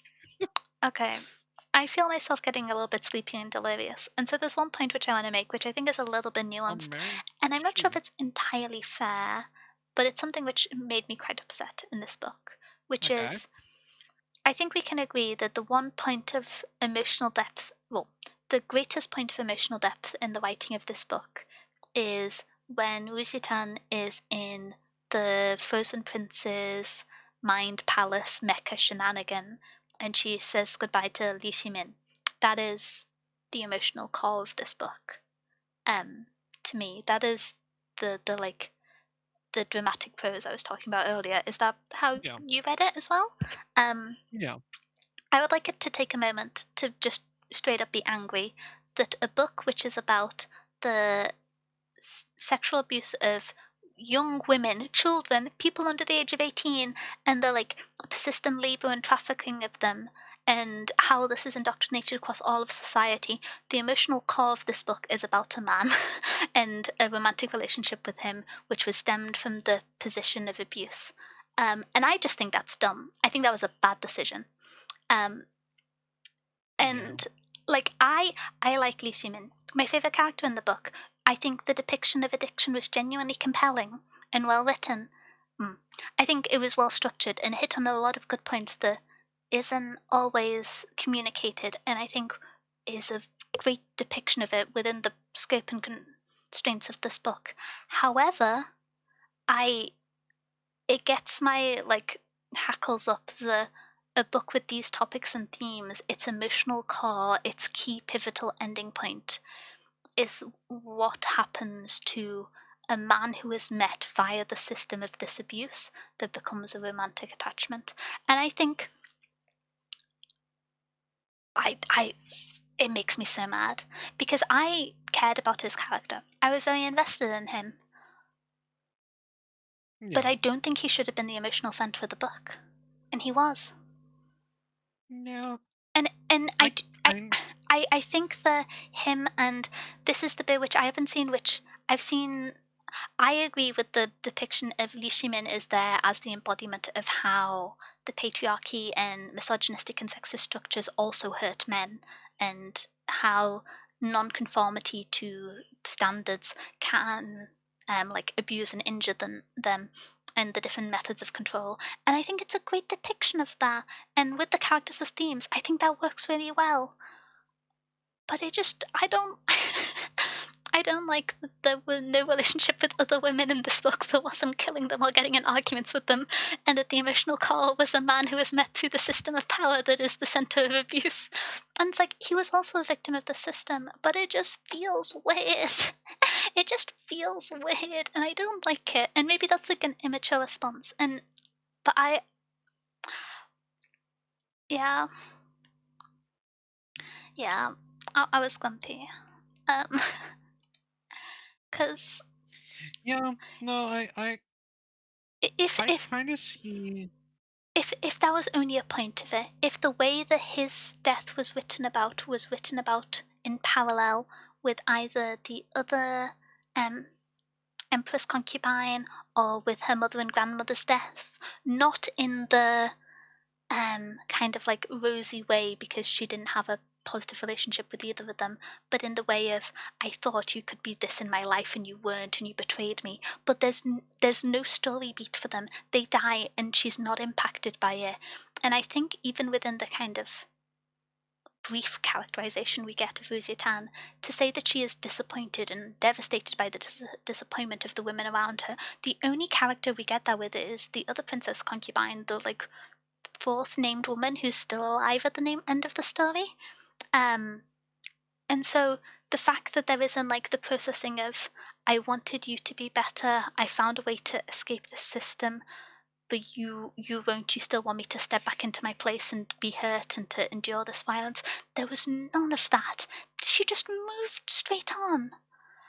It felt so strange to me, and I was just disappointed because maybe I am wanting something from this book which isn't what it intended to be, and it's a marketing mismatch. But a book that is about violence against women, especially like government mandated, institutionalized violence against women, I expect to have the relationships of women, even if it's antagonistic, even if they are forced and pinned against each other in the way that they are within this world, so they can't truly be allies because they're so desperate to stay in the good graces, they have to fight against each other. I expected there to be weight on that, and there wasn't. It was about a man that she met through this power structure, and it just felt so insane to me. And maybe I projected things onto this book that wasn't what it was going to be, and that's my bad. But I think even without all my projections, it's kind of messed up. And I've been grumpy for 10 minutes, so I'm gonna pause.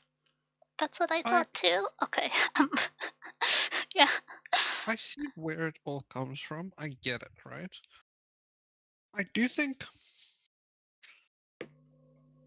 I don't know. It's hard because, like,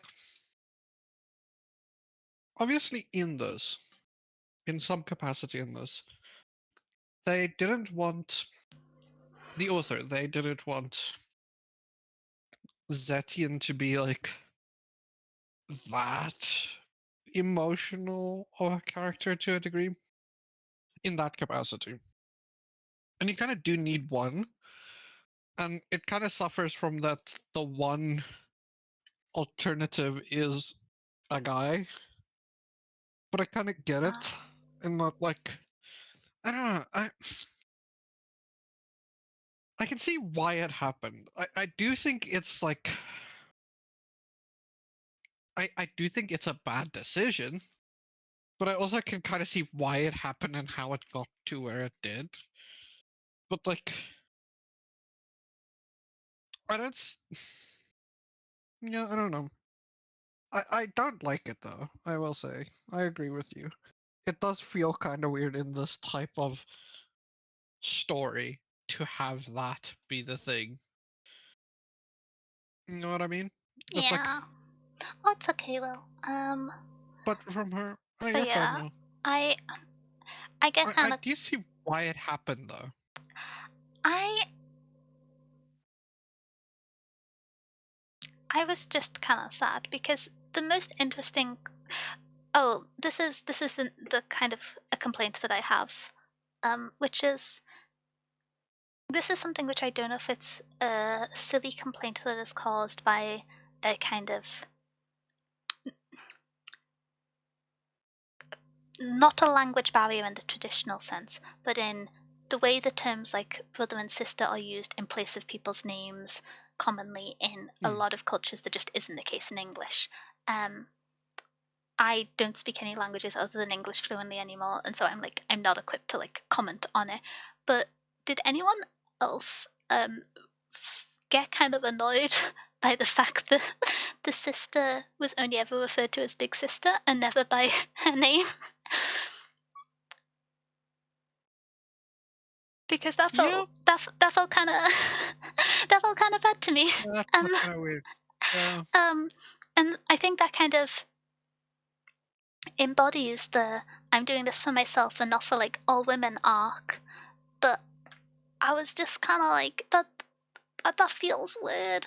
And referring to someone as like older sister, older brother is like a phrase that doesn't translate as well into English, but in many other languages is a like common casual term that is used, and so it would be more natural in other languages. And I believe that like Mandarin is a language where that would be the case, and so that makes sense.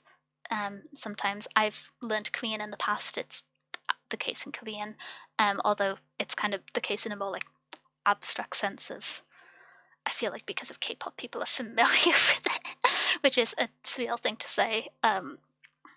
Imagine learning Korean for a few years because you're a nerd about StarCraft, and then suddenly BTS get popular, and there's 20 times as many people on your Korean course. I didn't actually get in one time because the class was full. I was so grumpy. But anyway, yeah, it's something which maybe just doesn't sit as well in English, but I was just kind of like, this is the driving force that starts the novel, and to have the person who is impacted by this be so depersonalized and never have it investigated why they died before the battle started. Because my bet for the conclusion, my like, this is what my expectations of what was going to happen is. I thought maybe towards the end, they're going to get the prince out of the ice. That's been pretty clearly alluded to. They are Hmm. going to find out what's going on with the gods. I thought that was going to get revealed. And I wasn't sure, are we on an alien planet, or maybe like the other groups are actually working with the Huron and they can be cooperated with, but we just choose not to because it's, or like the monarchy who the main character is working for chooses not to because they want to appease the gods, etc. And we're going to find out that the sister actually also tried to kill the pilot she was sent to, and that's why she died before going into conflict. Because that was a big like a point at the start. The parents were upset about it because you only get a reward if you die in battle, and because the older sister was killed prior to going into battle, the parents only got a measly payout. They didn't get anywhere as much money as they were expecting. And so I was like, oh, okay, we're going to find out that she did something prior to going into battle that is gonna like that is gonna make sense as to why that happened. Um, and so that didn't happen. I'm kind of guessing that happens in book two. I'm going to be honest. maybe I'm wrong, I hope so. but I feel like if it doesn't ever get addressed, that's silly. That's a thread that was created and a lot of weight was put on it, and it got forgot for 2/3 of the book, but that's not stopped threads being relevant before. So like I yeah. Those were like my bets of where the story was going to end, but no, Empress in book one. That was I didn't see that coming. Yeah, I figured the boyfriends would be boyfriends because I'd seen the memes about this book prior to reading it, and so I kind of went into it with when it comes to the Planet Day one, I really did think it was a post-apocalyptic world where magic was rediscovered, like in the Sword of Sana. That's fair. I just don't trust gods in fantasy and science fiction. I was just like, that god, that's a more technologically advanced alien, and why do they want something, and why can they always communicate our language, and why were they here before us when we were setting up our civilization? I just don't trust them. I've got a god issue. But yeah, I'm kind of on Not a a Pantheon fan. love a good pantheon in science fiction and fantasy. I'm gonna start talking about the Lost Tomb. I need to stop. But yes, I have more issues if me just shouting into the void is where I can continue. Um, so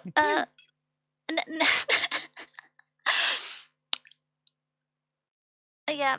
Um, next issue. I Yeah.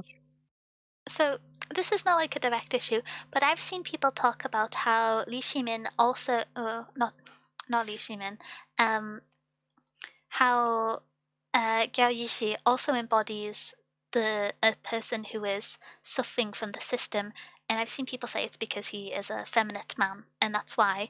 But I don't think that's true through the lens and the history of the time. I think that's like a Western application, and I like obviously don't have the full nuance to understand this. But he's just like described as being pretty and slightly short. Like he is there is nothing in the story outside of the fact that he doesn't like his dad, which I feel like anyone who's met his dad would kind of would kind of agree with, to suggest that Yeah. he is suffering from the system. And so I think people are seeing a feminine man and saying, "Oh, he must be like suffering from um the system, or like experiencing sexism in the way that it kind of like rounds about back to men if enough masculinity isn't performed. They're seen to be akin to women." But I don't know if that's the case, because like the idea of what masculinity is in like the Western lens versus China and ancient China are very different. And I saw a lot of people making that application, and I don't I'm not the best informed to comment on masculinity, gender roles, and sexism in ancient China, but I didn't think being like a very pretty man was like, I don't know. The media I have consumed that's relevant to this is very shallow, and so I can't make any categorical statements. But I just didn't see that on my own reading. I was just like, Same. yeah, he's rich, and Tan, as an emperor, historically just had a string of like very pretty boyfriends. She'd have like 20 of them at a time. So like I was just like, yeah, he's just a collection of them, which the author themselves says, and so I didn't really read that as like this is a figure that represents when men are punished for being too close to femininity within a sexist and misogynist society. But that's a reading that I've seen a bunch of people saying because Tan and Li Ximin are so archetypal of what it's like to suffer abuse from a male and female perspective within these systems, that he must also be an example of that. But I didn't see that. Again, I didn't super emotionally connect with this book, so I might have been missing it. But I just kind of thought that, to me, that felt closer to projecting a modern Western view of masculinity onto it than an actual theme. But Yeah. I didn't even think about it. Yeah, I only saw it when I saw people reviewing it, and I think it's definitely true for Li Ximin and Wu Zitan, but I didn't see it for him. Um, which isn't Yeah, like I don't either. a criticism. It's just like a meta commentary that I saw people talking about, and I felt that was a little bit insane because I was just like, did not get that, did not get that at all. Um, Uh-uh. I don't get that. I still don't get that. Yeah. Oh, I'm gonna just complain about the writing for a second. Mm-hmm. Which there. So at first I was just like, oh, the book's kind of like quite limited in common word choice is reasonable because you're also incorporating this fantasy world and also all of these terms from um, Chinese artifacts or Tang Dynasty artifacts that people might not be familiar with, and therefore it makes sense to have the rest of the writing be slightly easier read because you want to give them like easy grounding for these new ideas. And so I was like going through the first few chapters pretty chill about the writing or like telling myself to be chill.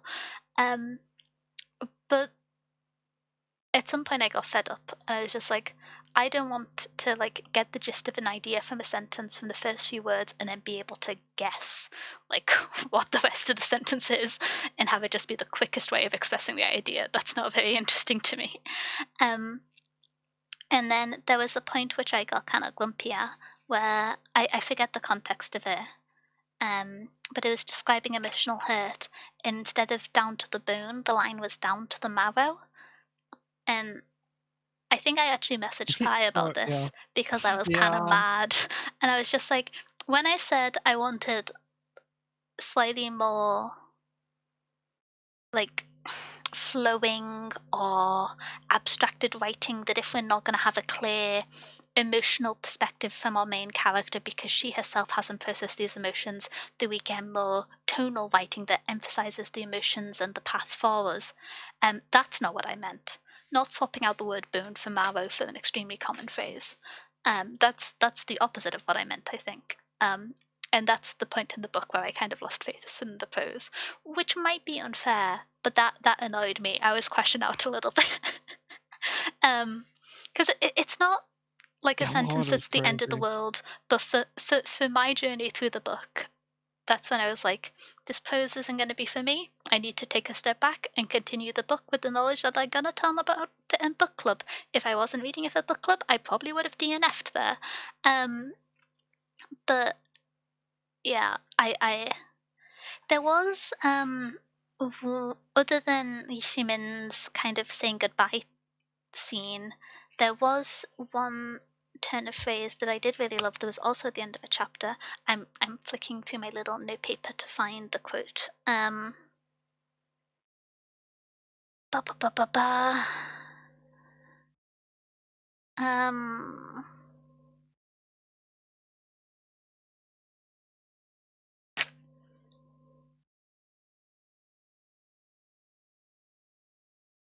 I'm just seeing quotes of things that I didn't like and getting grumpy all over again, but I'm trying to not repeat myself in ways that are reductive.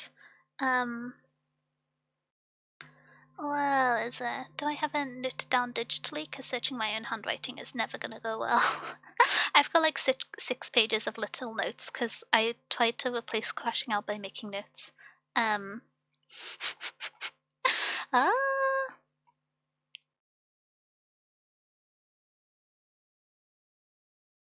Do you have any quotes or thoughts in the meantime,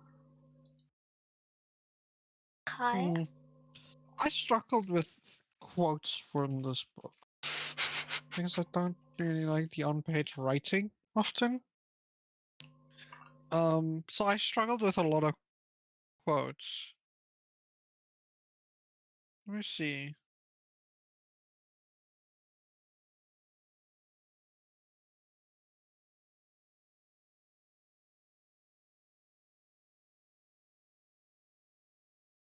Uh, do, do, do, do, do. Oh, one thing I did like about this is that it kind of subverts the like love triangle trope, which Oh I kind of yeah, liked I'm a big fan of the by boyfriends making being it, boyfriends. making it a polyamorous thing. I Kind of slaps. I will say my one note which I had was like I feel like I would have enjoyed this book a lot more if Gao Yuzu was a woman. Um, True. because then Yeah. there would have been a strong female relationship which she felt close to and was comforted by, and like maybe there was even some discussion of how like sexism and misogyny persist within classes, and then that could have been interesting. And then them being interested in each other. I don't know. I have the toxic trait of I will just argue for I will find an argument to make a book about girls kissing, but here I am. It's not like it's a particularly sincere thought, but I was like, maybe I just want there to not be only male characters in this book about women. Oh, this is not the quote I was looking for, but it's very funny. When Yeezy just shouts, "You can't shoot me, I'm rich." That made me laugh. I remember that. that I that remember that. that made That me is funny. chuckle. Yeah, That one is funny. I love that one. You can't shoot me. I'm rich. I enjoyed the whimsy in that moment.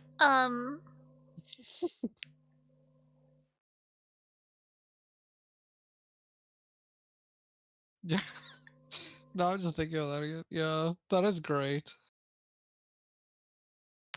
There was a line that I really liked, and I can't find it in my notes because I wrote too many notes, and most of the quotes are me being mean.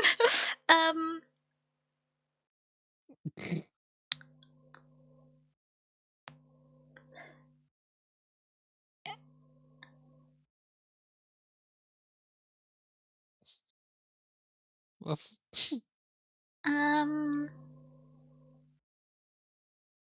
da, da, da, da, da. Did I not make a note of it? mm, I thought I did.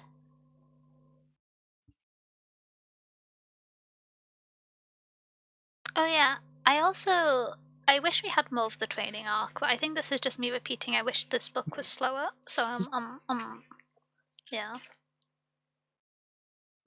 yeah. Also, you just want more training arc. I always want more training arc. I love a good training arc. How many pages of notes? My notes are quite small, but I have 1, 2, 3, 4, 5, 6, 7 and a half. But these are small pages. I think these are B5 notes, or A5. No, this is B5. Um, I can send a photo of my notebook later. Okay. It's probably more writing than you would expect to fit on that amount of paper because I write like a demented Victorian scientist. I've got no explanation or justification for it. I learned cursive and I like it too much. Um, but yeah, I make a lot of notes when I read. I find it's very helpful. Not something I talk about a huge amount on stream, but I suffer from quite bad brain fog at times, and so having notes to reference where I'm up to in books, and also because I find the articulating my thoughts and noting what I find interesting or when I find something pivotal in a story helps improve my understanding of structure and writing and also makes it easier for me to jump back into books because I will often be reading 5 or 6 books at once and not pick one up for a week whilst I'm focusing on something else. And so it suits Yeah. the way I write. And some of my notes are superfluous and useless, but some of them I think are relatively interesting. An amount of it is just me writing quotes down that I like. I'd say that's about a fifth of it. But a lot of it for this book was me crashing out. I'm gonna be so real. I keep trying to find the quote I'm looking for, and it's just me crashing out.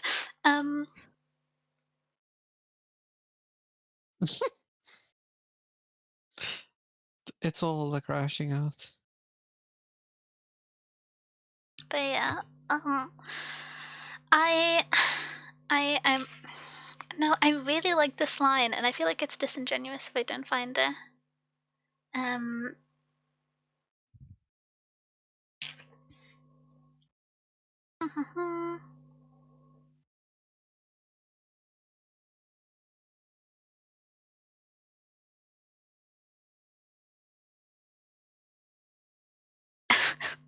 there's a quote that was before I kind of I quite like in the first act, the writing didn't grate on me a huge amount. Over time, it definitely did. I think I've made that clear. I don't know why I'm repeating myself, but I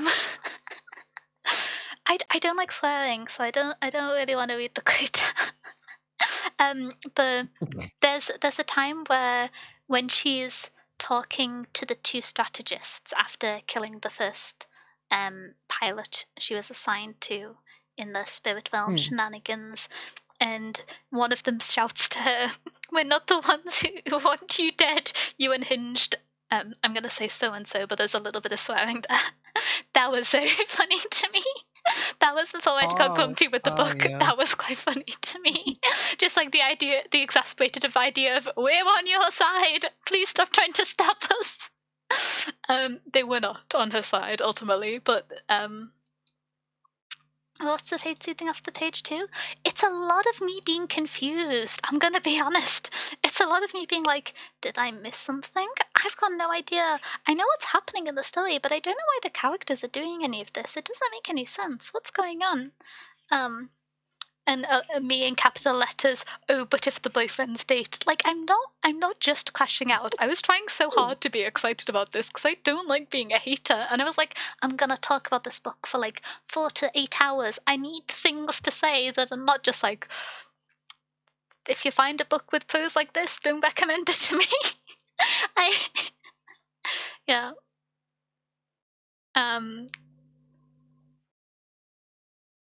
Yeah. Yeah.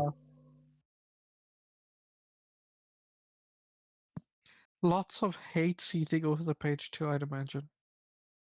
I tried so hard to like Danya this is a book. very hateful I'm person. crashing out, but I tried really hard to like this book, and that's why I'm crashing out. I remember I messaged Kai after I read this book quite quickly, and I was like, Kai, can you read this book quickly and can you like it? Because I'm just going to be No. negative, and I don't want us to both be negative because I think this book was written with good intentions, and like indie self-publishing debut novel, very difficult. So I don't just want it to be us being negative for a few hours. And so I was like, can you read it and can you please like it? We generally agree on books, but like I like slightly more purple prose than you do. So can we disagree? I don't want to just be evil. I don't want to just be mean because I feel mean. But yeah. Yeah, Danya sent me that, and I was like, yeah, I'll try. Turns out I could neither like it nor read it fast. It took me so long to get through this book, and then when I got to the end, I had to reread it. I had to reread 2 parts because I just, yeah, I don't know. Turns out both things Danya asked me I couldn't do. Yeah. Yeah. Both parts. No. Because Because generally we do have very, very similar taste. we do. And it's like, I like being positive about books. Reading is a hobby that I adore and that I want more people to fall back in love with, because I feel like, although there is an increased community that talks about reading and enthusiasm about it, it's not very much on Twitch, it's not very much in the VTuber space, and it's kind of in a slightly different format and tone than I think these book clubs are in.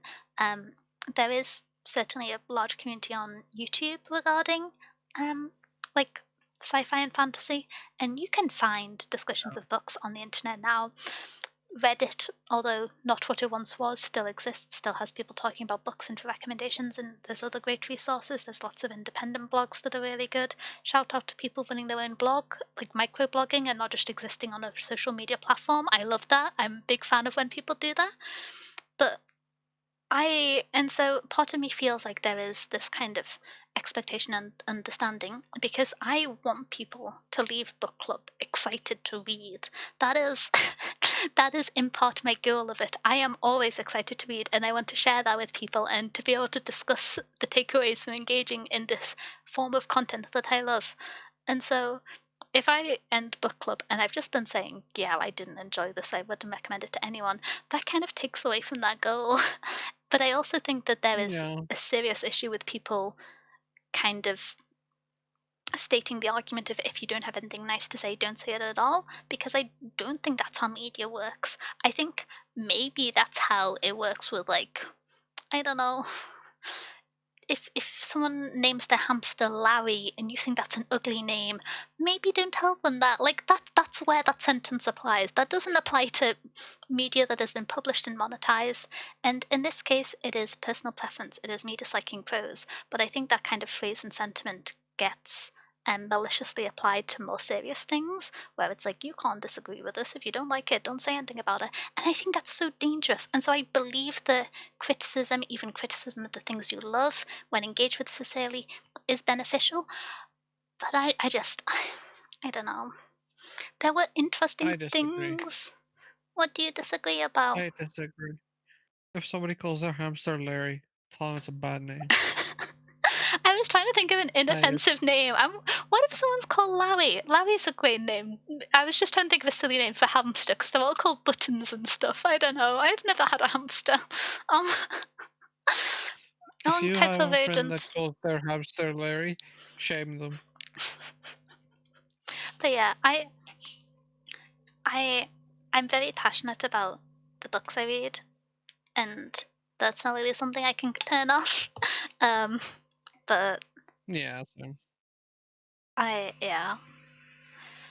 I was so excited for this. I think that's the thing. I was so excited to read it, and the fact that I didn't enjoy it, Same.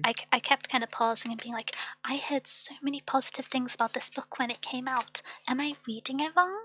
I was When I first started reading this, I was rereading *The Left Hand of Darkness* by Ursula K. Le Guin, probably my favorite author, Oh, at the same time, and I was just like, maybe oh god. I have just done the cruelest thing imaginable to a science fiction book about gender and feminism, about gender and women's experiences, by reading it parallel to a Le Guin book. Maybe I've just been evil by this comparison. Let me put this book down until I finish The Left Hand of Darkness and read it. And like, maybe it was skewed by that. I don't know. The I book I read mean, before this, I didn't like the maybe a prose of either. little. So, but but yeah, like Maybe a little. You did compare it to, like, I, I Le Guin, which I is kind didn't. of I crazy. intentionally. I got through the first act without noticing, and then I got like a little bit into the second act, and I was like, oh, I didn't. I'm starting to find this quite difficult. It's becoming grating to me, and oh, that's the last key point since I've given up on finding my quote. My handwriting also very bad. My spelling also very bad. The ink I use for writing not very high quality. I really need to think of a better format for my notes, but I love having the time not on the screen to write them down, and so I don't want to give it up and think of a different way. And I'm addicted to buying fancy ink pens, and I got some new ink that smells like So, cranberries, and I'm very excited about it. Sorry, but yeah, so I have like one last key that's, theme to talk about, but but yeah, essentially, I tried my best to enjoy this book, and I just couldn't, and it makes me kind of sad because yeah. like reading a book takes a lot of time, especially I'm again I'm dyslexic, and so I read pretty slowly. Um, I used to think I read really fast when I was a small mouse. Turns out most people just read less than me. They just spend like less time in the day reading, and so I actually read very slowly, by like book enthusiast standards, and still slower than the average person. And so like, Yeah. sure, by my standards, but a like 400 a 350 page book still takes a while to get through. I wanted that amount of my time to lead to good cool things that I was invested in. um the Yeah. As long It's as you didn't go disappointing overboard when with it the doesn't. negative criticism. The thing which I always try and do is, if I'm being negative about something, is I try and be specific about it, because I don't want to sit there and kind of go, it bad, everything bad, doom, doom, doom, unless it's sarcasm. But I tend not to be sarcastic in that way. But I try, if I am criticizing something, although I might kind of expand on it at a length, I try and have it be detailed in the way that, although negative, it might be constructive, or it might lead to engagement with the idea. I don't ever just want to be saying it's bad full sentence. And that's kind of why I struggle a little bit talking about the prose, because I just don't think I have the technical know how to kind of comment in detail on how and where it works. I think describing how prose fails and succeeds is quite difficult, and I don't feel super confident in my ability to do so. I don't have like I have the UK bare minimum education in English literature, so yeah, um, that's a fib. I have the bare minimum is foundation GCSE. I have the higher GCSE, but that's still it. Um, so like yeah, yeah, I don't know. Yeah, It's difficult. honestly, this book just kind of disappointed me, if anything, which is kind of sad. I think it suffered from expectation. It may have in part suffered from comparison. Um, to be fair, I was reading 2 books parallel to the. I was reading 4 books parallel to when I started this. I've been slowly rereading The Inheritance Cycle by Christopher Poloni because I found out Mm, he did a sequel cycle with Murtagh, and I'm gonna yes. be honest, Murtagh was one Yeah. of the first fictional characters that I ever had a crush on. Um, so Oh, interesting. embarrassing fact for me. Um, yeah, I don't know what was going on, but it's very sentimental Interesting. going back and reading those books. I'm currently reading The Singer, and I destroyed that book taking it to school with me. There were literally pages of the book falling out because of how I handled the spine. What Small the me, hell? small me, small me bad. Small me put everything in a satchel that was like the same size as me, and I struggled to stand up straight carrying it because I insisted on carrying all my books to school every day, no matter what classes I had. But anyway, because what if I needed them? Um, very Insane. neurotypical, clearly. That's Um, insane. yeah. Um, but yes, so I was reading The Inheritance Cycle. I think at the time I was still reading Eldest, and then I was reading Left Hand of Darkness. I just finished One Dark Window, which I was very disappointed by. Um, yeah, I heard a lot of hype about that book, and I didn't like it for separate reasons. And then the last one.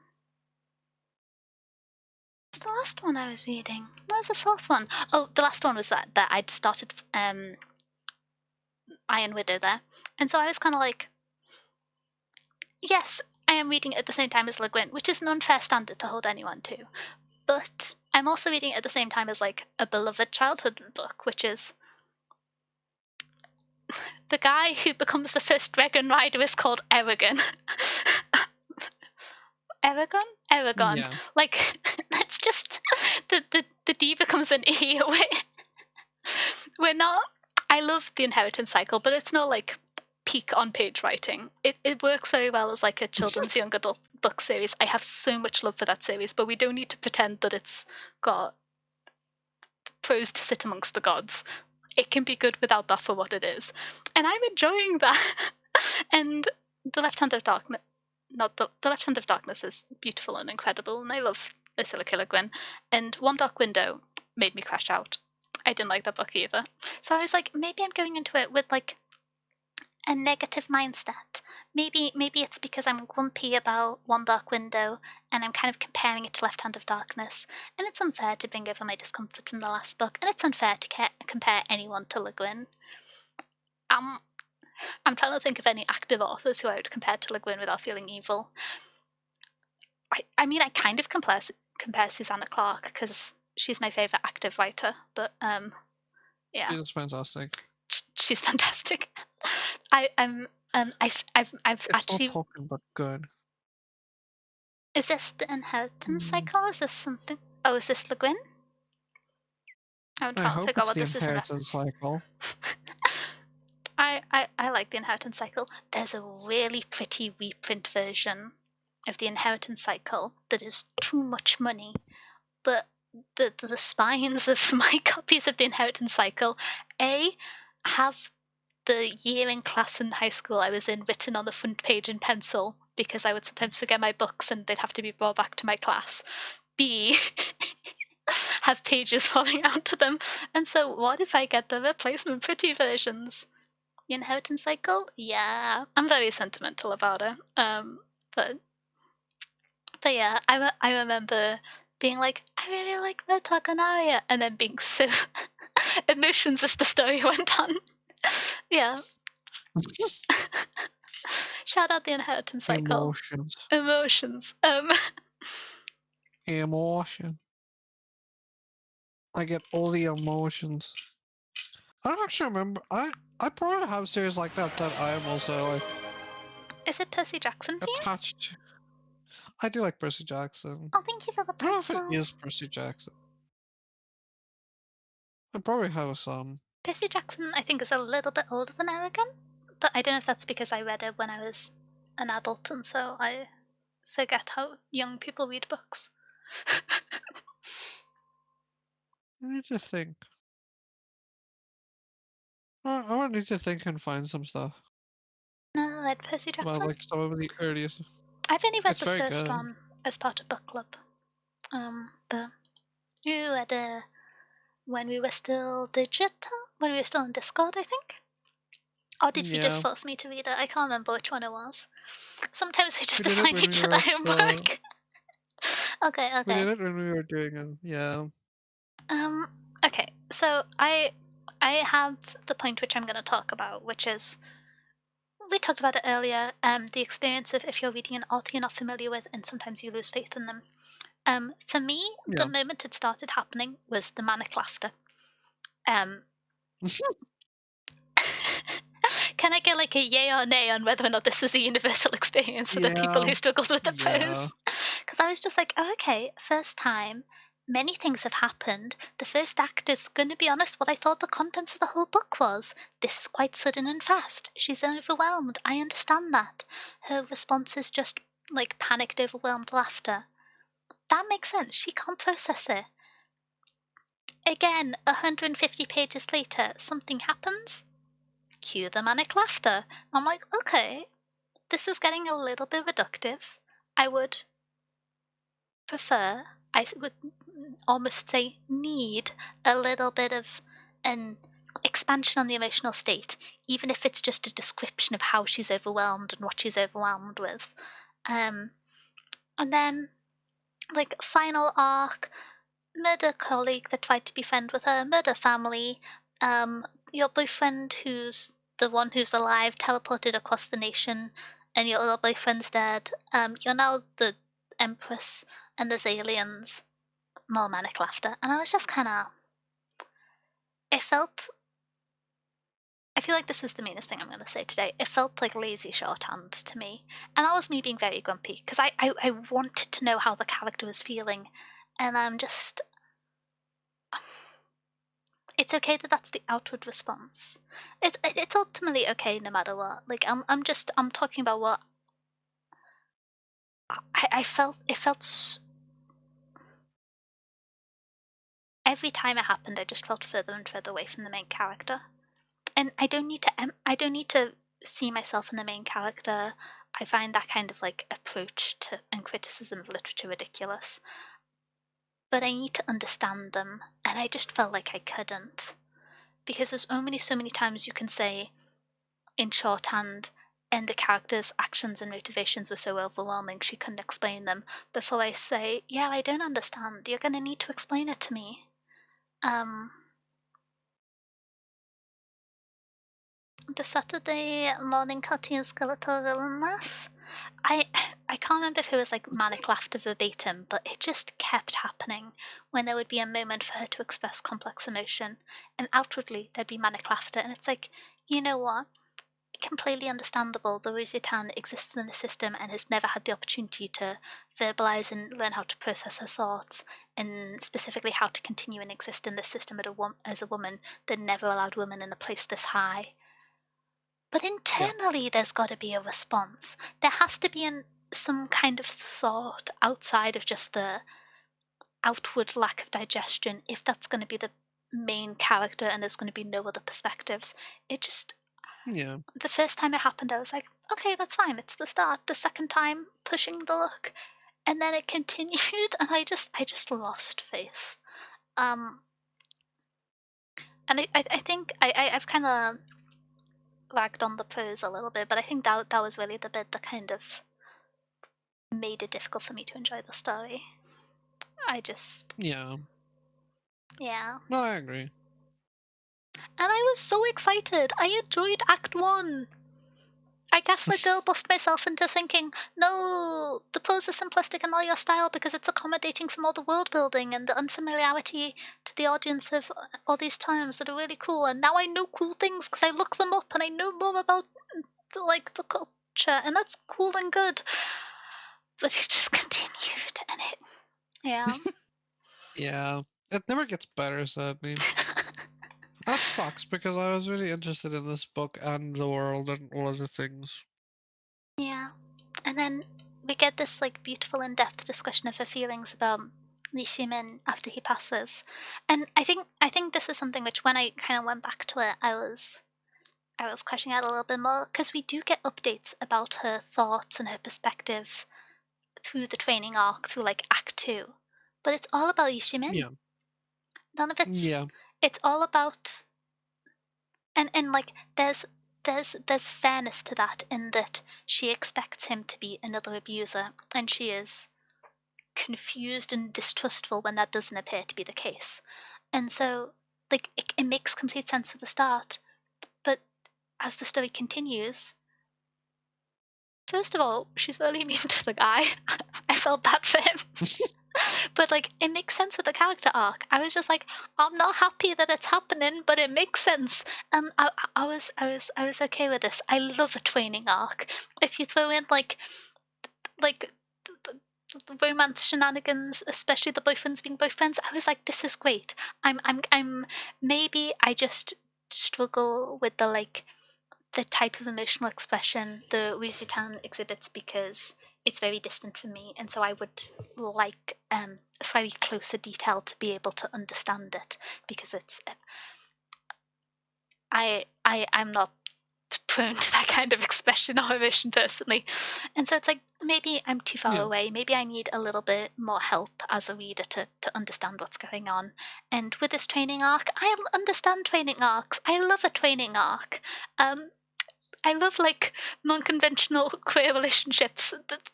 Those have got to be some of my favorite things. And then it just kind of went back to being the part of the story that made me lose faith that this was going to be something I enjoy. Because there was a little bit in the segment. I had the first act and I was like, this is okay. The pose isn't like perfect for me, but it is what it is. Manic laughter, big drop in confidence. We kind of like coasted for a bit as I got grumpy, and then we had a training arc, and I love a training arc. And then it just got bad again with the last arc. Um, what I'm saying is, I really tried to enjoy this book, but I didn't think it's for me, Yeah, and that's okay. Lots of people love this book. yeah. Um, yeah, Well, yeah. that's fine. Sometimes things are just not for you. This book Mm-hmm. wasn't for me either, I'm gonna be real. Uh, I'm Which is sad. It seemed yeah. cool. I'm just yeah. Yeah. Why could the boyfriend that isn't dead shoot lightning? Because this is when I was trying to talk about world building, when I was saying like it's about scale. In the last arc, in the last like part, we don't know what the governing body of the nation really is. There's a palace, news No. to us as we destroy it. There is some kind of royal guard, news to us as we destroy them. There's the strategist council. They're also in the royal palace, we guess. Um, destruction of architecture. I was grumpy about the architecture. It wasn't established to us, but I'm just generally for architectural preservation. I was mad at that point. Um, and then how how does he shoot lightning? Does anyone know? Yeah, Because I don't know. there's the mention after he does when Gaozizi gets back into the mecha Hoyon suit that he has a small section of the armor on him. But I have more questions about that because there's two paired sets of armor, but Li Shimin in one set of armor has been killed in a robot and abducted by aliens at this point. So how is the other set of armor working okay if they work in pairs, or are they unrelated? And if they're unrelated, how has he walked out to the mech and how's it piece attached to him and it's working connected if the other part it's connected to is destroyed. And I'm thinking about this book too much now, but that's not good. Like, Yeah, he just shoots lightning. yeah, I don't know. That Yeah, came out of nowhere, and it confused the heck out of me too. yeah, Didn't yeah. the book says that the armor was hers? Yeah, the book says that a small piece of her spirit armor was attached to him, and that there was like a thin Yeah, chain running between the two. But that doesn't explain why he could shoot lightning, because the only thing people with spirit armor have been able to do in the past is manipulate and change the shape of the spirit armor. Um, they've not been able to like control elements as far as I can tell. The spirit no. armors represent each person has the different like balances of chi, and they have different strengths from that. Wuzitan is fire central, Li Shimin is earth central, and I believe, but can't remember super well, the Gao Yuxi was water central, and so Yeah, that I believe so. each Hoylin, each of the mecha things has an element, and if it matches up, you do a better job piloting it, or some are better in certain conditions based off their element, was the impression I got. Very light touch. Most of the information now was in a note at the start of the book, I think, not on page. And so the suits allow you to interface with the mechs, and they allow you to like process this power. Yeah, I don't think there's any case of someone using an elemental power from the suit. There's I don't think also so. no discussion of how strong Yishi's chi is at any point. Nope. Because the impression we get from Uzitan and Gishimin is that they have the highest chi, or like top 10 of all time, Miss Mojo-esque list. And so how he is supposed to meaningfully refill their reserves in some way, also confusing to me. Made several notes about that. Yeah. So True. I You was kind of mention it. confused because the suits have changed shape.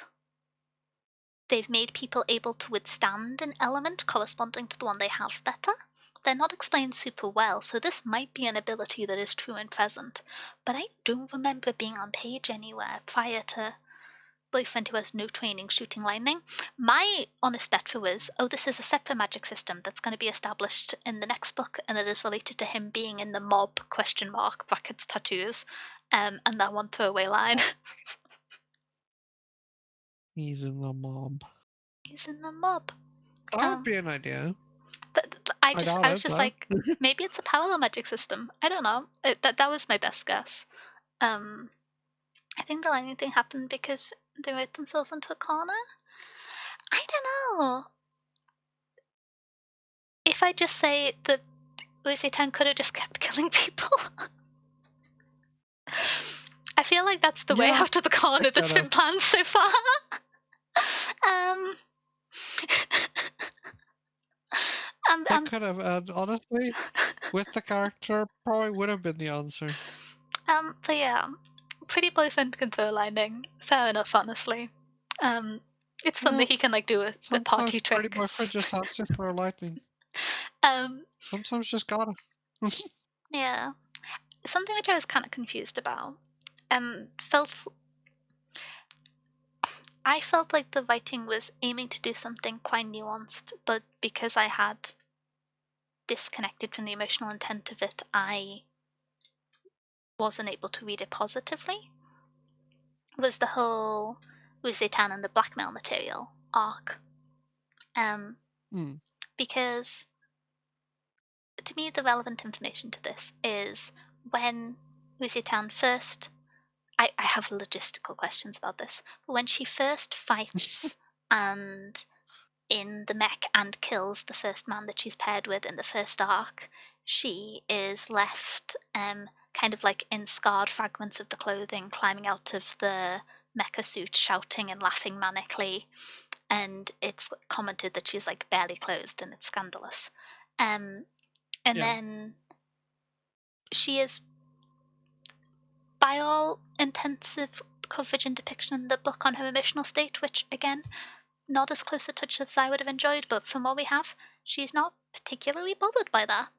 And then we move on to her posing in these kind of like suggestive photo shoots with Lee Shimin. A slightly strange arc that happened in the middle of the book, but you know. Yeah, that was slightly weird. Yeah. And then that progresses, and then the the media mogul Yishi's father blackmails her and makes her recite the rules of the contract whilst naked and records it for blackmail material. And then at the end, the thing that he's negotiating with her with isn't truly the life of the young girls. He's just used that to get her attention, but it is this blackmail material and the fact that he will reveal it to Yishi. Which Uzitan's first emotion is, oh, he's gonna hate me because of this. Which, on the basis that it is a 17-year-old girl, makes kind of sense. But on the perspective that it is this 17-year-old girl who we have followed the whole story with, doesn't make sense, especially because that scene where the blackmail material is created is concluded with her saying, "The world see me like this knows whole power holds no power of me, you fool, this is just like a thing that is from your standards and like isn't true to me." And that's the like emotional takeaway. And if it was saying that this is what she told herself, but like deep down it's like upsetting and scary to her, it feels undercut by the fact that it's like highlighted in the previous scene that she's already been like seen in this like vulnerable and exposed way, that she's been seen nude by like large parts of the population already. And Yeah. maybe I am having a like too frontal lobe developed emotional response to this, but having someone if Yeah, your you're thinking too boyfriend much. if your boyfriend hates their dad and they find out that their dad has been blackmailing you with explicit material of you, and that I don't think their response is going to be deciding he doesn't like you anymore. I think he's going to keep hating his dad.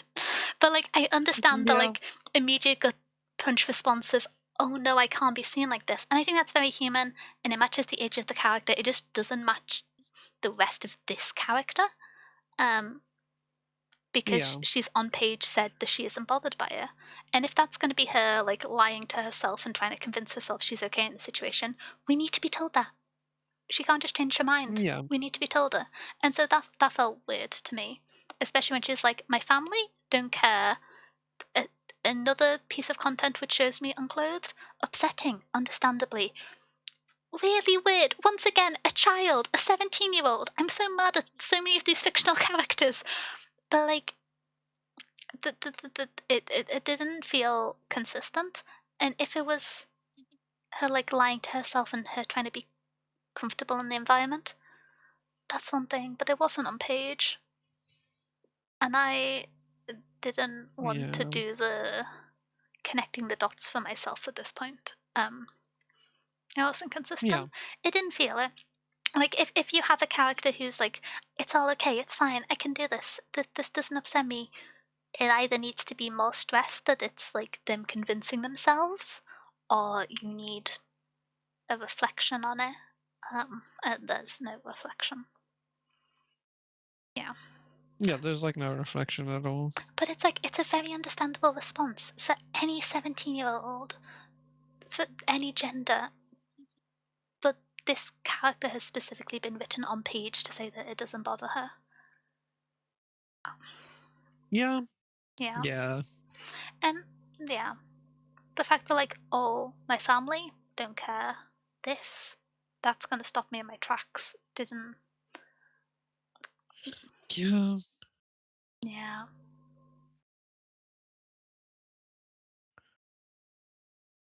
That's why I call her Mary Sue. Mm. What, I don't know what that is as a trope. I feel like I'm being silly. Um, Oh, Mary Sues are like what's the best way to describe a Mary I've Sue? been Googling, I'm looking at, Just like Reddit. has no weakness, basically. Just like perfect character, often a self-insert. Oh, okay. Mm, if this is an self-insert, I'm kind of scared. I don't think it is. Just often a self-insert. They're Yeah, not like, yeah. yeah. I don't think that it is in this case. But It's actually kind of interesting how Mary Sue the term originated. oh, that's a fun.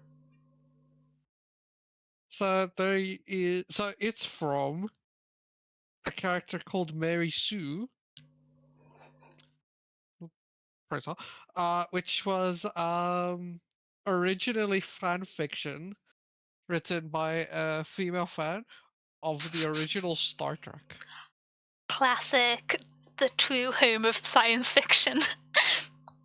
Yeah, it's like early Star Trek fan fiction. It's so funny when men try and complain about women liking Star Trek to me. You fools. I kind of love it. It's so funny. No, it Oh. started from Star Trek fan fiction, which is hilarious. That Star Trek gave us Mary Sue's as like a term. Obviously, it's existed forever Mhm, and for as long yeah. as stories have existed. But like, yeah, it's like fan fiction of this fan fiction is called like a Trekkie's Tale. I'm pretty sure if I remember correctly.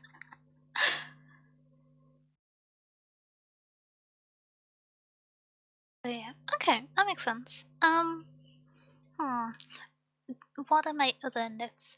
I really wanted to see more of Musitan interact with and struggle with the relationship with her mother and her That would grandmother. have been cool. Like I was very invested in that, and I didn't think it was going to go well, but I thought we might kind of that might be the pivotal emotional conclusion. Um, That would have been cool. Not death. yeah, Not murder whole family. yeah, yeah. Which girl boss, get it. But also kind of weird. No, I'm joking. I just I'm stuck going back to the statistic where on Mm. Goodreads it's gone down since I read the book. It used to be 63% lovable characters because I screenshotted it because I felt I was going insane. Um, but I was just like, did you get to the point in the book? Yeah, yeah. I don't think there's. Hmm.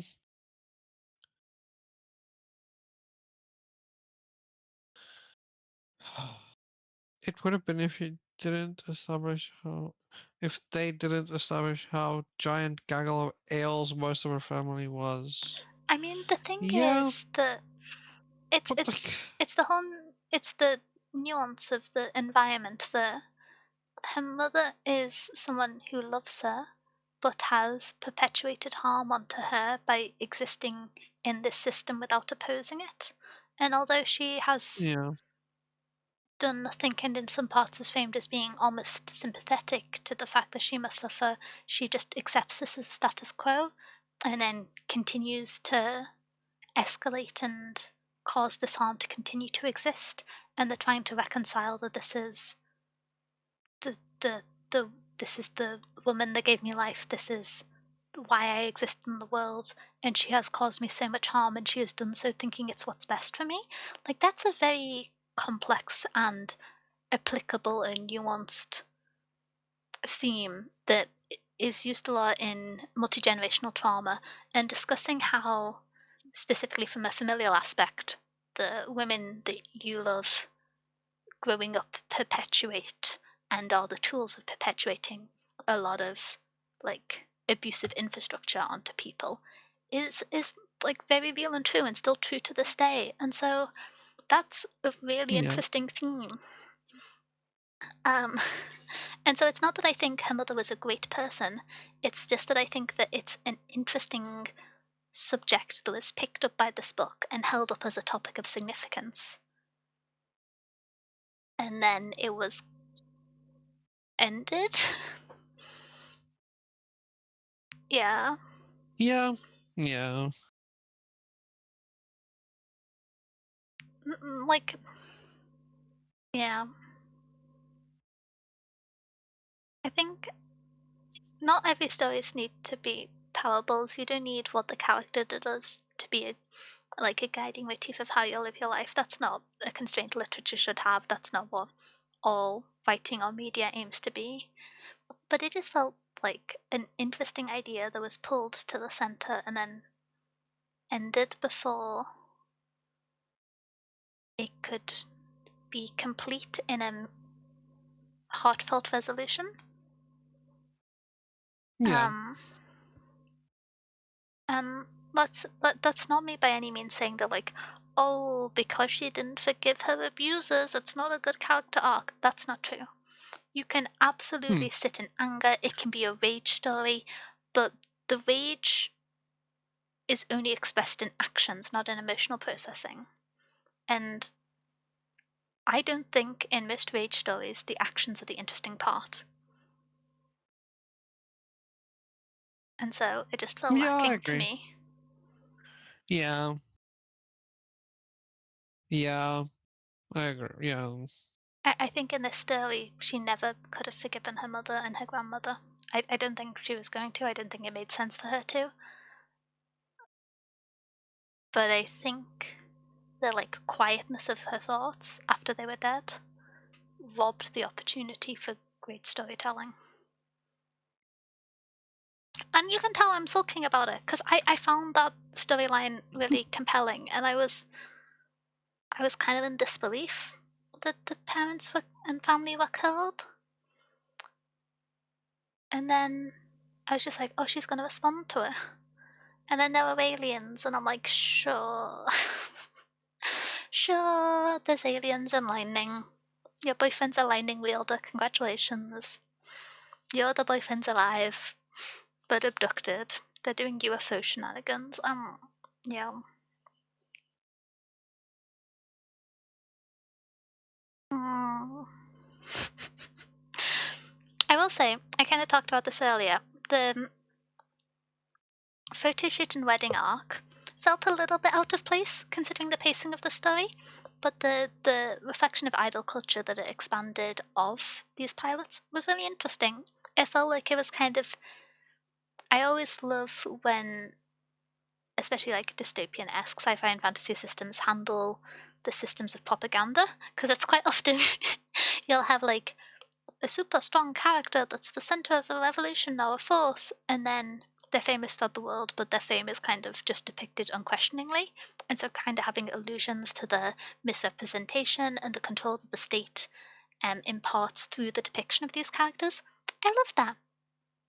It was one of the things about the Hunger Games that I first fell in love with when I read it. I think it's like a really cool thing to do that doesn't get used enough within these genres that I love, and so I like that. The wedding photoshoot arc confused me. Gonna be honest, structurally. Yeah. I feel like Yeah, that one was. that could have maybe been a paragraph, but It could have been a paragraph. to be That fair, gives energy of like this could have been an email.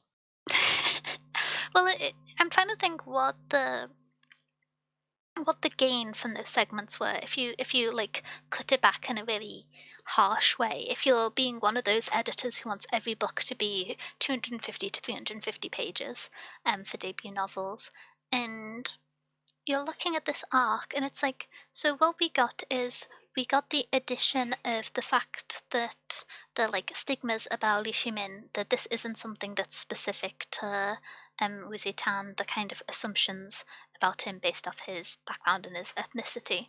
And there's a bit more depiction of that, and that was really interesting. Um, it wasn't central to the plot, and I think, as I've lamented too many times now, there are other things that were central to the plot that there wasn't space for. So again, felt a bit weird. I don't know if there was Yeah. anything else from the photo arc. Maybe just like a reflection on the dimensions of their life that they still don't have control about. But considering this started as like essentially sex trafficking, I don't think that was that was the assumption anyone would fall into. Yeah, maybe once they were a perfect pair, there could have been this delusion that they were safe and they were out of the control. But I feel like that was covered in other places, and so I feel like I'm missing what the takeaway of that arc should have been. And I didn't read it with like the best mindset, so I may have missed something. Very very fairly may have missed it, but Same. I'm looking through the quote. There's this quote at the end of. Oh, this is something which I wanted to talk about. I liked the little embodiments of the different. I'm going to just keep calling them mind palaces. I thought that was really interesting. I really liked that there was. I don't have the name of them written down, but the spirits in the prince's mind palace. It was a creature from Chinese mythology. Those were really cool. Yeah. I did make a note of That it, was really cool. and I can't remember because I hadn't encountered the word before this, and I feel silly for not writing it down. It's in my notes somewhere, but they're across 7 pages. That bit I loved. That bit made me go, oh, this is a really fun thing that the book incorporates. I kind of wish it was there more in the other people's like mind palaces.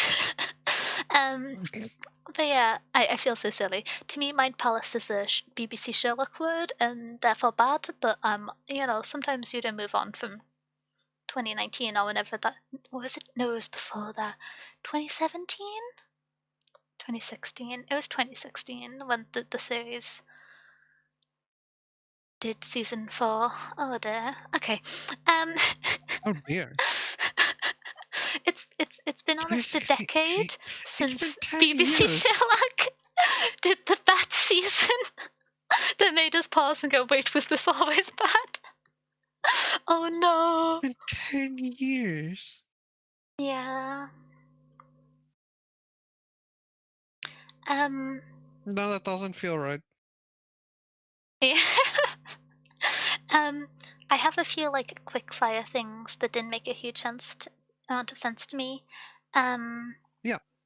The fact that they got the other mecha suit to attack them before the battle was over. The fact that it is logistically possible to jettison a pilot out of the suit prior to the end of the conflict. The what's the name?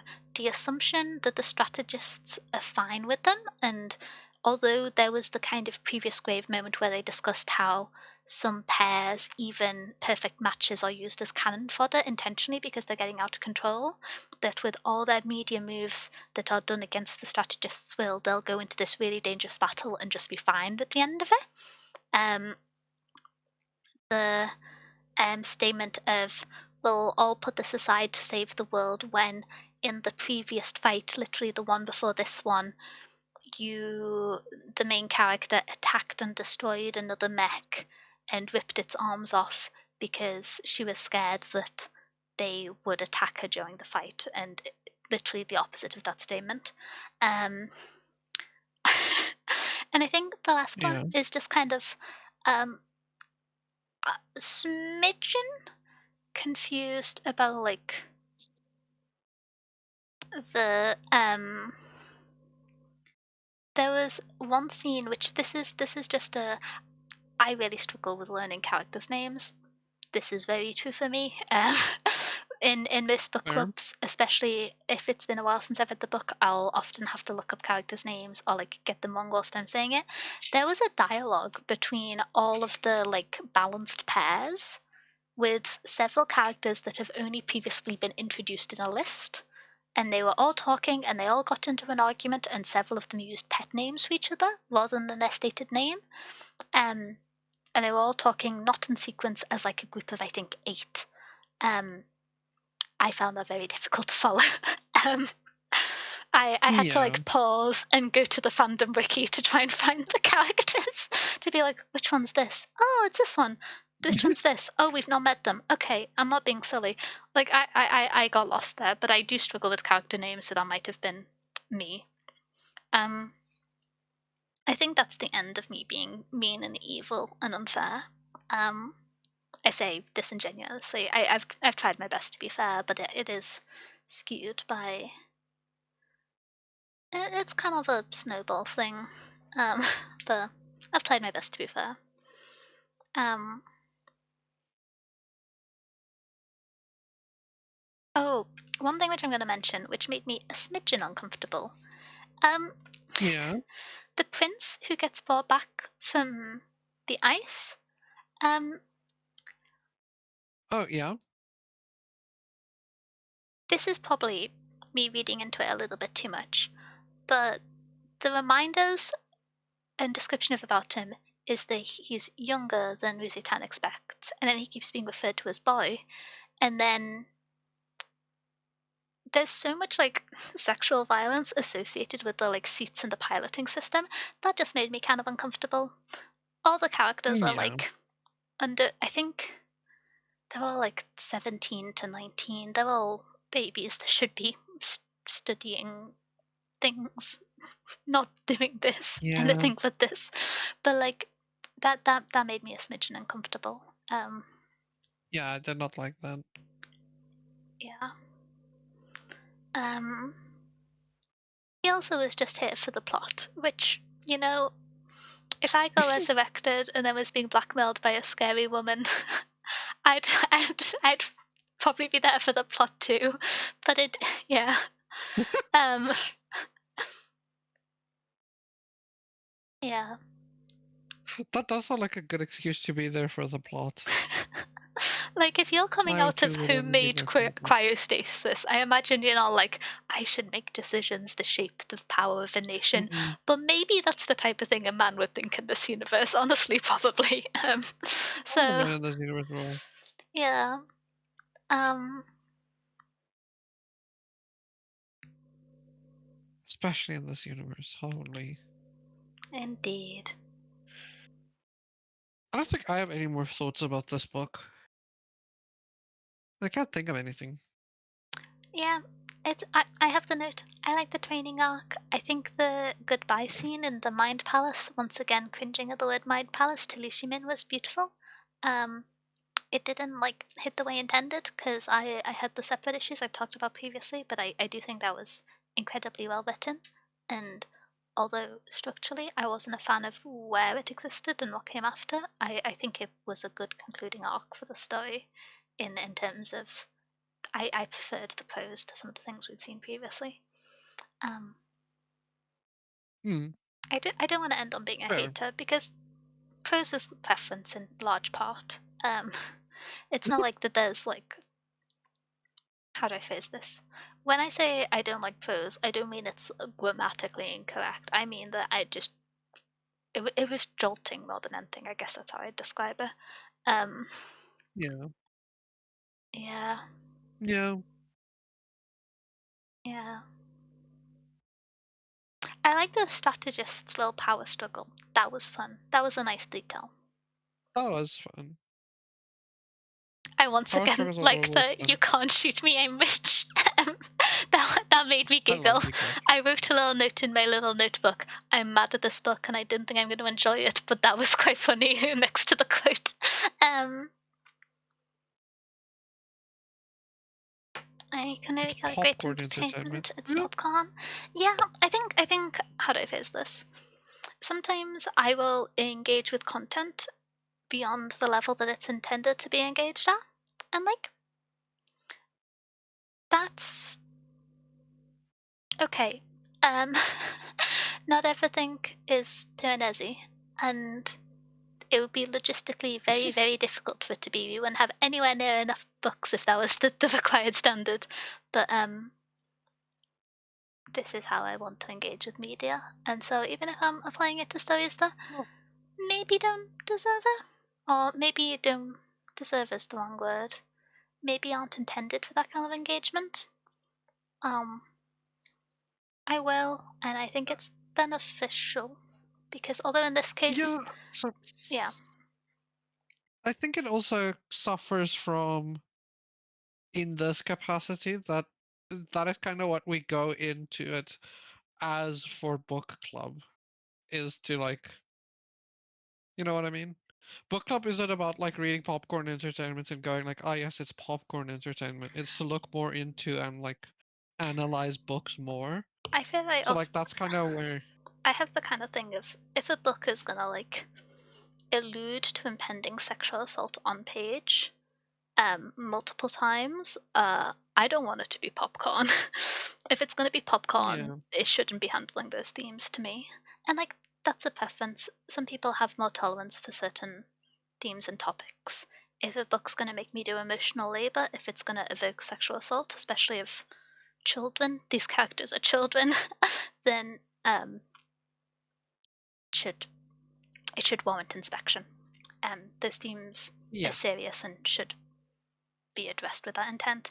And I think that was the intent of the work. I don't think it was intended to be lighthearted. Um, I just don't think it worked for me. But it worked for a lot of people, and I think we just got a bit unlucky Yeah. with our selection of Yeah. preferences and this book. But a lot of people do like it. If you enjoyed it and you're sitting there being like, damn, this mouse is a hater, I'm glad you enjoyed it. I don't think there's anything wrong with it. I Yeah. I'm glad you got to read a book and enjoyed it. Um, if you read the sequel, let me Same. know if my guesses were right. Because I feel like I'm onto something based off guessing the whole plot of the first book from the second act. We're like 10 pages into the second act. But yeah. Um, do we have any more spoilery notes? I had a quick look through the top quotes, and they were all too girl boss to me, and I'm not interested in any of them. I'm gonna be Yeah. honest. um, yeah. Oh, something which I did think was good when in the first act, um, it was moved on so quickly and so dramatically from the rest of the story. I kind of forgot who was there, but the original antagonist man, the first pilot who murdered Ruzitan's older sister, assumably inferred off Yeah. page, find out in book two, at least I think. Um, I thought the fact that when Ruzitan encountered him, he wasn't immediately visibly violent and aggressive. For a moment, she was kind of swept up in it, and she thought he was sympathetic and charming and handsome. I think that was well done. The kind of depiction, the abuse and abusers are not linearly and consistently anger. A significant part of the cycle is tricking people into um, false pretenses of security, and then the switch at the moment that they are still this violent individual you feared, and that because you gave them a chance and you let your guard down, then for many other women who'd been in that situation, that was their life over now.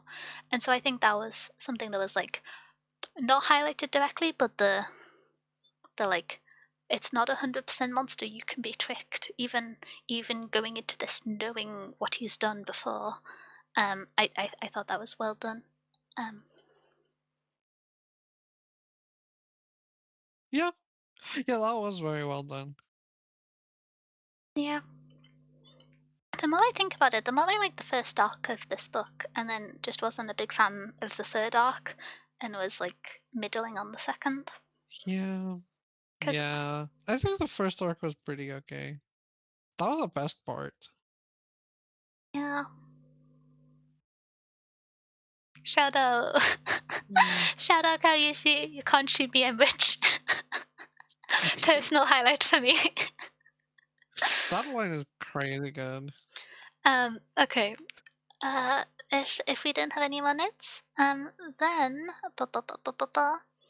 we get to go back to being excited about books. We have selected The Gilded Ones by Namina Fauna to read for next month's book club book, and we are sleepy the royal way.